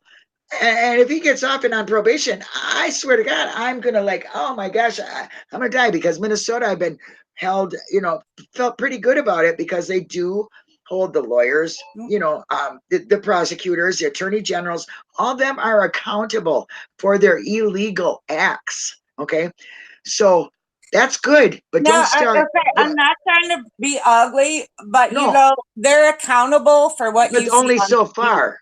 They're That's accountable for what the media shows you. And here's right. why things have changed so much in almost the last decade. Social media. Okay. The idea that every single person on this fucking planet with a phone in their hand can report on news nobody saw coming. So you can Yeah. catch officers doing crazy shit. You can see your local, state representative at the strip club with you at 4 a.m. Get that shit on tape. Then you know what I mean? Like, there's all these things coming out now because everybody, literally every human on this planet, can now be a reporter. So all these Yeah. things are coming to light that used to very easily be shoved under the rug. Now they can't do that anymore because everywhere you go, there's proof. Period. Yeah, people have put on their cameras when a cop pulls them over now. Everything. I mean, they're just like, Yeah, there's CCTV. You're recorded. Probably when you leave your house, you're recorded at least 90% of that time if you're not in your car. And once you're in a neighborhood, you are definitely either by somebody's personal home security or by CCTV at any sort of business or some wackadoo. You're always being recorded. And that goes straight all the way up to the top with law enforcement and everything else, and people in the judicial system all over the board. So there's no more shoving things under the rug. Now you got to work a little harder. So that's when you find out who really has the money and who has the pull. Because the people now today that can still get their shit shoved under the rug, those are the people that have the power. They got the money, or somebody that's willing to take a payoff, Exactly. And that's where it comes down. See, that's my whole thing. These people don't. I believe people that get into law and lawyers really want to help people. I believe that's what they start out. I just want to know when their mind twists so bad that they start doing just all the wrong things that they took an oath against. I mean, it's like you went to school and you were passionate about this and you were really good at it. And now all of a sudden you're a dirty bastard. What happened? I just don't. I don't think they're getting that much money. It's not like they're living high off the hog, these guys. I just don't get what it is. I mean, is it to bend so they can climb the ladder? Which that's my personal thought, because if you don't get them in prison, you don't get up the ladder, that kind of thing, or you don't become a judge. It all goes on that kind of thing. If you cut down the crime rate or or how many convictions, which I think should just be taken away. Then it would be more of them doing their job and making it on their job because they're just that damn good. It should be based on work experience, not votes. Right. I mean, I it shouldn't be a popularity contest. Sorry, this isn't fucking who's going to be class president of 6th grade. This is like, Right. you have people's lives in the palm of your own hands, literally and figuratively. Exactly. So no, this is not a who threw the best party over the weekend kind of deal. But at the end of the day, it really is. Your entire life is middle school. Just fucking get used to it. That's my life lesson of the day. The same politics that took place in middle school take place in adult life all over the world. Yeah. That's why kids are assholes, so they can grow up to be bigger assholes. I guess so. I don't know. What is this case? So they let a convicted murderer out because there was some kind of passing information.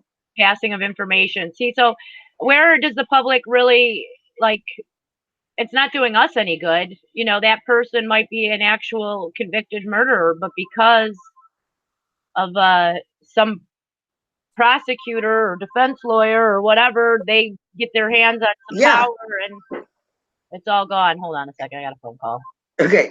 On holding, please. I can't say it like Paul, that's for sure.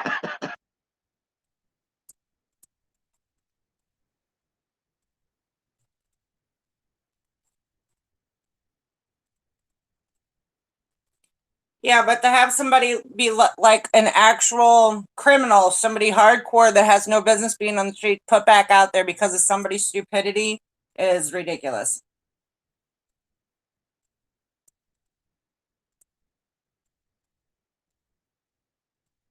Yeah, and it only hurts our society letting out murderers that are especially over some like this stupid lab tech, because she, needed her morning fix. So now she's gonna be what? An accessory to murder because the dude's probably back out on the street doing the same thing to somebody else. I mean, it's ridiculous. It's scary. Right. And the fact that even charges are only possible. What do you mean possible? Charges should have been slapped up on the wall the second you found out about it. Yeah.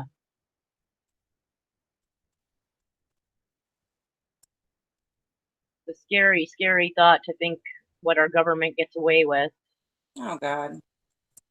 Man, don't get me started on that. And they do it in the sake of the people, which just pisses they're me hiding off behind even a more. skirt. Hiding behind a skirt. I'm not going to tell you that I was talking for 5 minutes. And I'll do it again. You tell us every time. I don't even know why you're pretending. I don't even remember what I said, but it was damn good. And too bad I wasn't off mute. I'm only kidding. It was something that was said in chat. I gotta send something to my mom. That's who called me. You gotta send something to her? Yeah. List of eye doctors. Oh, list of eye doctors. Are they back in Florida? My mom's here. My sister was here for a month from Florida. That was a nice little visit. Yeah. I love Florida. I wish I was still there. I liked it too when I was out there. I loved it. Stayed with family out there for a couple months. I was right on the coastline, right in St. Augustine Beach. Oh my gosh. I was in Port Orange, so I was right on the beach too, not far from it. I mean, I had the ocean in front of me and the the what the heck is it? Intercoastal waters behind me in my backyard. Oh, that's a nice place to be right there. Yeah, it was nice catching blue crab and just hey, I had ruby red grapefruit in my yard. I had little tiny, what are them, Cupid oranges in my yard. Oh my gosh, I had there's another fruit that grew really fast. I don't remember what it's called though. It was really good though. It was sweet. I don't remember what it kind of looked like a mango, but it wasn't. It was much bigger. Papaya. That's what it was. Said fresh fruits growing. Now, see, I don't think people always go into a job that they have passion for or think that it's an easy moneymaker. I think sometimes they go into a job because they think they're going to have some kind of power. I'm sorry, but I do think that. They're gonna have power. Yeah, like Oh, I yeah, knew when a you're- guy who wanted to be a cop because he was hassled by cops when he was a teenager, and he thought it would be fun to hassle teenagers as a cop as an adult. So he wanted to be a cop. Oh, I I mean, totally that's all agree with power. you. It's I agree not with you. anything about passion or any of that stuff. Some people do it because that's what they want. They want the power. Right. They take managerial jobs. They try to open companies. They try to be cops, lawyers, judges. Yeah, that's a power. Them are power jobs. Exactly. Nursing is a lot of people that are in nursing are caring people. They just want to be caring and things like that. Or there's just people that say, well, I can take advantage of this person, go into Yeah. home health care and just, get somebody rich and I'll just live off them for the rest of my life. And I've seen it. Yeah. My dad had to be taken care of 24 hours a day. We had to have nursing. We had a few of them come in. They didn't last long, but you know what I mean? Yeah. So you get it all the way around. It's just people's mind state. You know what I mean? Where are they? Are they like, oh, I need a job. I'm just going to take this and I can benefit, or I like this kind of work and I can go, okay, that's the normal person. People that want to be a cop, a lawyer, the power jobs, that is all strictly power. They are A-type personalities, they have the gift of gab and power solutions and things like that, and at first they probably do very well, but I don't know, these lawyers just they're, I don't know, I wouldn't want to be a prosecuting lawyer. I wouldn't want to put people in jail. I wouldn't be any kind of lawyer. Not at all. Hi, I used to say I Carla. want to be a lawyer just so I can argue. Well, look, I'm a good debater. I can get on here and do that with you guys, but I mean, we all tend to agree, though. I don't, you know what I'm saying? Go Is one that way or because the they other. hold their lives in their hands, Henbury? Yeah. Doctors have the biggest power trip, he said. On the biggest power trip. They save lives. Munchausen disease and whatever. That's what nurses get. Let me just put this person out and then save them. I'm a hero. There's a lot of that stuff. Yeah. But that's just sad too. I mean, the whole damn thing, just, if you ask me, like, I said in my campaign speech, I will say again, because I stand to it. If you could see me, I'm putting the peace signs up. Just imagine in your head. Yeah, betcha. The whole damn thing doesn't need to be reformed. It needs to be rewrote. Everything. Yeah. It just is not working, clearly not working. The things that they come up with to try to make it work get twisted around, as we discussed with the Avery bill. It just isn't. Their solutions are made by people who are still trying to be crooked. There's another monetary gain for the state with the Avery bill. Was part of the Avery bill was they were supposed to change the amount of money somebody who was wrongfully convicted would get. Yep. It was at $5,000 a year, capped at $25,000 when Yep. they first did the Avery bill, and they were supposed to change that to be like $400,000 a year or something. And that part, when he signed the bill, that part did not go into effect. That was That's still good. capped at $25K until recently, until the past few years. I think it was like Really? 2016, they just changed that. So you can go above that now? They give them more money now, yeah. But that took them, 13 years or Yeah. whatever it was from the time that the original bill was signed for that to actually, for that to go into an effect. So when he signed the bill, he signed away that part, so that any other wrongfully convicted people after Avery that were released in the past 15 years, they weren't entitled to that money other than the $25K. And that's what the Avery bill was part of the Avery bill trying to fight for, was, their lives are worth more money when you convict them for 18 years. Oh, don't you think? Because like I said in my campaign speech, one day in prison for something you did not do is 24 hours too long. It's wrong. Yep. And we have no idea what the state of mind are from these people, especially young people. when they have to do that time. Like, well, like I said, Khalif Browder, he killed himself. That is so sad. Yeah. You know, when he didn't even have a charge, the people didn't care about it. They went back to China or their country or wherever it was that they came from without the backpack, and it didn't mean nothing to them. So for 3 years, this kid sits in prison and is raped and beat daily. And I mean, I've seen some of these tapes that'll just make you sick to your stomach. And I mean, that's so bad. That's wrong. That's a person's life, you know. And how many people have been put to death that were wrongfully convicted, and they have said they know of it, that has happened. Yep. So, I mean, And somebody, I don't see why there's all these hoops when you know somebody's innocent. Oh well, it doesn't, it doesn't meet these standards of, whatever. that's what I was trying to is. say. Keep going. Keep going. It doesn't make any sense that they would still hold them accountable when they know that their laws that make up why he's still in jail are wrong because he is innocent. So why can't there be a more change in that? Like, I think, how come it takes so long for this stuff to be changed in writing? Because that's basically all it is in writing. They can't do this because this is how it's written. right. Well, time to change the writing then. Get that big eraser out, mark up that paper, and rewrite that shit so that it makes sense that innocent people are never held accountable. Exactly. Even when you know they're innocent, just because it doesn't meet standards of what was written in law to this point. Well, that's my whole thing. I think we can, if I might be mistaken, but I think we can thank EDPA for that.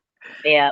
I don't know that much about it, but I would really like to, I mean, I know the stand, some of it, but I'd really like to look into it and see what could be. They'll never get rid of it, but isn't there something they could put in it to, like make it easier for people who are innocent? Why should they? You're right, Jinx. Why should Stephen or Brendan have to sit in jail one more day with all of this reasonable doubt evidence that they did not do it? Yep. There is evidence everywhere that does not point in that direction at all, and yet they sit there. Why do they have to wait?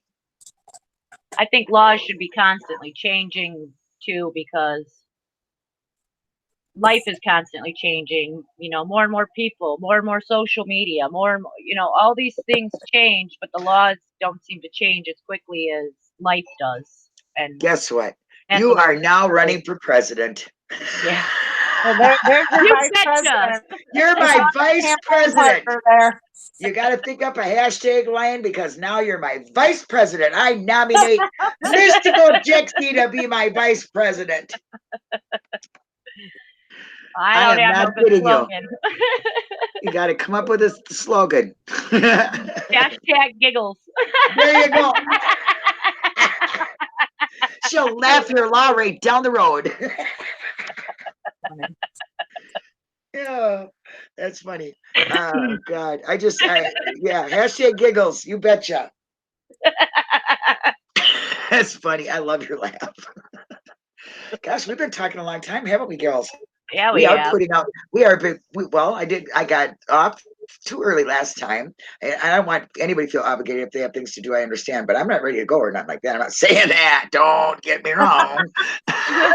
Don't get this all twisted now, because now is when the fun will start.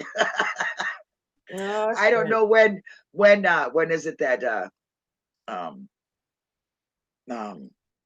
Hangouts kicks you off after how long? I don't even know if we've even 8 been on that long. It's 8 8 hours. hours. Oh, we got a long way to go. Hang on, guys. We got a long way to go. You're right, Kimberly. It's insane.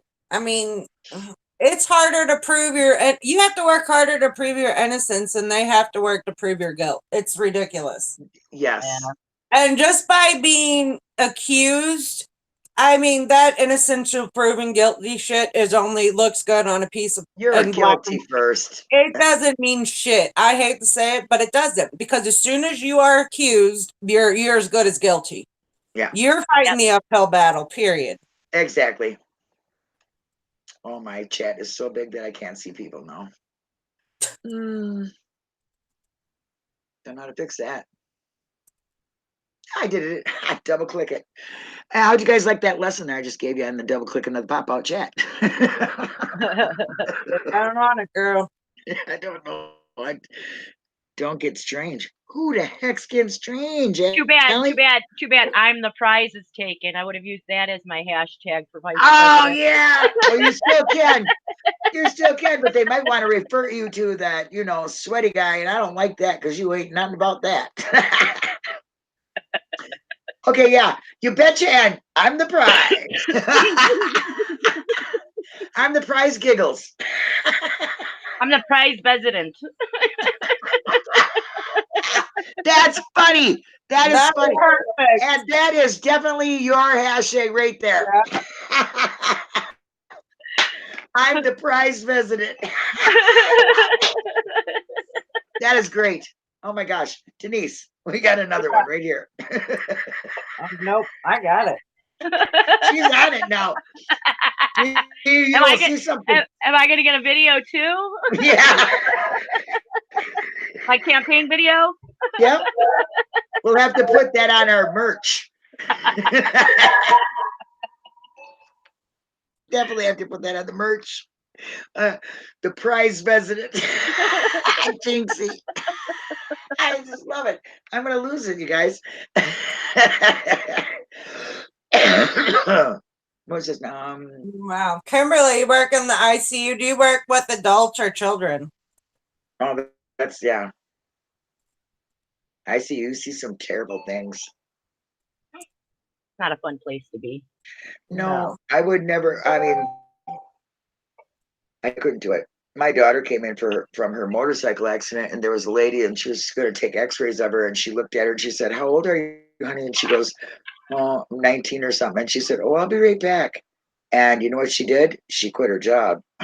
Oh, wow. She couldn't do it. She said, "If I have to look at little girls like that or young women like that, I cannot do this." I was like, wow. That was, I mean, Christina was left sitting there for like an hour. But I mean, I was mad, but I understand. The girl just couldn't help look at, she looked at my daughter and she felt terrible. She couldn't do that. She said if that's what she was going to get. I mean, what did she think she was going to get in the ICU? I mean, that's all pretty bad stuff. I don't know. I don't know. I don't know. Maybe you have to do so much time everywhere, when you're in training. Oh, that could be. I don't know. Hey, there you go. Hashtag prize president. Prize president. Gotta use the V. It's prize president. Yeah, there you go. Now you sound like you betcha then. You sound like you're Scandinavian. I come from a German line too, There you go. You got to know. Well, you know what I'm talking about then when they're steadfast and they're sturdy, man. They don't sound like no emotions. Oh, you work with adults. Oh, okay. In ICU. Mm-hmm. Yeah, they usually call it NICU or whatever when it's or that's maybe neonatal. Yeah, that. We're gonna have to have him. We're gonna have Hinberry as our transportation. Let's see. My grandson Aiden spent 56 days in the NICU before he came home. Really? Yeah. Oh. Why? He was born at 29 weeks. Oh, see, my granddaughter was born at 28 weeks. Yeah, he was born at 29. He weighed just under 4 pounds when he was born. Well, guess how much my granddaughter weighed at 28 weeks? 8 pounds. Yeah. And that's remarkable. My daughter said, "Oh my gosh, if I would have carried her all the way, I could have never had her." Yeah, Austin, my oldest son weighed 10 pounds and 13 ounces. Yeah, that's what the baby's sister weighed when she was born. She was like almost 11 pounds exactly. Yeah. That's what Austin was 3 ounces shy of 11 pounds. That's a big baby. He was like a 3-month-old. Wow, that's cool. You didn't have no, jitter's like, oh, this poor little baby's got little teeny hands, little teeny feet. No, I'm just like, no. Hey, kid, you want to get up and walk to the table yourself? Hey, forget that. We got steak and potatoes for you, buddy. Oh my God, Brenda. Well, I'm going to tell you, did you see how tall that sucker is? Her son? There isn't a doorway that kid ain't got to bend over. I swear. Well, Gavin's actually tallest out of all of us now. Austin is around 6'3", and Gavin's taller than him. Well, I tell you what, when I seen the Gavin is picture, still growing. I mean, Gavin just turned 15 a couple weeks ago, so he's probably got another couple inches in him. wow. Well, because when I seen the picture the other day that you had out, where they're in the front of their house or standing like at the doorway or something, the baby and Aiden and mommy and daddy. Yeah, them pictures you had. I was looking, I was like, she's one tiny lady, and that is one big boy. Madison's like 5'4", and the rest of us are like, 6 foot and over. She just, poor thing. Oh, I had to eat the words that Denise was a midget, because I looked at her and went, hi. Like, nope, I'm not a little person. But imagine her looking up. Exactly. You look. I literally look up to her. I mean, not figuratively, and I figuratively and literally have to look up to Denise. Yeah. Are you done eating now, Allie? No, I'm still cooking. What you making us? What? Yeah, what we having? I'm just making spaghetti. Oh, well, yummy. She put sauce on her noodles there, Mystical. I put seasoning. You put butter. Got butter and some chicken seasoning on there. You know what? Butter? You know what? I didn't use any I gotta butter. tell you, Kimberly and everybody in chat here, you've been really great. I mean, I really like my chat that's been going on. You guys are like really engaging, and I like that very much. And you've stuck with us through this whole time. It's been a long time. I mean, I don't know how long we've been on. I can't tell. Probably like 5 hours. Yeah, I think we got on around 2.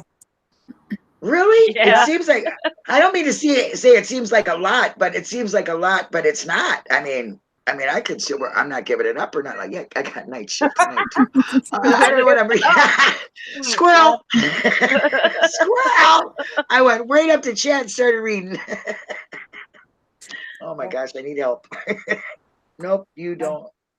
Who don't like you? The nurses. I'm gonna beat him up.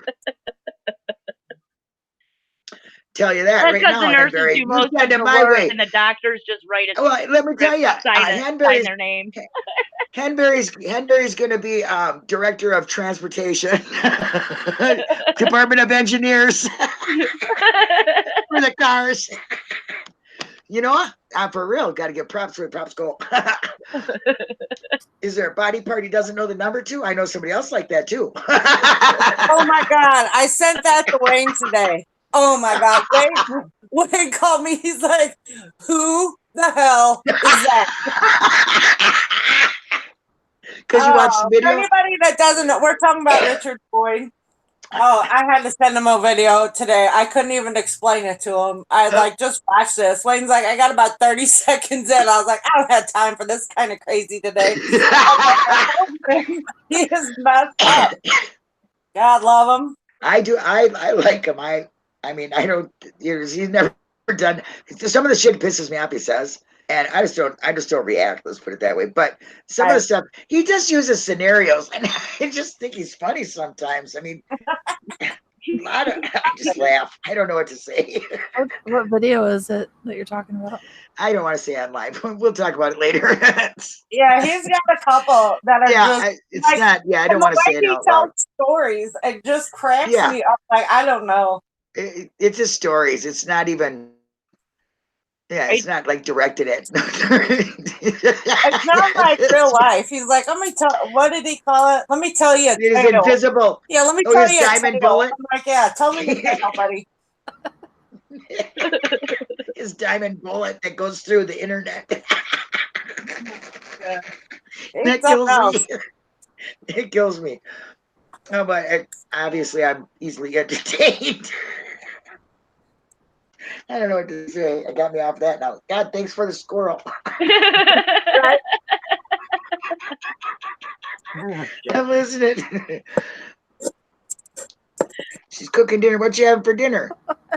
Oh, we love you too, Kimberly. Okay. Titles of these videos. Oh my god. She's checking them out. Listen, I knew right away old Allie was going to get on there and start looking at that stuff, because when we were talking about the change your ringtone, she was on there watching that stuff with a straight face. And Denise goes, wait a minute, hold up. Did you just realize that you read that without... Yeah, I couldn't understand it. It reminds me when she was telling Kratz off. She did not. She was telling him off, and she was just like so calm and so. He's like, just very passive, like, but meaning business, and just wasn't rude. And I'm like, you give the nicest kiss off I've ever heard in my life. She's got that controlled rage that I don't have, like a Zellner.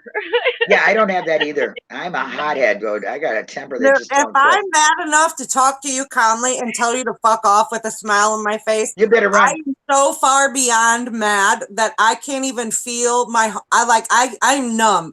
So if I can tell you to fuck off with a smile on my face, this shit is serious. And you Because better. normally I will be loud and crazy and in your face. That's true. If I heard that, I'd be like, what? Agreed, Lyra. I think Richard Boyd's funny too. God love him. And I know he has good intentions, but some of the things are just they're a little out there, but you know what? He's got some points that just make you want to go, yeah, okay, that you know what? I kind of have he to makes some statements that's like, maybe you should have your meds changed. You know what I'm saying? Yeah. I'm just looking out for you, brother. Like, but I do like some of the things he says. Some of it makes sense. And when he's not talking about blowing people up and all, in all honesty, some of the things he does say makes sense. Come here, Kipper. Yeah, he's bird of a different feather. Yeah, he's got his everybody's got their thing, and his is the rap, dude. And he's convinced it's not the right one, and that's good. I mean, it makes me wonder. I got reasonable doubt on a lot of things. Right. Because of the lack of crime scene, lack of, trustability. When, if you're going to plant one thing, you're damn near going to plant another thing. You know what I mean?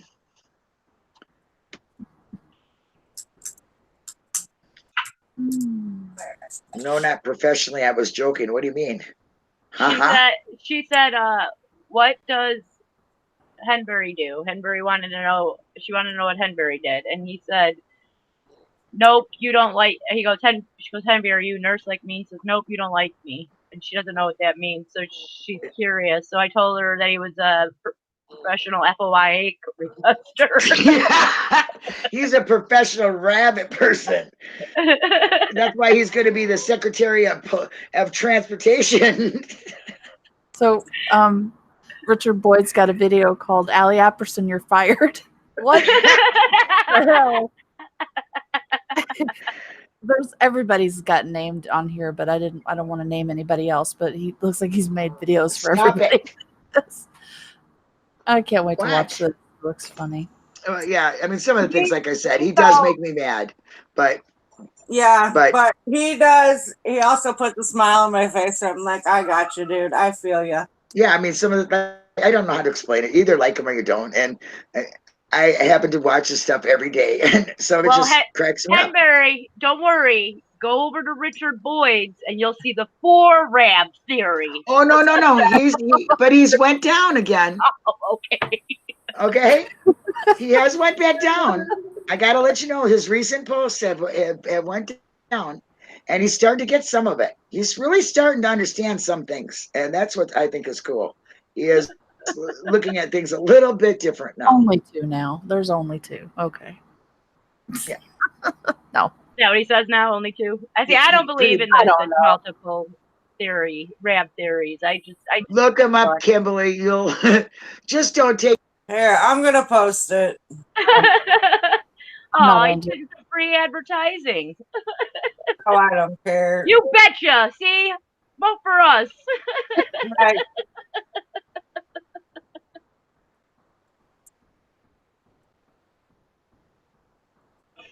Oh, you know what? If he wouldn't be like disrespectful or rude, I was friends with him for a little while.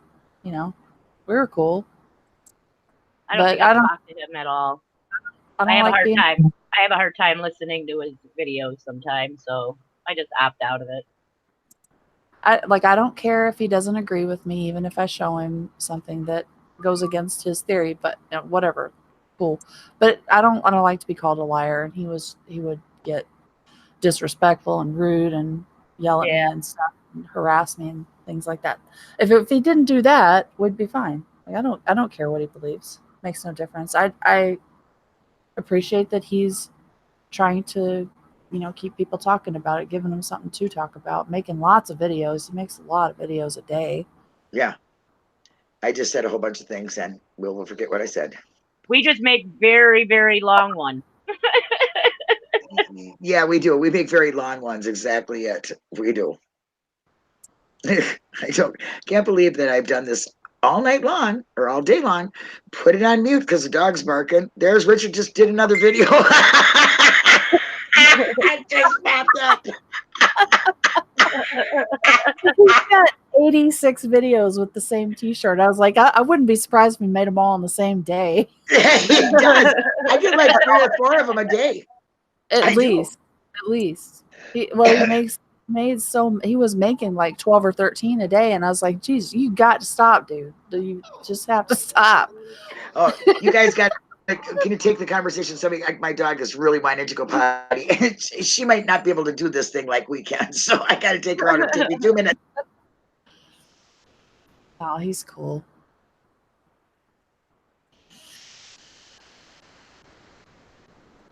I know he was part of the reason that the Teresa St. Jean theory is going back around, because somebody brought it up to him and he did a video about it, and then now she's going back around. I feel very sorry for that woman. I know that she's not Teresa Halbach, and some people just don't buy that. Even though you can show them pictures of her when she was a teenager in the 80s, you know. Come here, you better not. Come here, you better not. That's my cat's name. Yeah, I don't. I wish they'd leave that woman alone too, but I guess, I don't know. I'm sure at first she was probably like, who the hell do you think I am? You know what I mean? Like, she's Yep. probably clueless. I was really interested in what you had to say about her the last time you were on with Linda.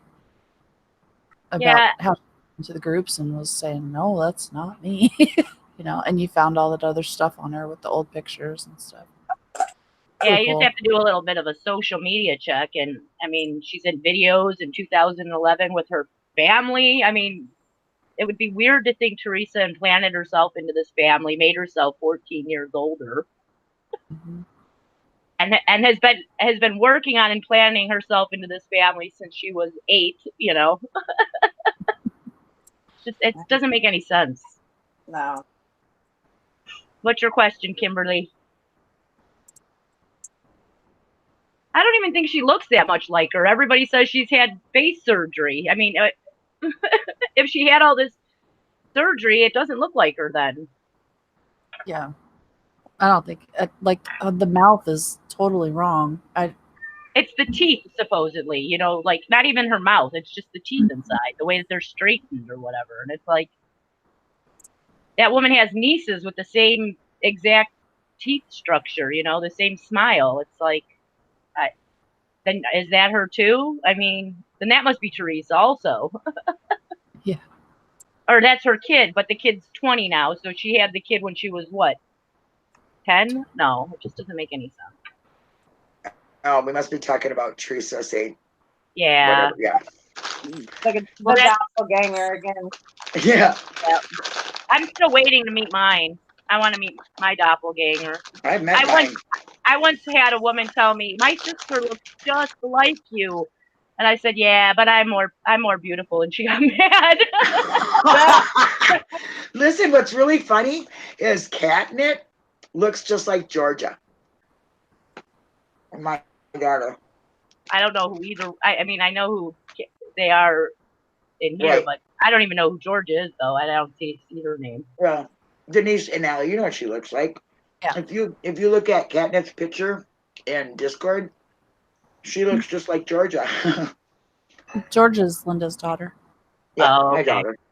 She's the smart one. Well, she's the one that get out here and be a smart ass. I love she's her. she's a lot of fun. Oh, she loves you too, Allie. She's telling me, Mom, I'm talking to your friend a lot. I go, Yeah. good. I'm glad you're talking to her. I said, you two are a lot alike, actually. Yeah. She's just a younger version. We had a nice talk actually. She That's was good. really cool.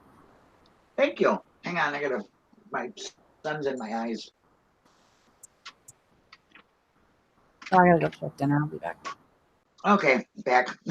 But yeah, she is. She really likes you a lot. So just know that.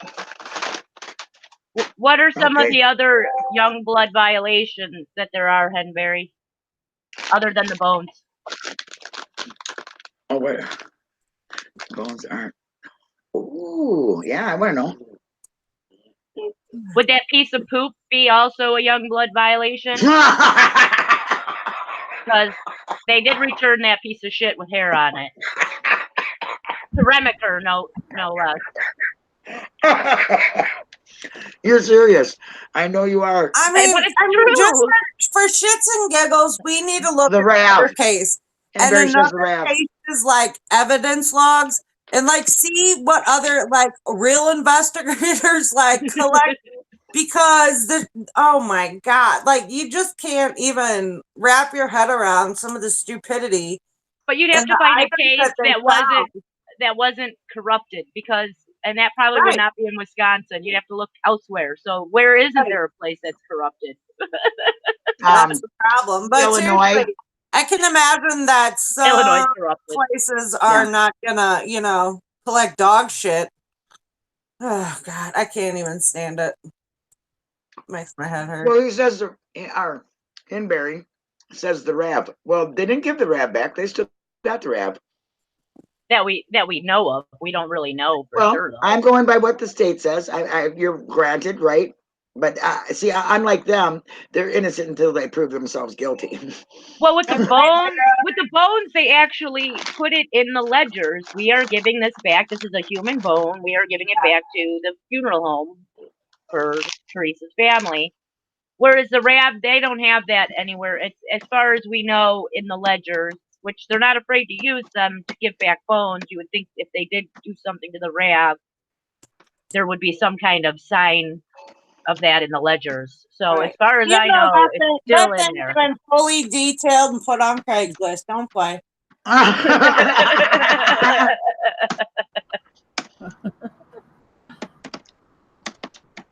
Have a good night, Lyra.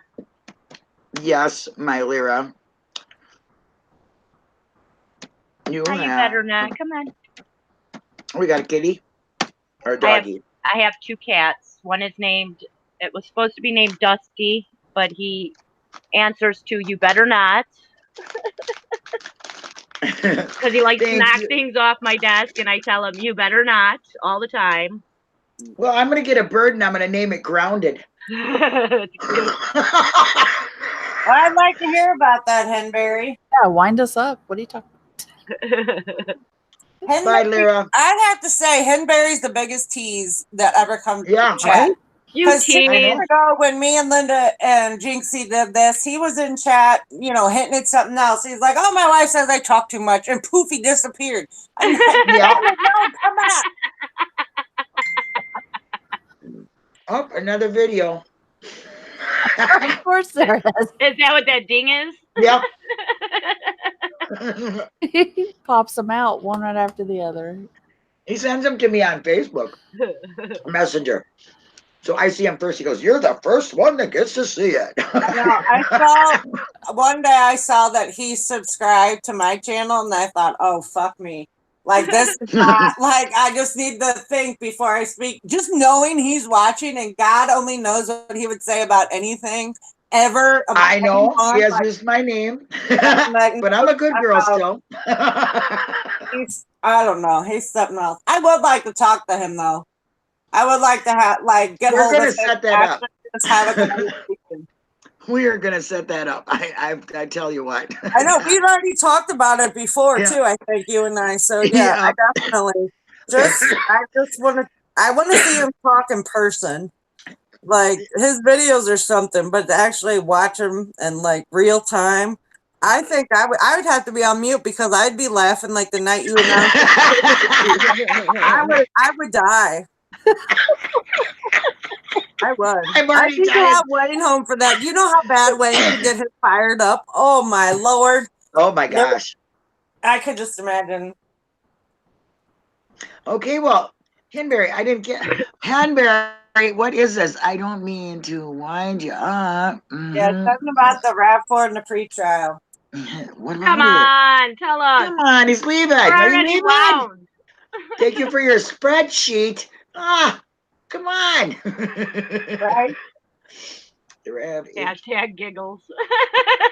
Hashtag giggles. We changed it to prize resident. Yeah, it's the prize resident.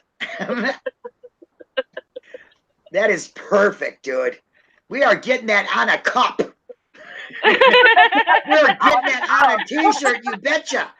We're getting it, you betcha, prize president on that t-shirt. Hashtag Hey, giggles. once my Taco Bell gets here and I eat, I will start making that happen.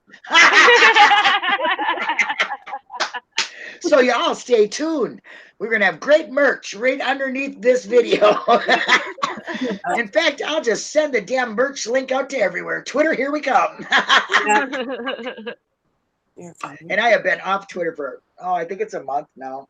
I've done a couple things, but I really miss my Twitter friends, Jenks. Will I see this young blood violation in my spreadsheet? Should I go back and double check it? And Yeah, is that what Hanbury's hinting at? I'm curious. Yeah, You know, that's what I'm that's- wondering. you gotta What's think- he you gotta hitting? think. What's he hitting at here? Yeah, you got to think there's a puzzle in the conversation somewhere, right? Exactly. What? Well, we all have these investigating minds, so we Yes, should we be able do. to figure it out. Yes, exactly. Give me the link. I got a kitty in my arms. Aw.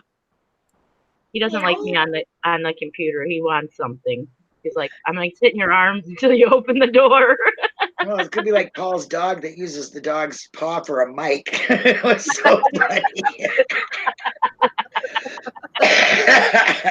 Until Was he that went the all guy on the fancy. couch? Yes, Was that the oh guy on gosh, the couch? I love him. The way Funny. he presents things. Yeah, it's reporting live from my sofa. Oh. He's great.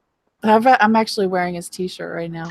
I got his sweatshirt right over there that I won, for his 25,000, subscribers, and it says, "Please hold." I just love it. I just can't wait to wear it. Oh, I want that. I wear my Avery. You got your Avery too. Mm-hmm. Well, We put all it got on Avery's, there I so think. that I know what it is. Hmm? He says it's not on my spreadsheet because the evidence wasn't disclosed. Well, where did So- you find this disclosed evidence? So I want you to put it on the spreadsheet, and then I'll go look it over, and I'll be like, "Wow, a new information!" And then I'll share it for you. Since you're just hitting around the bush. Farewell to Hangouts. It was fun while it lasted. Eric Cozy's got 30 minutes. I don't know. Always going live. Just letting everybody know. Must be seen somewhere that he's seen it. I want to see. I want to see. Please, I want to see it. You're not going to share it. He's going to make us be the detectives and guess. like He's giving us work to do. I know for the we're all gonna catch a stalking charge if he doesn't pop this off. Yeah, really. And you're going to think your wife don't like you or something then. Watch out. I know something you don't know. Neener, neener, neener. Like, Yeah. Yeah. What did I refer to about an hour ago? Adult politics or just like Yes. sixth grade? I know something you don't know. Yeah. Is it in Reddit? Because I read Reddit all the time. It's like he'll post it on there soon. Oh, Reddit. Now, really? You are a Reddit poster, Hanbury? I don't Oh my gosh. I just love you guys. I do. I absolutely think you got minds of, oh my gosh. Perfect. I love you smart thinkers. That's what I call all you guys, smart thinkers. Jinxie, Hanbury, Allie, Denise, all smart thinkers. Yeah, please do tell us when you post it, because I don't ever go on there. But if you post something, I'll definitely go look. Get to posting. What are Thank you you, doing sir. here? Get over there and write. Thank you. Right. Get the typing, buddy. Stop teasing. Go type. I hope he knows I'm just kidding. Yeah, You know? that's hashtag no teasing. True enough, Hanbury. I guess I just didn't. I don't never really look who writes the posts because I don't. Because they always put something in front of me. I'm like, do I know that person? You know, unless I recognize. You know what I mean? I don't know. Henberry, didn't you put up in chat earlier about somebody named Sarah posting something about what were they putting on there? Yeah. I know. I just saw who is this Sarah something. I don't know anybody named Sarah, but that doesn't mean anything. But I'd like to know what sort of pot they're stirring over there. Mhm. I don't know that. I'm doing pretty good keeping the chat. Like, you are. That's what vice president. That's what the vice president does. I'm telling you.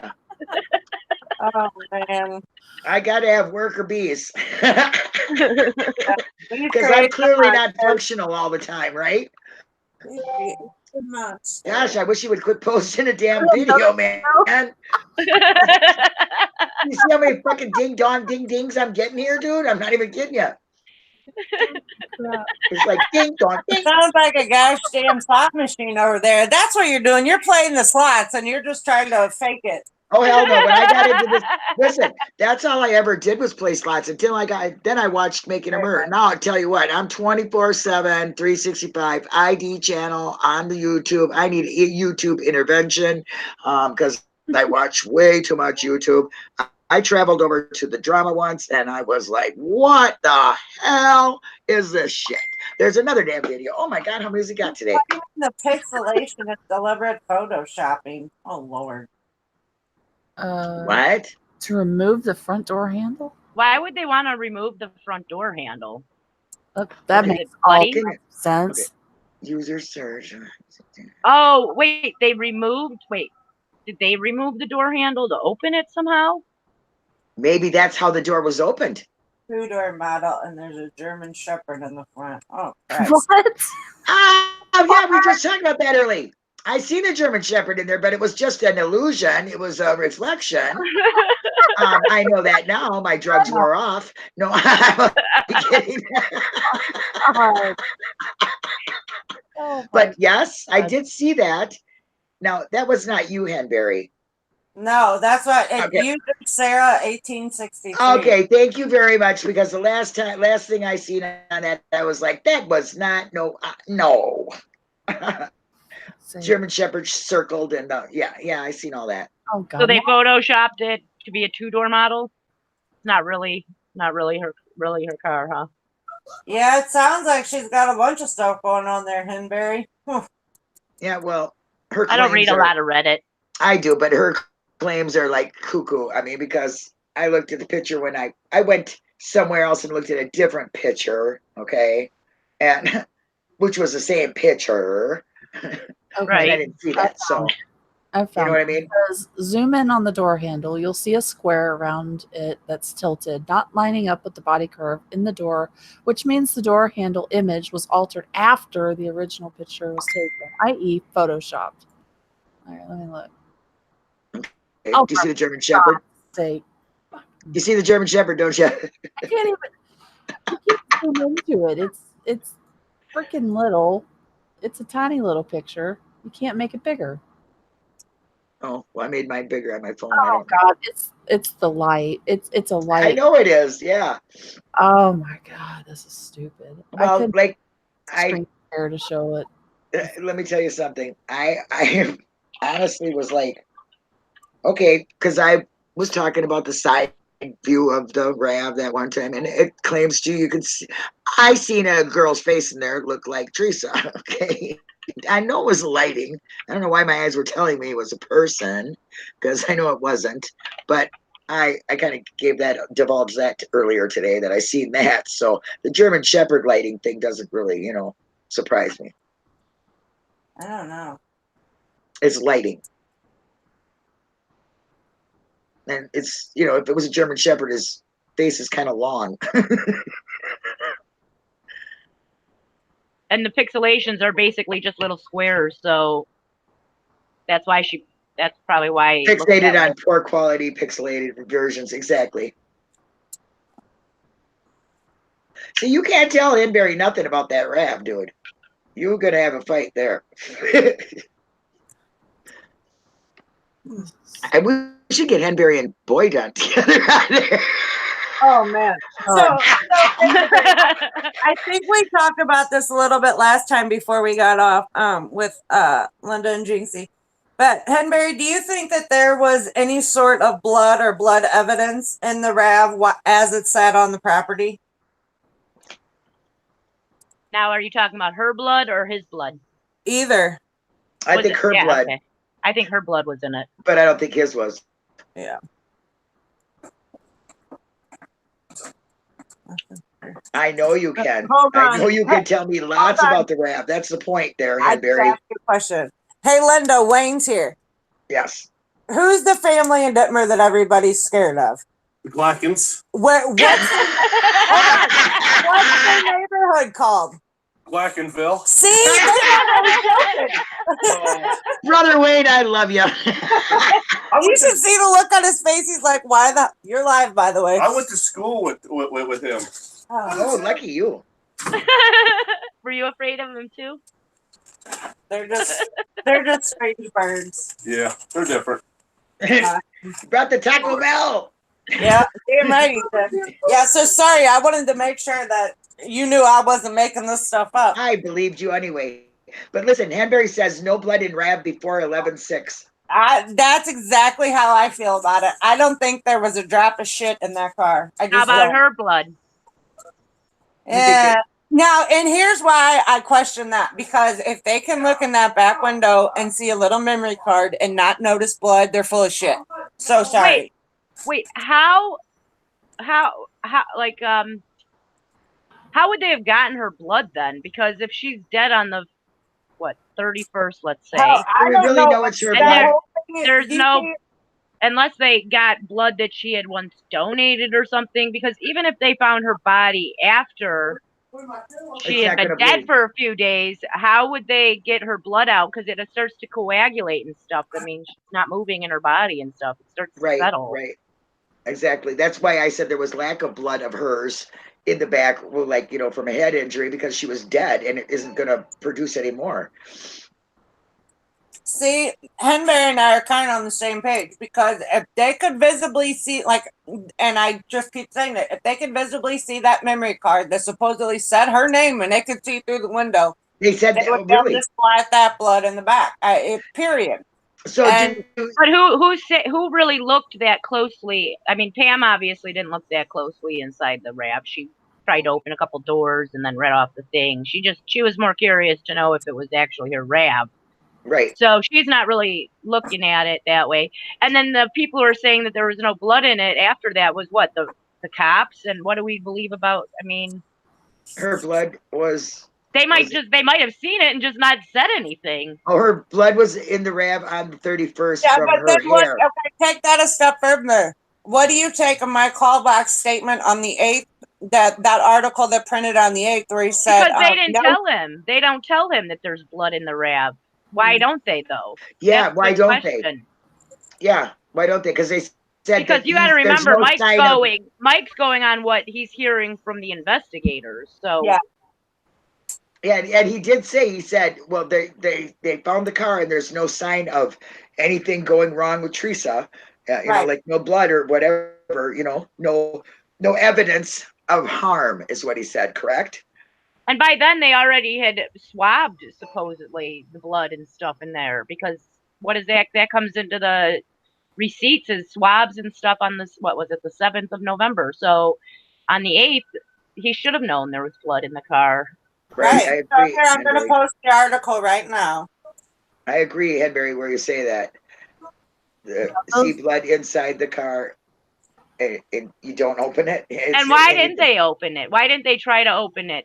There was a big blue bag in the back of the car. Yeah, what happened to that? That disappears, but you know, there could have been body pieces or evidence in that. You know, why wouldn't you want to open that and find out what's all in the RAB right then and there on the property? I mean, That's what I'm saying, because at that point, when they found the RAB, they quit looking for a person. Right.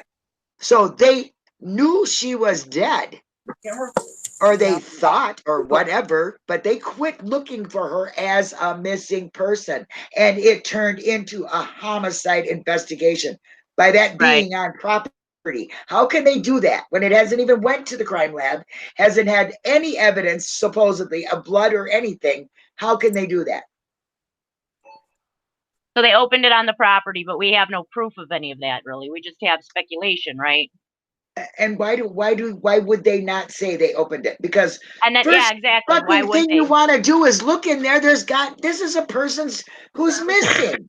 You want to open that up. You want to see if you got a note in there, or blood, or somebody left something in there, or you know what I mean? That's the first freaking thing you would do. At least I would think so.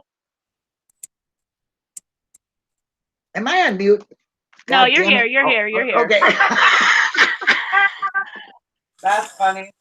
Well, I'm sorry, but that's what's been happening to me. So I'm like, I was you know, typing out Kacharsky the way that he spells it, I mean, Mr. Alien. because that's how he spelled key, I believe, in something, and it was either the ledger or something. He spelled it Kee and not Key. Well, he was taking Oh, lessons from Henry, me. I'm right with you on that. What they said they did to that car to make it move is impossible. Oh yeah, that's wrong. That's completely It's wrong. impossible. That's totally wrong. So so then, do you think that they put the blood in on the way to the crime lab?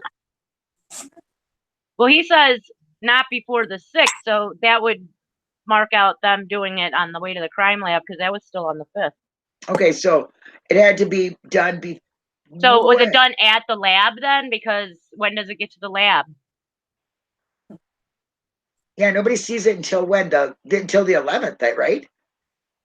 Well, they were swabbing it by the 7th because they have all the swabs and the fingerprints are all. Yeah, well, they also had, and Sherry Horn, or whatever that fucking helmet head bitch, she also put in a deviation paper fucking week before the goddamn bullet ever made it to her fucking lab. So what the hell's that tell you?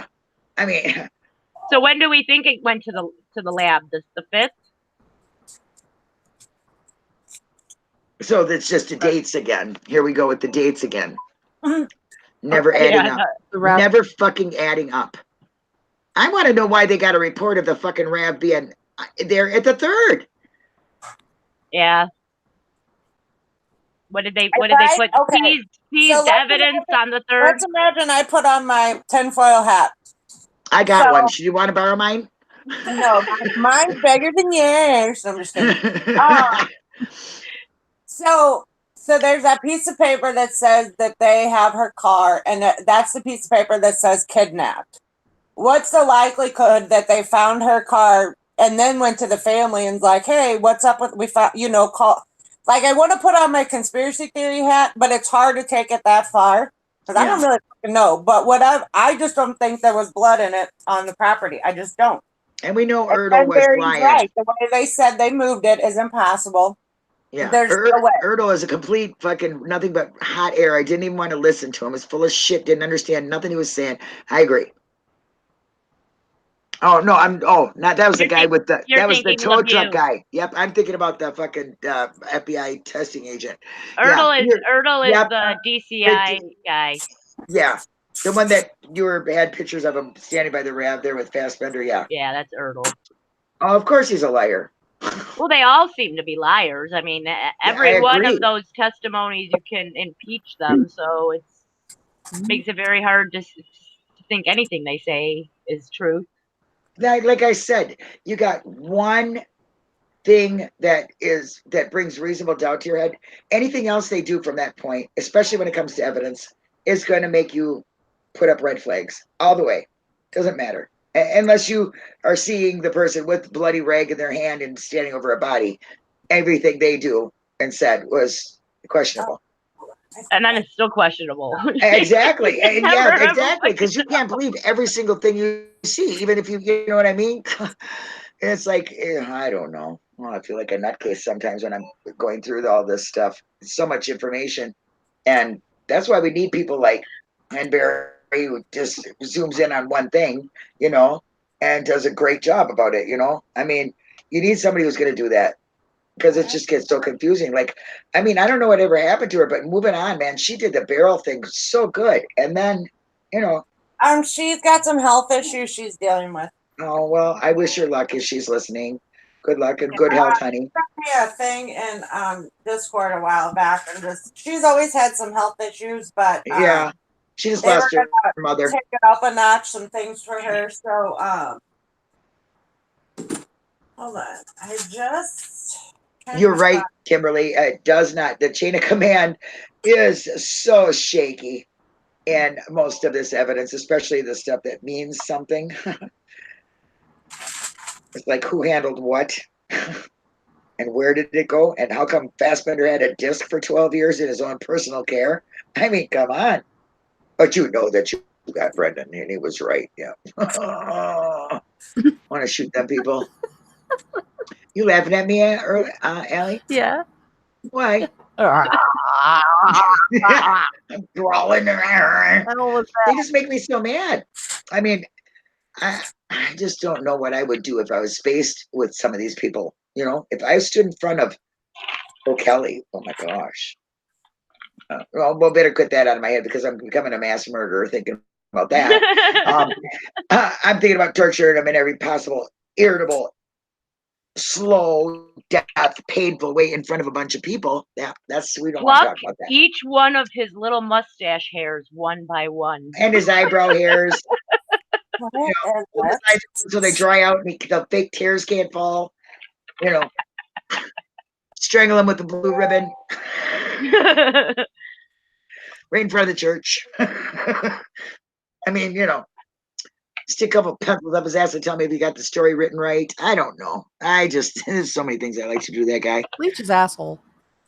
Yeah. It's an inside job, buddy. Hang on. Charge him a lot. Charge him a lot if you do that. I say, this is free of charge. Stick a hose up his ass and let it roll. Funnel. Just pour it in. Bleach it from the inside. Inside out, baby. You are dirty from the inside. You need to be cleaned out. Exactly. I'll tell you. What's infuriating? What's infuriating? Me? No, I think you're going to tell him what he thinks is infuriating about the case. Or about the RAV. Probably the RAV. You know what? I have to agree because to me, the RAV holds a lot of answers. Well, that's the original crime scene, or that's where things happen. That's the crime scene they have.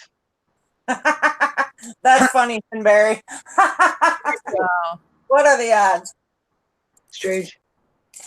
That's interesting. I didn't know that. I haven't watched Stranger Things yet, but there's a character in there named Steve Harrington who's also one of the crime lab people.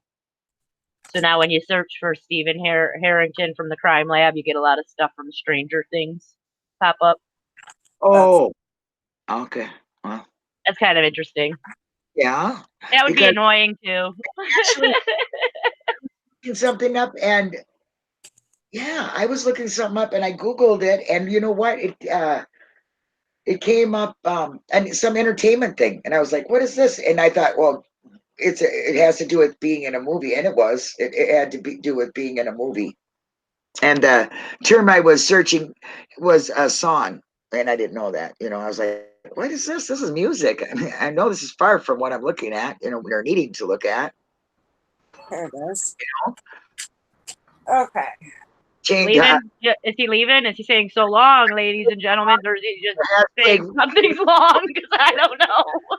if you're leaving, Mr. Cozy, see you later, sir. And no, we ain't into that. We'll change O'Kelly's ringtone. We'll ring no more.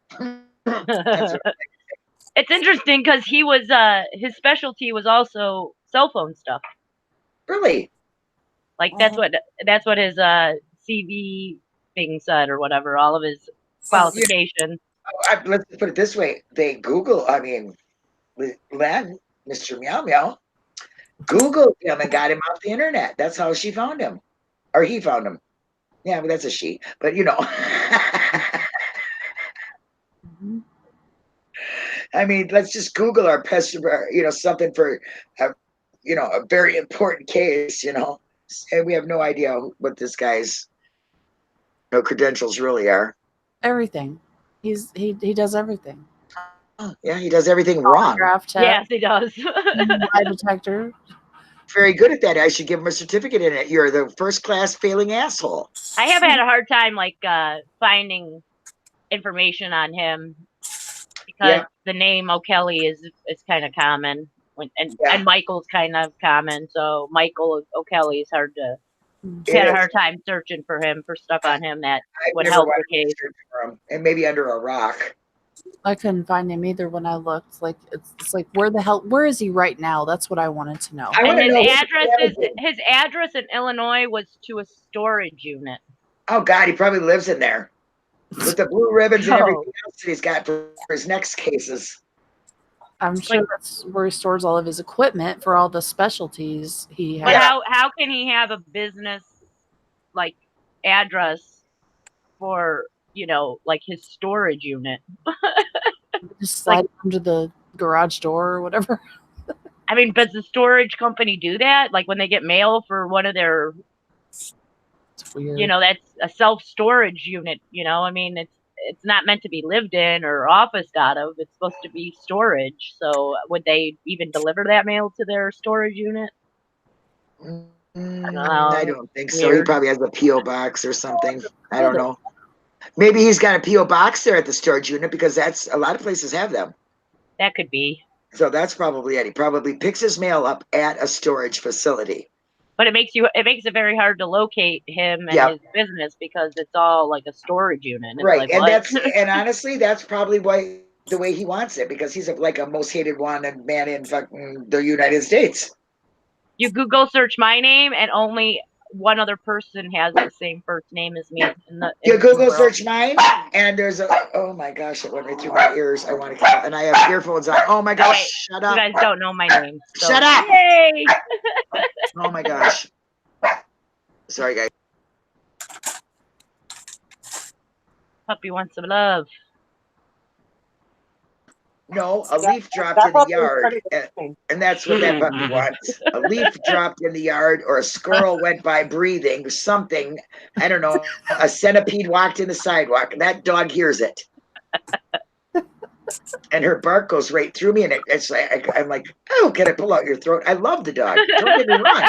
I really do love her, but her bark just, it's like, it gets my PTS zack and goes zap right through my body. I used to want to be a nurse. I don't know if I can handle blood all the time. I couldn't, but I was going to be a phlebotomist actually, and that would be taking people's blood. But it was interesting to me. But Kimberly, you're not boring. It's good that if you Google it, you just come up an author. That is very nice. You don't want to be popular on Google. You don't want to have a Wikipedia page. I don't think anybody really does unless you're doing it for something good. Better than all those private nudies that you put out there. No kidding. Kidding. Joking. Oh, we know you're joking. Oh, but you could have really hit something. And maybe, Uh-oh. maybe there's a story under a story. Maybe they're double checking, making sure. Yeah. I Google my name and I don't get nothing. I just get me on Facebook. That's it. Now they're probably going to get me for president. You betcha. You put you betcha in there and my name will pop up. My face for you betcha. Linda for president. Hey, stop it. No. No working. Maybe she's just laughing with you. Oh yeah. Well, she can be quiet. I don't want to tell my jokes to her.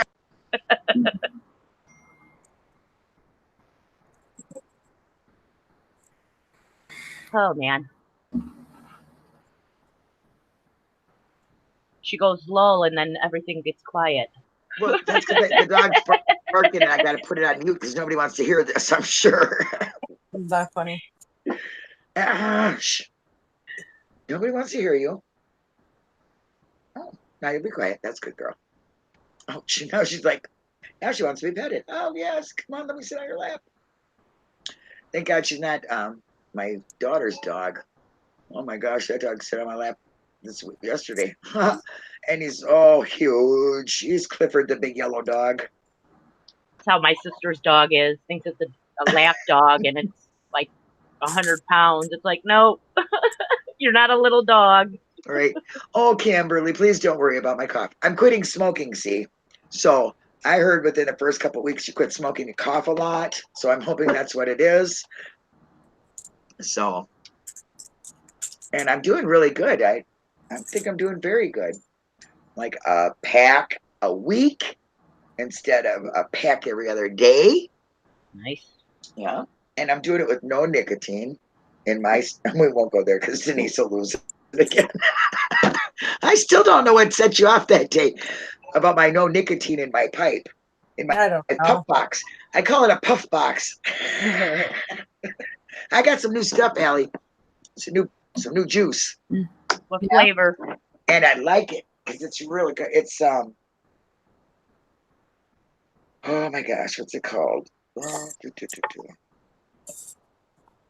All I know is that it has really good, it's really fruity tasting. Oh, it's mango berries. Ooh. It's like, it smells so fruity. I have a strawberry and one and a vanilla one, I think, but I never used them. And see, I just smoke. I used a pen, the pen smoke. kind. Oh my gosh, that's terrible. Don't ever use a pen kind.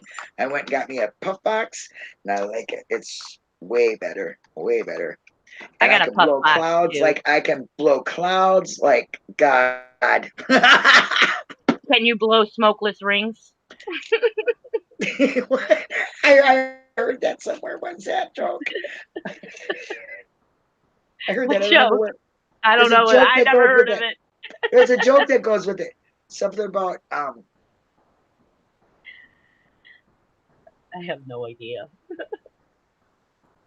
oh, gosh, I gotta find out. And I do this a lot. I do these jokes on here and I don't tell anybody what they are because I can't remember them. But then when I get up and I remember them, I tell everybody. So when I think of that joke, because Squirrel took it out of my head and went buried it somewhere, I will tell you it's really funny. It's something about blowing a smoke ring and you look and it's just a question. And the question comes out something about a smoke ring, and I don't know the answer, so I can't tell you. You know, if those squirrels keep taking those nuts from your head, I'll be empty. you'll be nutless. Look, I got big balls, but I can be nutless. Oh my gosh, where'd this go? Hi, hi, Lord, Linda. Linda, where are you going with this? I don't really quite know. It could go somewhere off the deep end, to the left, maybe to the right, but more to the left, I think. Okay. There was something I wanted to really ask you, Jinx, too. I really did. It was something I seen you do, and I can't remember. I've been thinking about the whole damn time. For the life of me, I cannot think of it.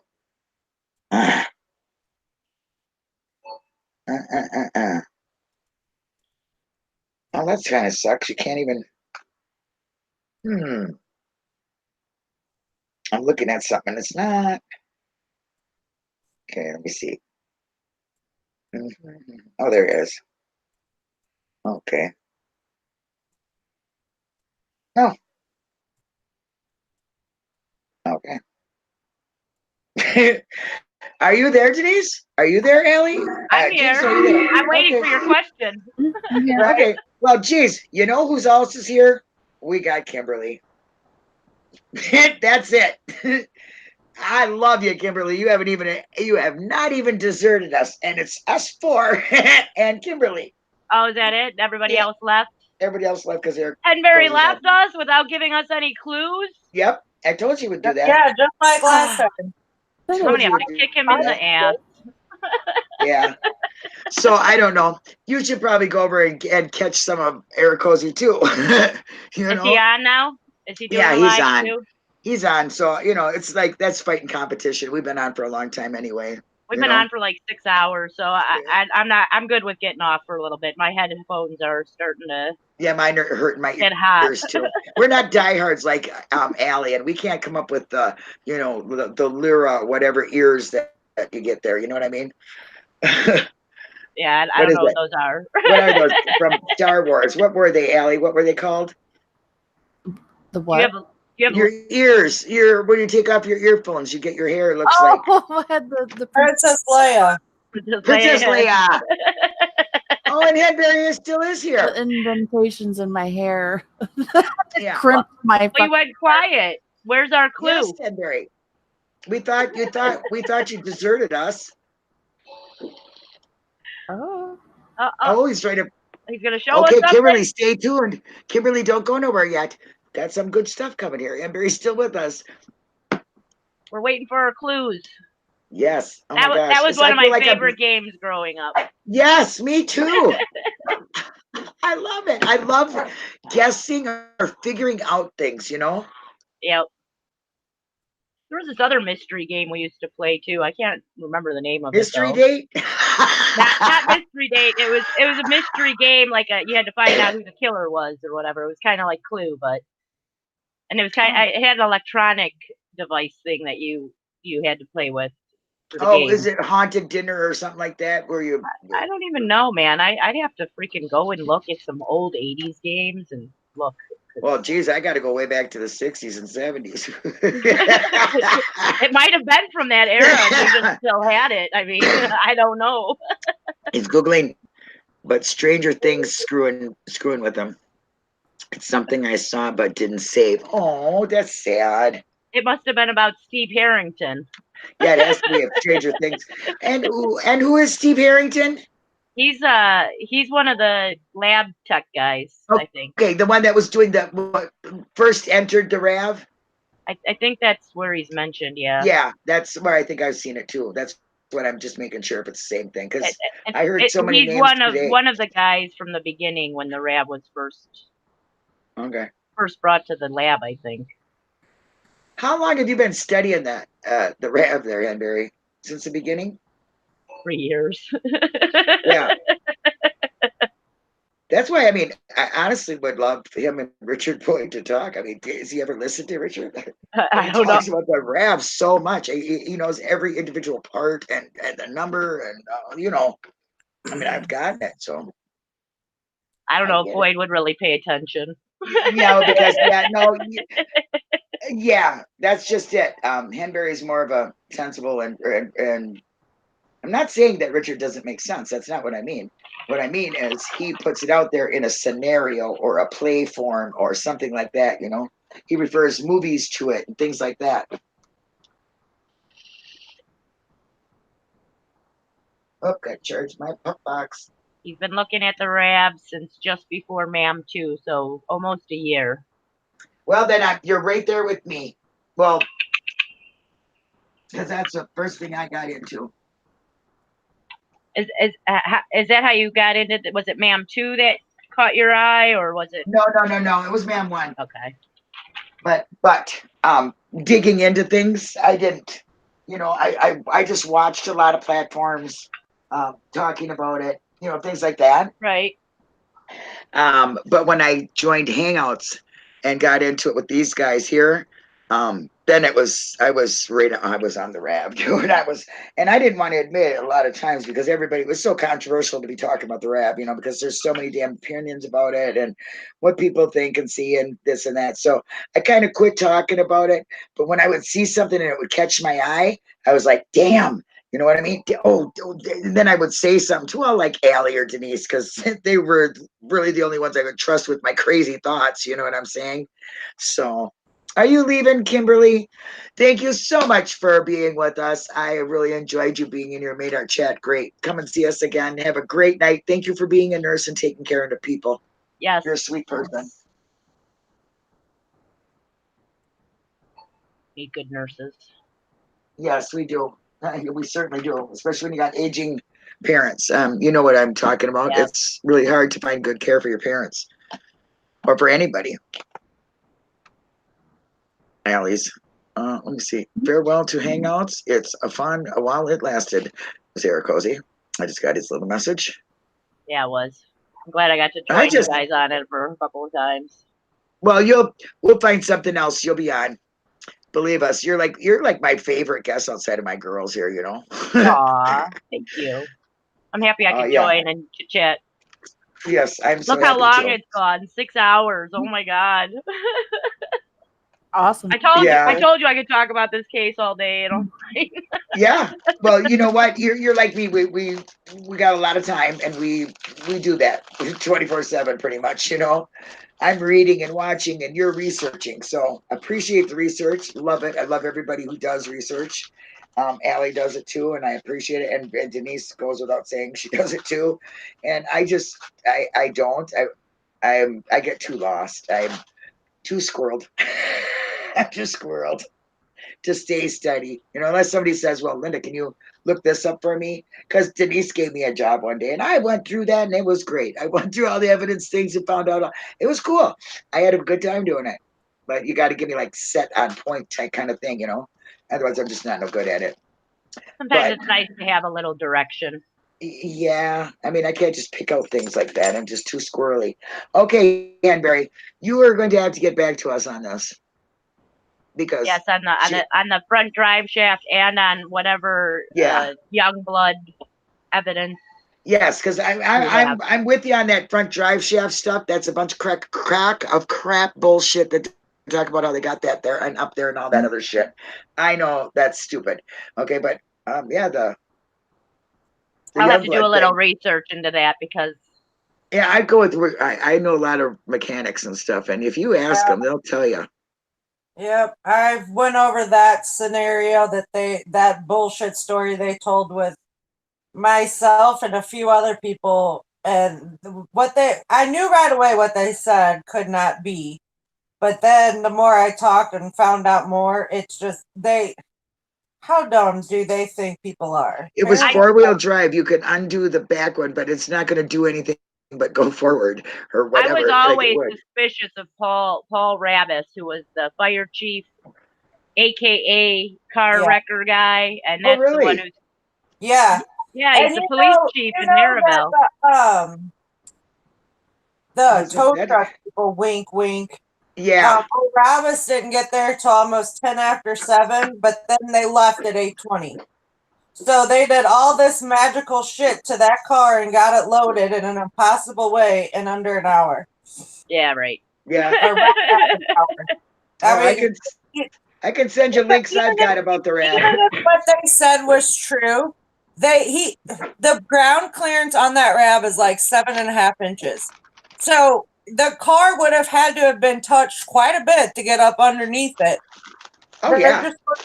I mean, and that right there tells you you're full of shit. But then when you get into actual mechanics of the car and what they said they did to it in order to make it move, no. And also they act like it turned on its own accord. No, it didn't do that either. That's right. Like I had to unlock the steering, like you have to, yep. You have to unlock the steering wheel. There's no other way that you'll be able to do that. You have to unlock it. And that will work. I could go on and on about it, but the whole even thing. if you break the ignition, you're still not unlocking the steering wheel. You gotta. But see, according to them, they didn't go in the car, so it's all a lie. Period. Yeah. Right. Because It is. they had to have gotten in that car there. There's no way they didn't. I don't give a shit what they say. That's okay. You don't have to be sorry, Henberry. Why is he It's sorry? just well, because I'm sorry. I'm trying to find the other article to show y'all. And she asked about the drive shaft. She was gonna go leave, and now she's staying because she's curious,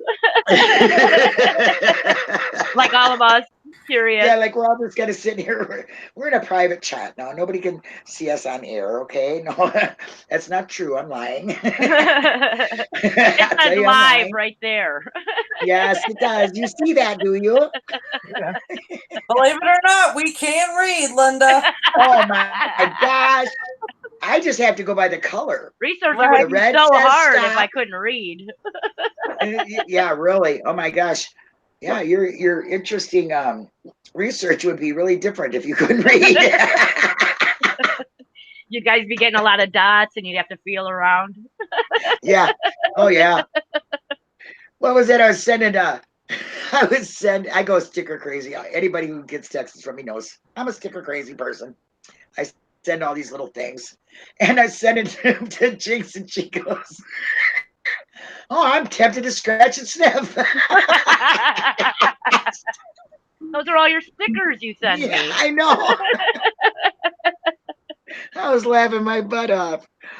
Read Ertles. Well, don't you remember those stickers from the 80s? God, yes, I do. I just got another message from Richard Boyd. Love you, Richard, but ding, you're ding, dinging my dinger. Please read my posts for content. Okay, we will, honey. You tell us when you post, and we will read it. I definitely I will. posted. He's talking about the Know Your Rab, I think. So I posted the very first part Okay, of that. yeah. Up Know there. Your Rab, I checked that, yeah. In fact, I sent that to Richard Boyd. Yes, paraphrase. Let's hear what it says. It'll take you forever to find that article with all those Steve Harrington Stranger Thing popping up. Yeah. Boy, my hair looks good in that picture up there. Random. Oh, it does look good. It does. It's a pretty good picture. And I was like, well, that's kind of a good picture. Okay. I think mine's the best. It is. I gotta Because tell you, it's yours is not the even best. me. It's not you, but it's a real cool, like, this could be me underneath this mask, but I'm wearing another one. How do you like that? I love it. Steve Harrington Was a was fingerprint analysis. in a back murder banter on trial in 2015. 16. Waiting. I have a couple articles on him. Harrington could never link the fingerprints found in her van to anyone. He was never given Branton's fingerprints for comparison. So what? I think somebody else was wrongfully convicted, and they never checked Brantner's fingerprints, who is the murderer, I think. Okay. Is that right? Is that right, Hen? Okay. I read some articles about Harrington. So he's dirty too. Yeah, I think Oh, that's the consensus. That's the consensus there. Yeah, that's we get it. Boy, oh boy, you just can't trust anybody these days. I mean, even somebody who's not like directly linked into it, that's just doing an investigation. But he's also connected to the.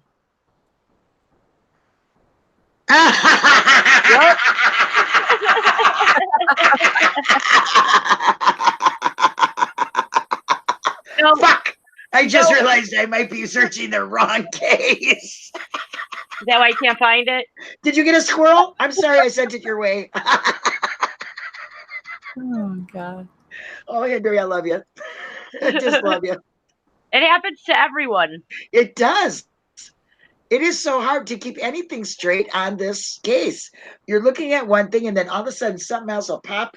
I mean, Denise was telling me too. She said that the same thing happens to her. She'll be researching something, then something else will catch her eye. So she learns a lot about things, but not just, all of it about one whole thing at one time. She's got a lot of information about a lot of different things. That's just cool how you guys can retain all that. It's hard. Yeah, you write down things. You're good. You put it in a computer and got a spreadsheet for it. I'm just trying to spreadsheet in my head. Can you And imagine putting a time on my head That's spreadsheet? part of the reason I do the spreadsheet, because writing it out and putting all the stuff that links to whatever, it helps me remember the stuff. It's really selfish, really. It's for me. It's not for any. I just share them with everybody else. Who's Nick? Nick Staff. Nick Stockey is he's also an analyst on the case. Oh, so you were researching that guy, and no wonder why you couldn't find. Oh, I don't know. You lost me, and Barry. I'm sorry. I know you're researching for something, but it was so funny when you said you were looking for the wrong person. I had that squirrel really took my last couple nuts. I think he's the one that was with Yeah, Kimberly, it's an all-wheel drive vehicle, so you can't just undo the front and call it a day. It doesn't work.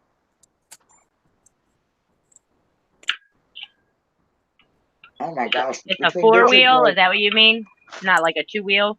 Right. Yeah, it's an all-wheel drive car. Okay. Found it. Good. Yay! Yay! Oh, I posted it. This is the first part of Know Your Rav on Reddit, Kimberly. Okay. So you can just click on that link I just put in there. That's the very first one. And then you can just click on his name, I think, and find the rest. The part 2. I think there's 3 parts to it. Yeah. Interesting read. It's a very good read. It really is. If it was the most thorough I've ever seen. If I could get my hands on a RAV4. I've been tempted to ask people in the parking lot to sit there and wait and be like, "Can I see your RAV4?" Listen, I know where one is right now. What do you want to know? No, I can get a RAV4 this weekend. Okay. And is there anything that you want me to look at or test or like unhook the drive shafts? What does it do? Like just to verify. Yeah, because we've heard all these. My so and so is a mechanic, or this mechanic said this, and they're all kind of saying different things. Like, let's just test it out and see what is the truth. This is the same RAV4. What else? What else can you think of aside from doing something like that? You have a wrench, honey. I don't know why you can't post it, but if you can get your list of what you'd like to check and get that to Allie Apperson at .com, Allie Apperson, Gmail, whatever it is, she'll do all that testing. We'll find out firsthand. I'm not going to do it. It'll be a mechanic. Not too long looking for the front drive shaft. So why not? Yeah. What should we look at then? Are you going to get some pictures of your body laying in there so we can see how big it is with the body in there? I'm a lot bigger. It's a very small car. It is. Yeah. It is very small. Area is very small. It is very small. She wasn't very big either. She was like, what, 5? But I would think. Yeah, but it's a very small car. It makes my car look like a tank. Okay, a 2-year-old. Let's put it this way: a 2-year-old, a standard 2-year-old. I'm not talking from the rainy side. Okay, talking standard sized children. If a 2-year-old or a 3-year-old laid in the back from window to window in the back, they would probably be very close to touching. It's not very wide. You know what I'm saying? Right. Definitely not very long with another seat in the back. It is very small. When you look at it, it looks like one of those cars you could pick up with your hand and move. Like a basketball player would unfold getting out of it. Right. Okay, there's what Henberry posted it. So somebody click on it. Crime Lab's expert testimony runs contrary to Kendall Hammer's explanation of alleged crash. What? So it's Stock who you're talking about, and not Harrington.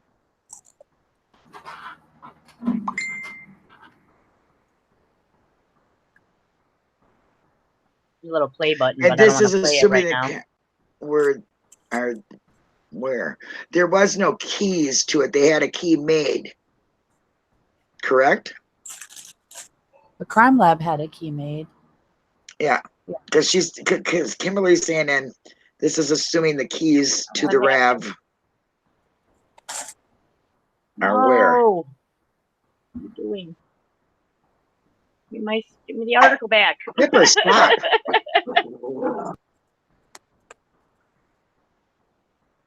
This wasn't too long ago. This was only in December of 2017.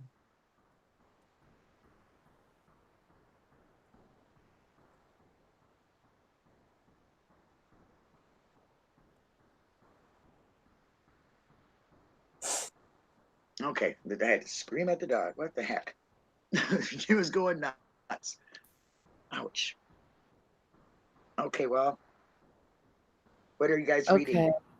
I'm reading this article. It sounds like Stalky testified to something that made this person look like they had killed their wife. Oh, when wow. I That don't. is sad. And it has to do with a car, too. It has to do with the windshield and stuff being broken. Wow. And what, they repaired it? Or made it What made it worse or what? What are you laughing at me for?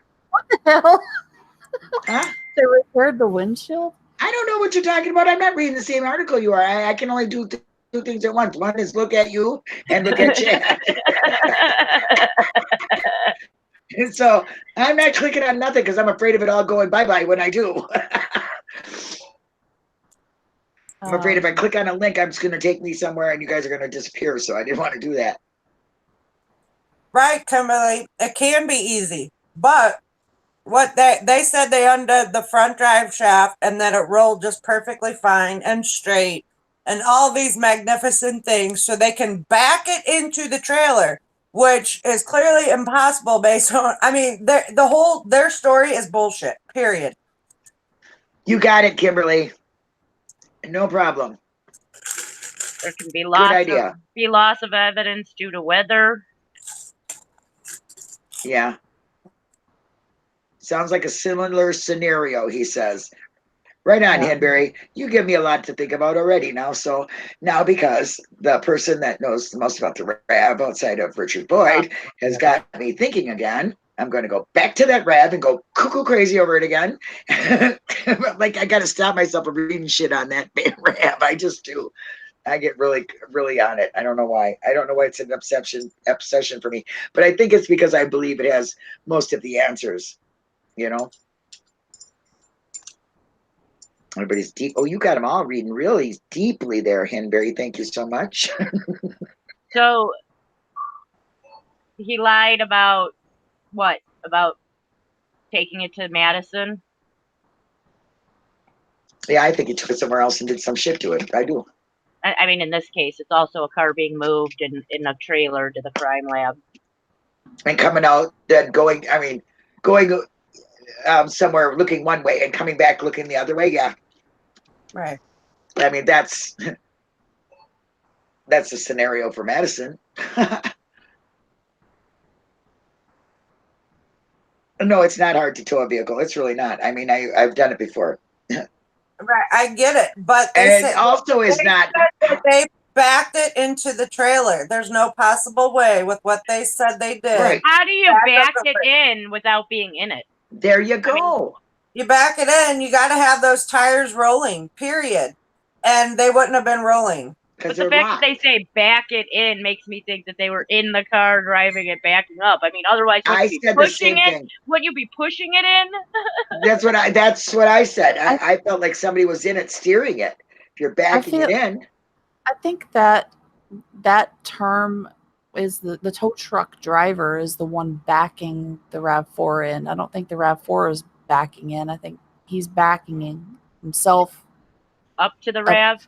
Yeah, that part of it makes sense to me, but it's in the fucking crime lab backwards. It can't. Yeah. It couldn't have been put in the crime lab unless they drove straight through. But it's a wall. You can see it in the pictures. It doesn't drive Exactly. straight. It's completely physically impossible for it to have been and put in the crime lab in that direction. If Yep. only, the front wheels were rolling. And everybody says, well, it had the right VIN. I want to tell you something. A VIN number is not hard to take off and put on. It's not. Seen it done? And I know people who have drove around in cars for a very long time. Isn't there a VIN number though? In like But you other can areas? you can get rid of them. Okay. They're easy to do. I know for a fact they're easy to do. I know somebody who drove around in a car for years. It was not their car. Hold on. So- You're talking about a VIN up in the VIN plate up in the window? Yes. Yeah, but and VIN all over yes, several. on the door and on the engine. Okay. But the one Oh. in the engine, you have to pretty much take the engine out. The one on the door can be scratched off. Sure. So like So that's the part that doesn't make any sense. Why? Well, take we would know if they would release the freaking RAV. that's what I'm saying. I'm Because sure they do. I've heard that there's the plate was messed with.